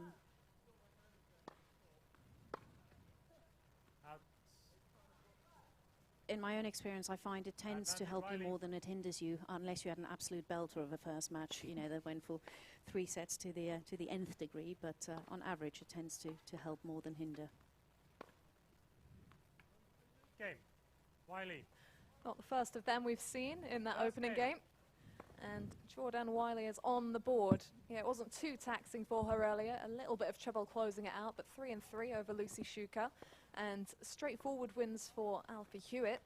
6-1, 6-1 over Dermot Bailey. And Gordon Reed, who went via the same scoreline against the same opponent, so poor Dermot Bailey, but I'm sure that's been quite a good experience for him to test where his game is at and to look at the things to work on going forwards and see what needs doing. Yeah, I mean, as an up-and-coming player, it's always great to play up, because it does give you a true measure of sort of where you are and, more importantly, perhaps the amount of work you still need to do. So I'm sure Dermot would have learnt a lot from both of those matches, and inevitably himself, obviously, a touch rusty as well, and you know, trying to get back into the swing of things. Left 15.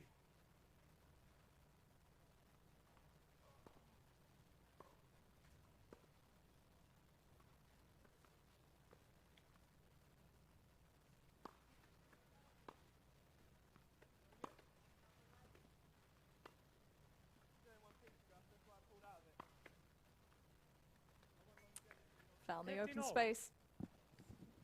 Yeah, well played. Bided her time there, and then finished off on a nice shot into space.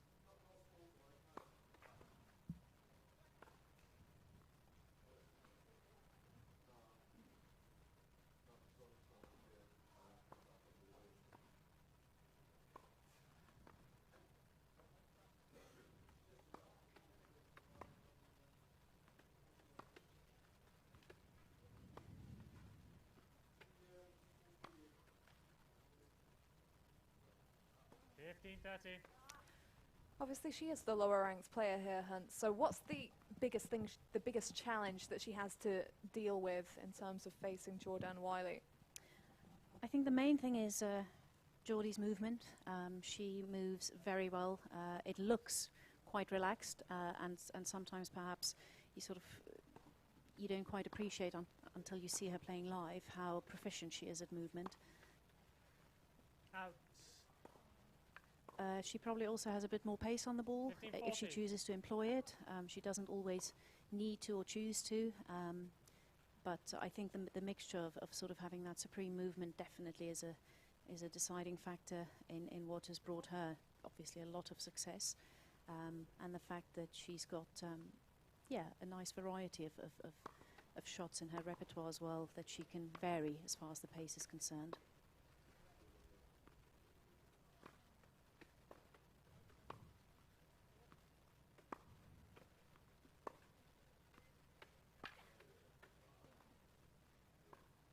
Coupled with feel. Yep, no, Jordan does have the ability to do it all. I think the thing that is sometimes deceptive, as it is in able-bodied tennis, is when you watch it on the screen versus watching it live, the pace is quicker. So it might seem a little bit slow on the screen, but certainly looking over to the court proper, it's moving at a faster pace than it might appear on television, which is key as well for the movement and actually your sharpness on court in terms of setting up and not reacting but recovering between shots to be ready for that next shot. That was fantastic stuff from Wiley. You could see Hunt at the beginning of that previous point just trying to unbalance her, move her around, and still she was able to find her way into the forecourt with such control.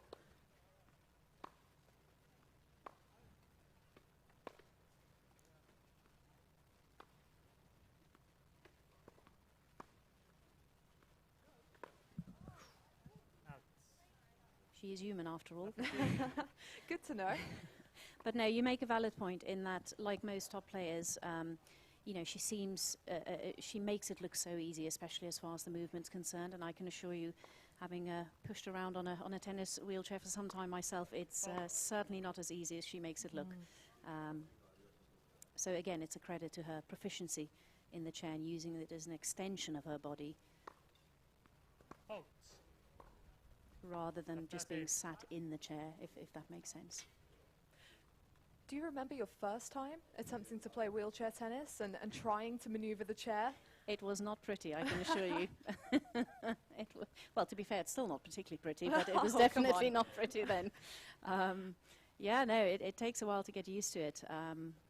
It's a very foreign feeling if you've never done it or grown up with it. But like anything, hopefully with time and practice in the saddle, it becomes you know, less offensive to the onlookers. 15-13. I'm impressed, you know, the full body fitness that is required to keep moving. When you're waiting on the return, you're constantly moving back and forth to be ready for which way it comes. And it must take tremendous arm strength to keep yourself going for the duration of a match, because able-bodied tennis, they're taking a little breather between points. They're stood there waiting for the return. Here, you can't really do that, can you? You can't afford to.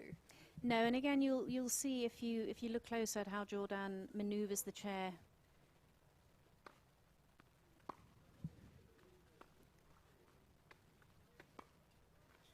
Sort of in between points as well.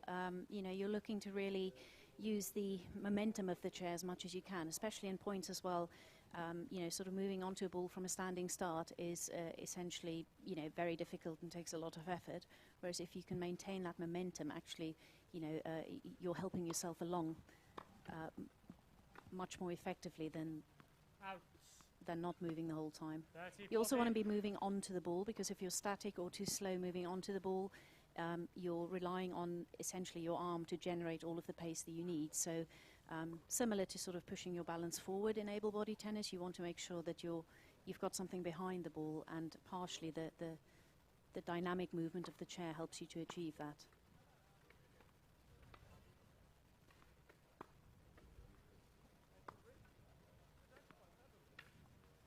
Juice.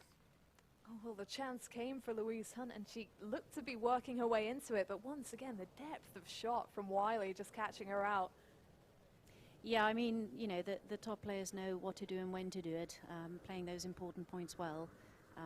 And yeah, we find ourselves back on deuce. Let's see if Louise can give herself another couple of opportunities here to get on the board.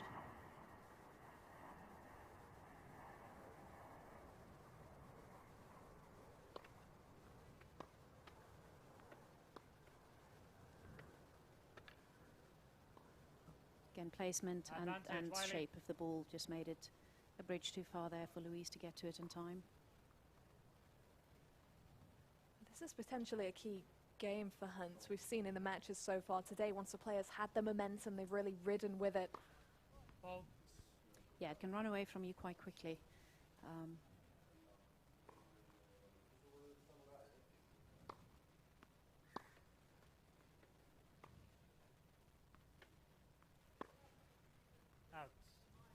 Not quite. Yeah, so perhaps that was an example of Louise being on the ball in time, but perhaps not having just enough momentum behind the ball, and then perhaps just sort of pushing it a bit too much in terms of trying to generate that pace and angle with the arm, as opposed to using the chair to help her to do that. It can be quite subtle, but it does make quite a big difference, more than you appreciate until you find yourself in that situation. Yeah, absolutely. It is such a technical sport. So both players stopping here for the first changeover. For anyone just tuning in, you're watching the LTA Wheelchair Tennis Series. It's a 2-day event featuring round-robin action that involves the top 3 male and top 3 female players in the country. And aren't we fortunate to have the depth in the UK that makes a tournament like this possible for them, because not many countries would be able to field this kind of lineup ahead of a big event like the US Open, which needs quality preparation for it. Yeah, I think in this country, as far as wheelchair tennis is concerned, we're very fortunate to have a very established contingent of professional players, both across the men's and the women's areas, and more importantly within that context also top 10 players, which make a big difference. So any young and aspiring wheelchair tennis players watching this, I would certainly encourage you to watch and learn from what these guys and gals are doing, because they've been doing it for a long time. They do it very well, and as I've said before, a lot of the time they make it look much easier than it actually is. And perhaps we can touch on some of the upper body strength elements required as well, which could prove useful for perhaps some youngsters to consider to incorporate into their games when the time is right. Yeah, absolutely. I think this is the best tennis lesson that you could get, really. You watch and learn from the pros. Absolutely.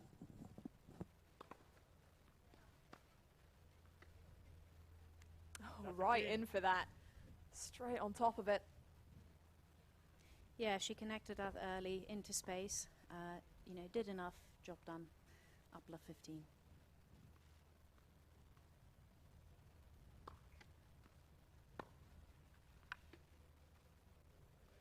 always useful to sneak back behind the opponent as well. That is a tactic that invariably pays dividends.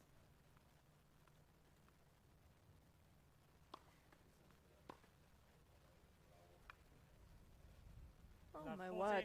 Might this be the quickest return game ever? If she can strike 4 return winners in a row, that's going to be pretty impressive. What have you got, Jordan Wiley?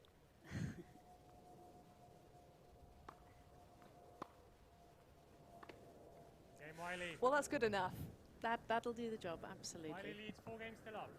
That is fantastic. She just completely took time away from Hunt there. She must have felt so rushed lining up to serve.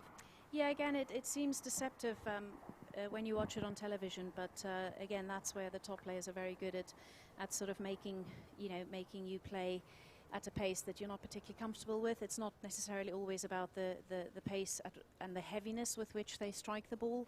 And Jordan, again, is a very good example of someone who's got the variety in a game of either playing with pace or perhaps then looking more at the placement and certainly the shape of the ball. And that variety as well obviously creates enough of a challenge for opponents to sort of keep them guessing. Faults.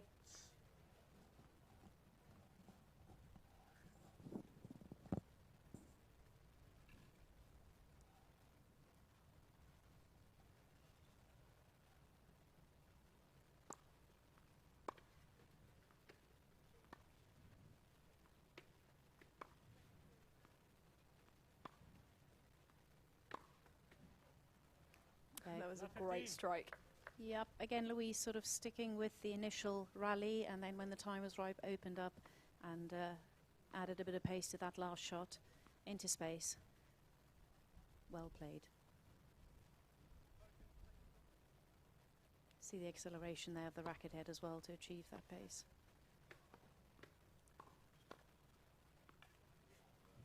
Good response. She likes that one, doesn't she? It is a classic.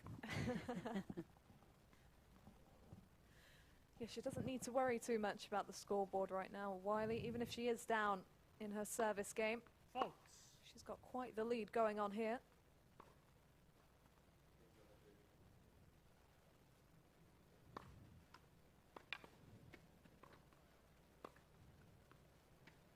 Yeah, again, too good. 30-15. I think she could hit those in her sleep. I wouldn't disagree with that statement. Out.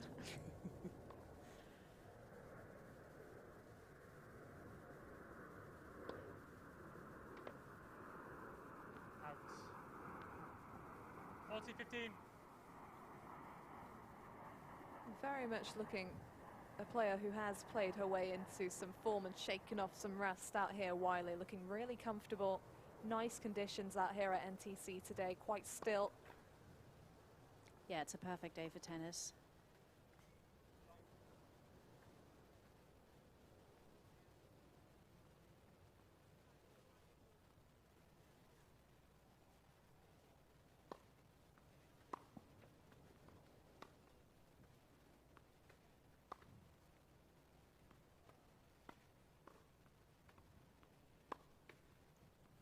Yeah, again, similar 40-30. to that point a couple of points ago where Louise got herself into the rally, bided her time, and then upped the pace a bit into space. She's inching a bit closer to Jordan in this game.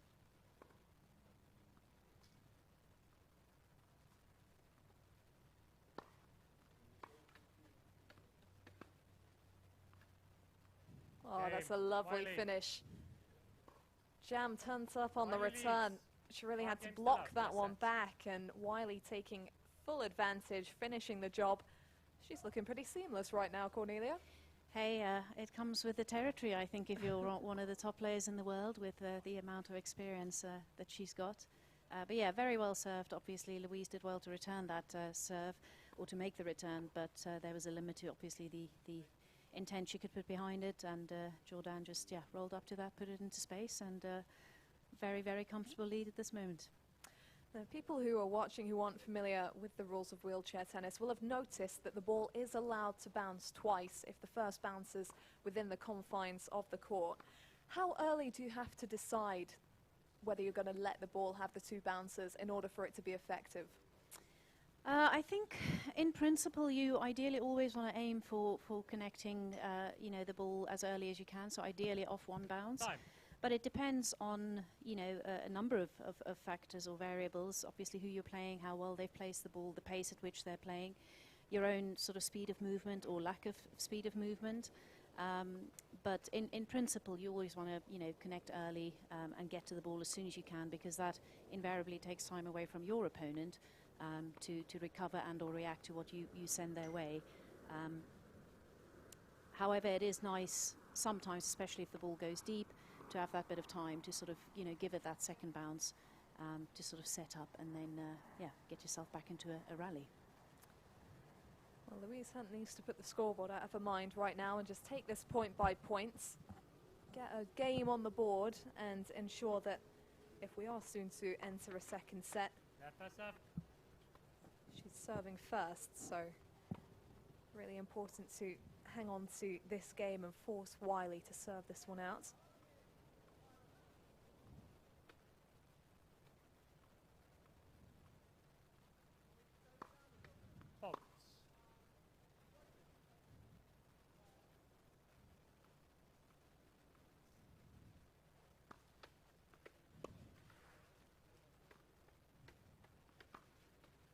Out. Oh, unlucky. Actually, from this angle, what's useful to observe is Louise's chair compared to Jordan. So you'll see Jordan has got a much lower back than Louise does. And we'll touch on that in a moment, perhaps. Left 30. So what difference does that make? Well, again, it comes down to an individual player and to a degree the level of impairment physically that they may or may not have. Sure.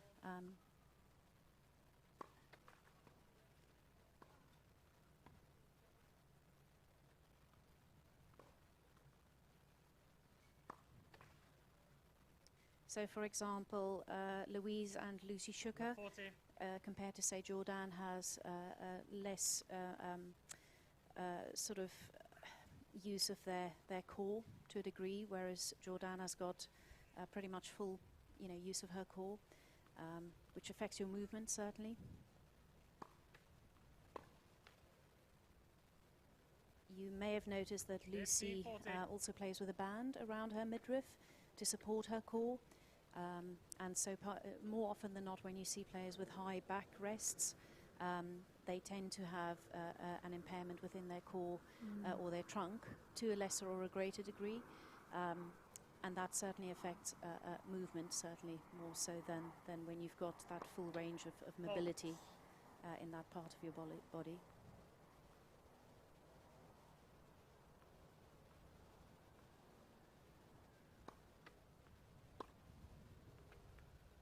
First set. That is Wiley. a terrifically placed return to finish off a stunning set of tennis from Jordan Wiley, who's looking very comfortable out here. Yeah, she was able to just connect well with that, open the shoulders, get the full rotation through the shot, well placed, and a comfortable first set in the bag. Well, we've seen a lot of straightforward set scorelines so far today. They haven't necessarily reflected the competitiveness of the matches, but as you referenced earlier, it's all about winning those key points, and that's what the top players are so good at, peaking when it matters. Quite, to the frustration of us lesser mortals.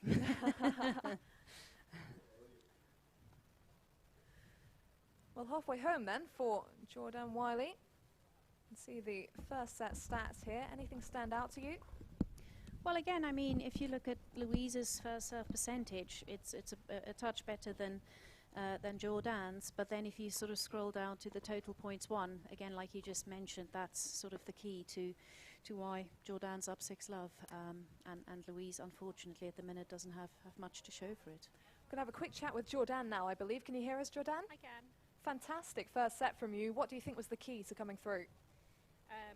Play better than I did this morning. I mean, yeah, I felt like this morning I was a bit rusty. It was my first competitive match in like 6 months, and yeah, now I feel like I'm just being really aggressive. Serve is struggling a little bit, but it's so much better than this morning, so overall I'm pretty pleased. Were you worried that having played already today might take its toll on you a little bit physically coming into this one? No, I mean, I'm used to having long days on tour, and I know it's been a while since I've done it, but I've managed to keep up my fitness whilst I've been in lockdown. Oh, I've got to look over here, sorry. Hello. So yeah, no, I feel in a good position. I feel strong. Well, going into the second set even then, what's the game plan for you? Just more of the same, really. Just keep it up, and I'm still trying to work on that serve. But I think everything else is going really well, and if it's not broke, don't fix it, right? Absolutely, great stuff. Thank you. Thanks. Time. Well, it's just like she said, if she continues playing like this, she shouldn't have too many issues, but there is that danger of losing concentration a little bit when it's going so much your way, right? Oh yeah, absolutely. I think she'll be tuned into that, and it'll be interesting to see if she does dip concentration level-wise or not. But yeah, it can be, it can certainly be a factor that plays into the match. Second set, Wiley to serve. Well, she gets the serve to open in this second set. Fault.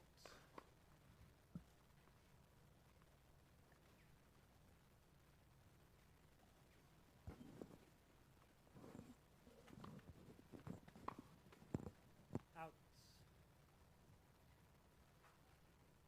15 love.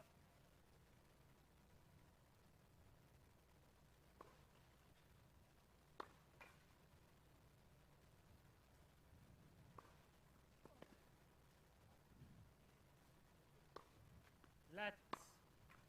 Second serve. Just be interesting to see if the ball toss is varying a little bit more than perhaps it tends to.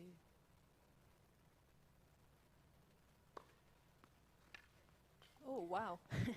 Well, she bent back quite a bit on that, but certainly got the job done. Grazed off the sideline.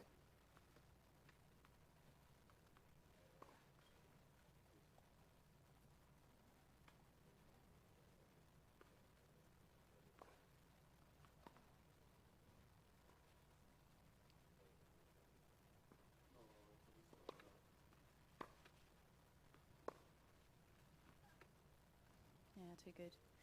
One thing to actually focus on, which is key in wheelchair tennis as well, is if you obviously have the core strength and the ability in your lower trunk, is sort of maintaining a posture that's strong and fairly upright, not rigid, but certainly a good posture, as opposed to hunching over or bending over too much. Okay, Wiley.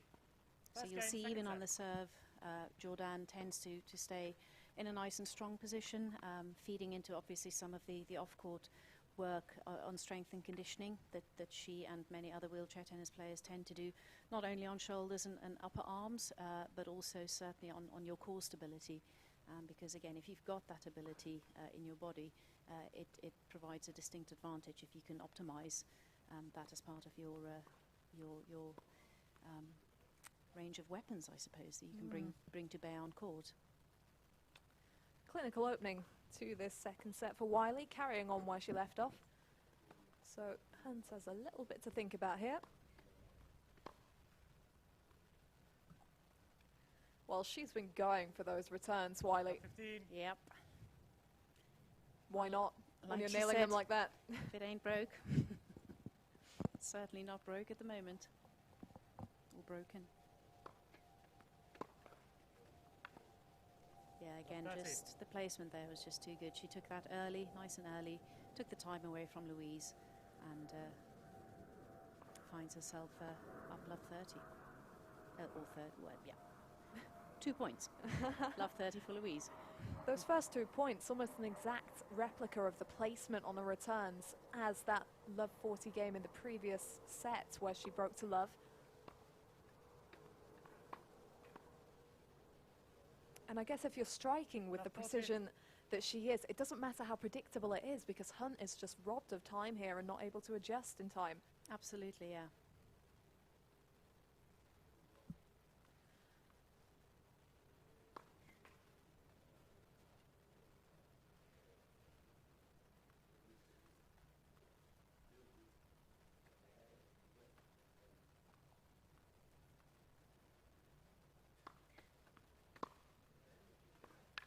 Game Wiley.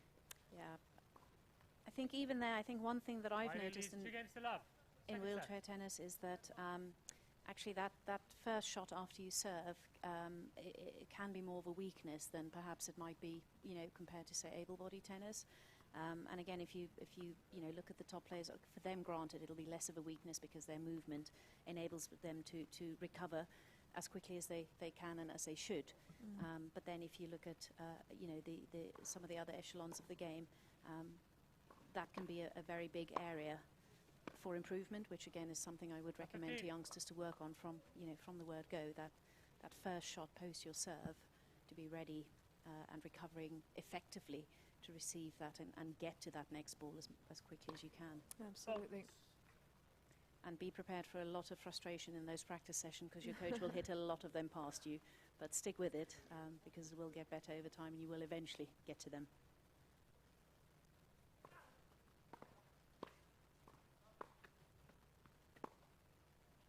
Out. Take that. Left 30. Yeah, the focus from Hunt here is good, and it has to be there because, 6-love, 2-love down, yeah, but it's just the one break in this set. If she can find a way back into this set and somehow edge it, we would go to a match tie-break, so it's still anyone's match if you can find some answers to the questions that Wiley's posing at the moment. Yeah. Let second serve.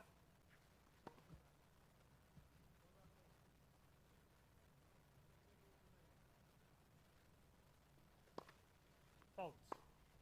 Well, Louise is an experienced campaigner. Well, She's been playing this game for a long time. She's a very good match player, so she will be, certainly aware of what she needs to change and attempt to do that.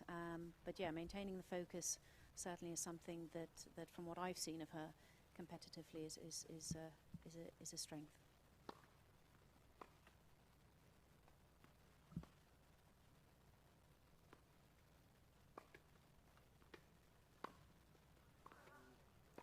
Oh. 15-40. Yeah, again, just Jordan's movement there to get to the ball early, take the time away. It was actually a pretty nice shot from Louise there. Perhaps a little bit short, but Jordan was onto that as a flash, quick as a flash, and Fault.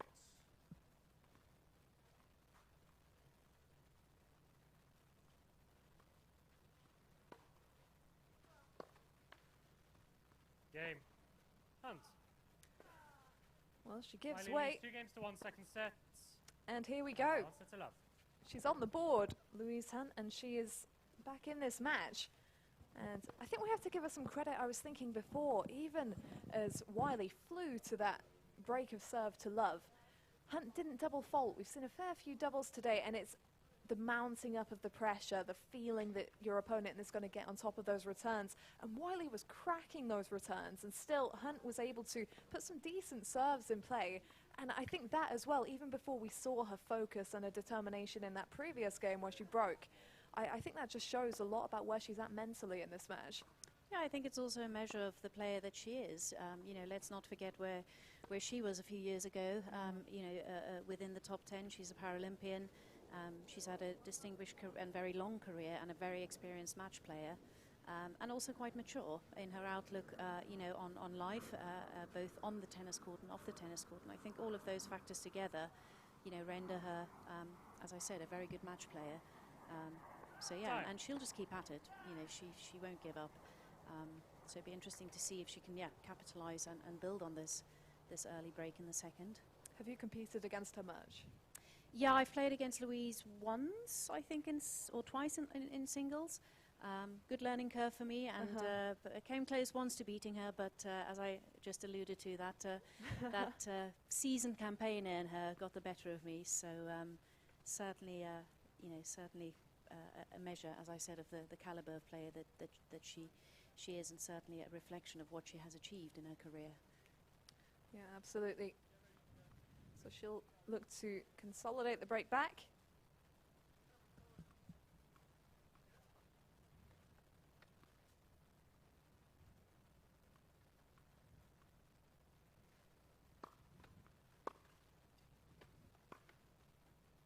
Oh, she set that up well, but just Love 15. not able to execute it as tidily as she would have liked to.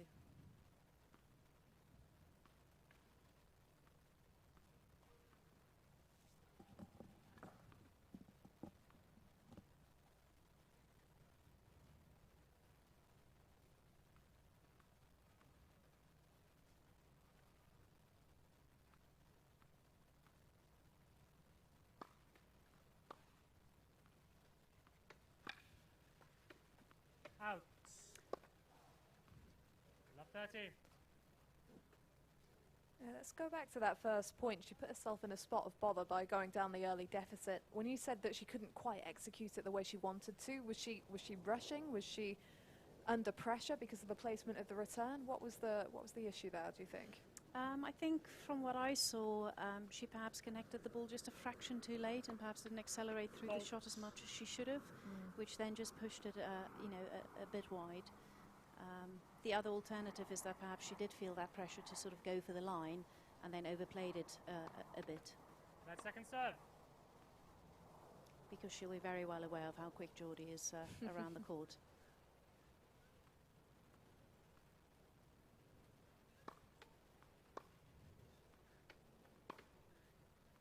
Yeah, much better. 15-30. There's incredible depth right in the corner. Yeah, again, Louise maintained sort of a good strong posture there, with the balance maybe not visually that obvious that it moved forward, but fundamentally her balance within the shot, she went through the shot, moved the balance forward and then was able to execute that, and finds herself creeping back.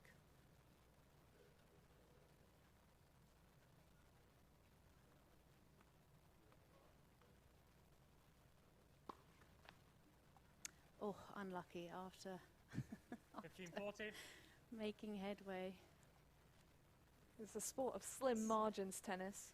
Takes yeah, untimely double that, unfortunately, but that is where it both the beauty and the curse of this sport.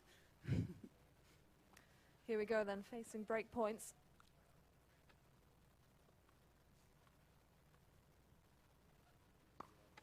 Fault.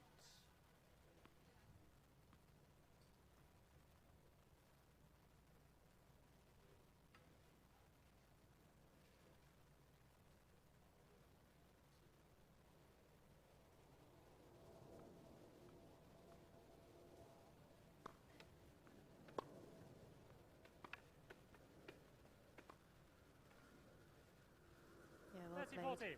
Louise is also, like most players playing this week, she's played a lot of doubles in her time as well, has had some good success in that regard. So again, she's also very proficient at using the angles of the court. So it'll be interesting to see to what extent she can perhaps incorporate that into her singles game here today against Jordan. Former top 10 in both singles and doubles. That doesn't happen by itself. Out. Game Wiley. No, that's a shame. Yeah, she knows that as well. That was Wiley leads 3-1. untimely. Second set. And that's what it comes back to. Wiley just looking so sharp in the moments that are really contributing to the overall scoreboard. And here she is again with the break back in her pocket. Yeah, I think she seems really relaxed and just sort of making the most of the opportunity here.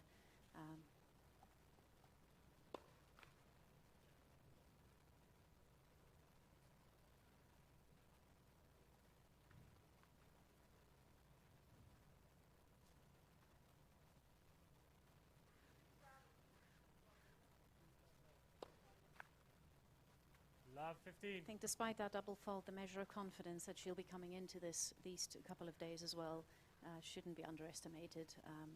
Not inferring that Louise or Lucy are not confident, but there'll certainly be an aspect of her confidence that'll play a part in in how relaxed she is, and to a degree also how well she's able to execute her game.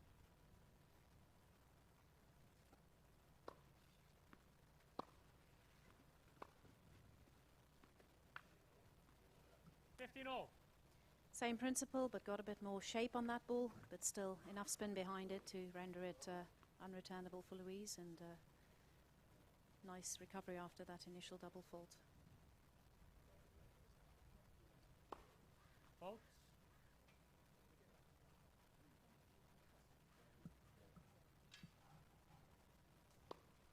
Fault. 15-30.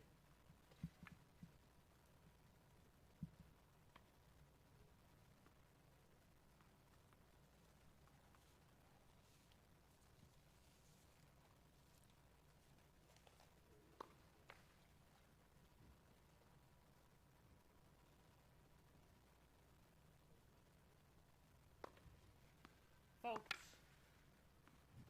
15-14. So close on these. Barely a gap on that one, but here we go. Hunt with the opportunity to break straight back and keep Wiley from regaining the momentum. Yeah, key for Louise now to pressure Jordan without overplaying. Arguably much easier said than done. Let's see if she can Fault. do it.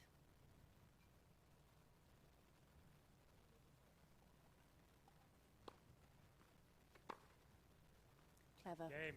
Hunt. And that again is perhaps showcases Louise's experience Wiley there. leads 3 games to 2 second set. The and by likelihood 1 was set that up. Jordan anticipated the return cross court, because that's what Louise has been doing for the majority of her returns so far, and Louise just, sort of biding her time, is a fraction longer on that shot, and then boom, down the line, and 3-2, we're in this. Giving Jordan Wiley a little bit of a taste of her own medicine there as well. I think she's been on the receiving end of a few of them so far this afternoon. Always good to return the favour. Yeah, absolutely. She deserves a smile at that changeover. She worked hard for that one, and it's good for her that she just keeps pegging Wiley back. Yeah, Wiley keeps getting the advantage, but she's not letting her get the same momentum that she had in the first set, and that's what's key here as we start to edge down the wire. Yeah. I mean, I would be interested to see or to learn about the influence to a degree that perhaps the fact that both ladies have their coaches on court, has on their ability to sort of, like you just mentioned, Louise obviously have changed up a few things, which obviously has helped her. That's not to infer she wouldn't have done it if the coach was not on court, but I'm conscious it's a contentious subject at the best of times. If you look at the I suppose the fundamentals of tennis, and that a lot of tennis players and fans subscribe to, the beauty of the game, being that yes, before and after the match you can get input, but frankly when you're sort of facing down the opponent on the other end of the court, it's up to you putting your wits against theirs, and the better person on the day being the victor, which I certainly subscribe to. Certainly fundamentally, the same for me. but I suppose there are other variables in terms of the broader appeal of the sport in the context of sort of media and television, which renders the other side of the coin of that argument valid too. Yeah, it's definitely, I think, a debate that we'll be having for some time. On the WTA tour, they've made movements along with coaches being able to give advice actually during matches when the player's on the same side of the court, so we'll see how that goes. Certainly adds an interesting dynamic, and might have some input here. Love 15. Yeah, I mean, I can see the advantages of it, but I suppose on the other side of the coin, it's one aspect of our sport that is so unique, and that does make it or differentiate it from so many other sports. But I suppose you could equally argue, well, that's perhaps problematic. But perhaps, yeah, we'll flick a coin on that one, best of 3, and see who ends up winning that particular argument in due course. I think the thing that people so often forget about tennis is that it's often the mentality that is the differentiating factor. I mean, we can see with these two players, both of them can play the game wonderfully well, but it's largely Jordan who's the higher ranked, who's edging out the key moments, and that's a lot to do with where she's at mentally. And when you bring in a coach and you're not there just fighting the head game battle all on your own, that does kind of take some of the edge off it, and I think it's still a valid part of the game as much as the physical. Love 40. Back to her winning ways on the return, Wiley. Nothing stopping her. No comfortable lead here. Looking to consolidate her lead in the second set as well.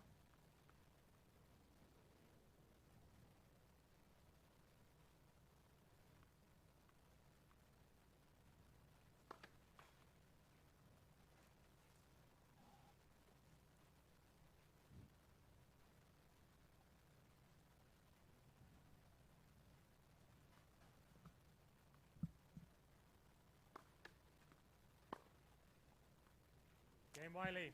So good. Yep. Wiley leads 4 games to 2. Again, Second great set. shape on that return. Just pushing it wide enough for it to be impossible to reach. Well, you've got to give her so much credit, because it must have been frustrating to lose the consistency that she had on the serve in the first set. But it hasn't stopped her from regrouping time and time again, just to go back to what was working on those returns, keep methodically going through her paces. Oh, that's fabulous. That's another one. Yeah, I think again the top players are very good at consolidating on their strengths in a particular match.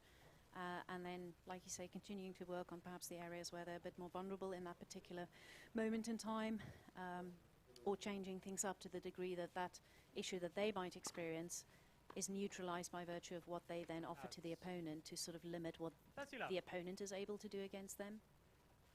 Finding a way to win those points when it matters.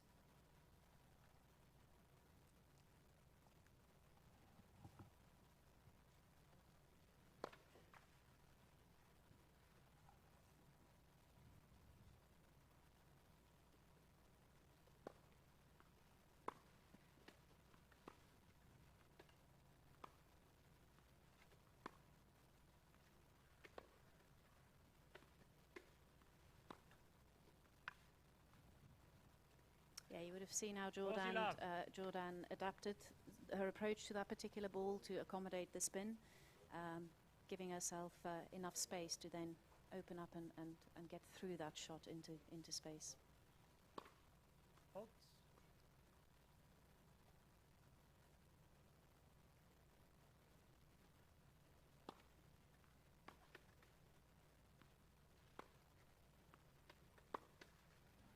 Lovely. Really well anticipated. Wiley's been so good with that cross-court forehand, and you could just see that Hunt was ready for it on the right side of the court. Yeah. Yeah, she kept tracking, as you can see there. Kept her eyes on the ball the whole time, which enabled her then to anticipate that shot and set herself up to be in the right position at the right time. Faults. 40-30. Well, after I referenced her struggles on serve, I thought she was about to drop a love hold on me and show me what's what. But a little bit tighter now for Wiley, so this is a big point coming up in the wider context of this set. Would be quite a lead for her if she can get this hold on the board.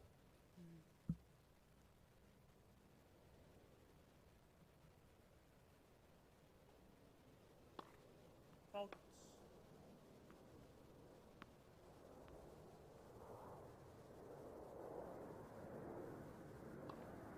Faults.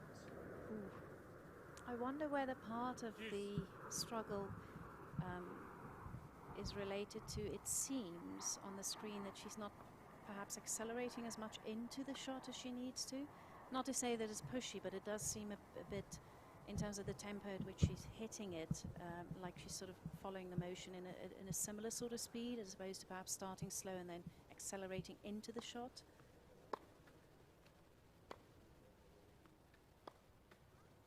Out. Advantage, Wiley. What could she have done differently there? Well, it's making the shots versus not making them, the unforced error count, keeping that as low as you can.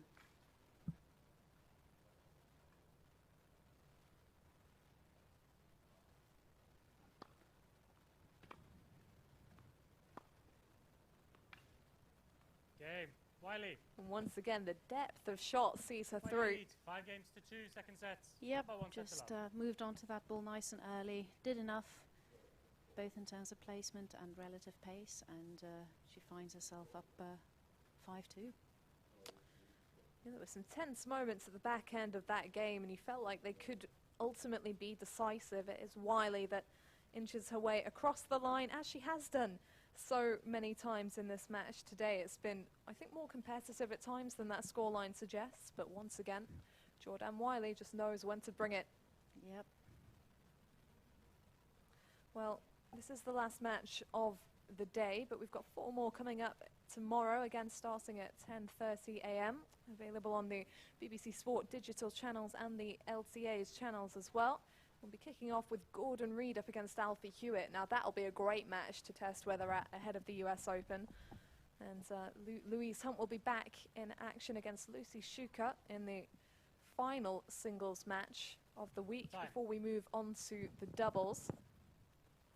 Now, Jordan Wiley's fiancé, Mark McCarroll, I believe is going to be across the net from her tomorrow. How does that one work? Well, I suppose if, you know, as far as relationships go, if lockdown didn't break it, perhaps... no, I'm obviously joking. Well, they train together. Mark is a fantastic player in his or certainly when he was playing, a fantastic player in his own right. Good coach as well, heavily involved in coaching Jordan and also some of our juniors. So he's a wily character himself. Pardon the bad pun. So it'll be interesting to see what he brings to the court to challenge Jordan, but obviously also Lucy. He's well versed with how they've played doubles together, and obviously involved in trying to help them to develop their doubles game as well, in anticipation of among other things, Tokyo 2021. Well, Louise on the hunt for a much-needed hold of serve here. Love 30. I was slow on the pickup on that one. I'm glad I'm not the only one. Well, when you dropped your pen, I thought we've hardly had any today. Better pile them on while we still can, because this one looks to be edging towards a swift close. Wiley got her eyes on the prize here.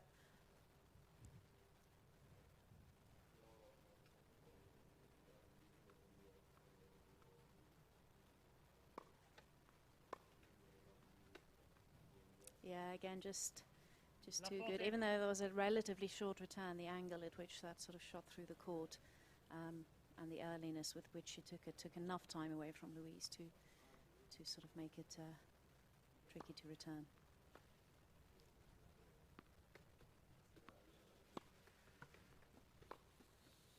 Oh, That's a match. Wiley. Deep Six into love, the six open love. court from Jordan 16. Wiley to seal a really good win over her very good friend Louise Hunt. Nice that they can share a smile. 6-love, 6-2 for the top ranked player, or current world number 5.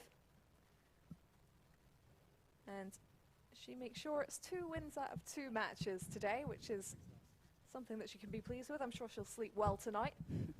Back on the match court, it's been a tough few months for everyone, but particularly for the athletes in GB, kept back from the competitive match court. And a great opportunity here at the LTA Wheelchair Tennis Series for Jordan Wiley in particular to get some good match prep in ahead of the US Open. As we mentioned, she's multiple times the doubles winner at the majors. She's really excelled in that department, but was also a champion in the US Open singles in 2015. So this will help her preparation for next week's events. It's been a great first day of action, hasn't it? yeah, no, absolutely. Great opportunity, like you said, for the players just to sort of get back into the throw of proper match play. Sort of, yeah, trying to apply some of the stuff that they no doubt would have been working on in lockdown, both as far as sort of off-court work is concerned, but also any bits that they may have amended to their game. And yeah, fantastic day at a fantastic venue, and looking forward to tomorrow being another good day of wheelchair tennis. You can see there Wiley triumphing in the big points, and she's now speaking to Anne-Marie Batson about this victory.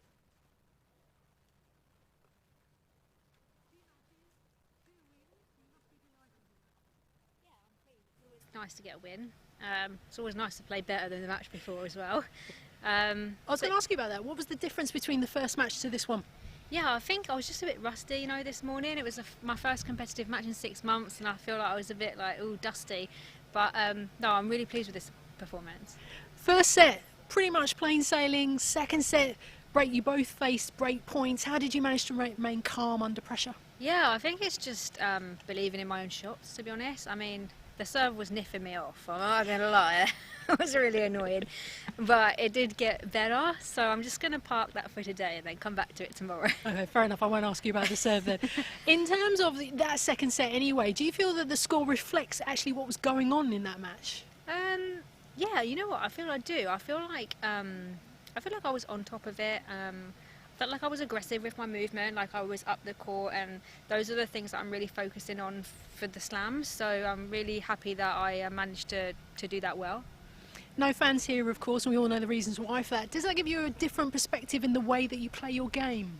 Yeah, it's strange because, you know, when you're playing in front of fans, you really feed off their energy, and you have to like get your energy from within when you're playing without fans. So it's going to be tough, you know, next week.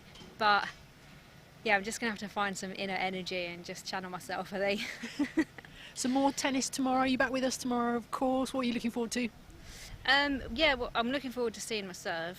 You're going to work on that tonight, do you think? Yeah, I mean, you wouldn't believe that if I told you like 2 weeks ago I was hitting aces left, right and centre, so I don't know what's going on, but we'll find that. And then got a doubles match as well, so that'll be good to get one of those under the belt as well. Nice one for today. See you tomorrow. Thanks. A little bit of banter from Jordan Wiley. We love to see it, and we'll look forward to seeing her and her serve tomorrow when she returns. Fantastic first day of action at the LTA Wheelchair Tennis Series. We've seen some top-class tennis on display. So fortunate we are to have this kind of quality on the scene in Great Britain. But that does bring us to the end of day one. We'll be back tomorrow for further singles action and for some doubles clashes as well. That will be kicking off at 10:30 a.m. You can follow the action on BBC Sport online channels and LTA digital channels as well. We'll see you then.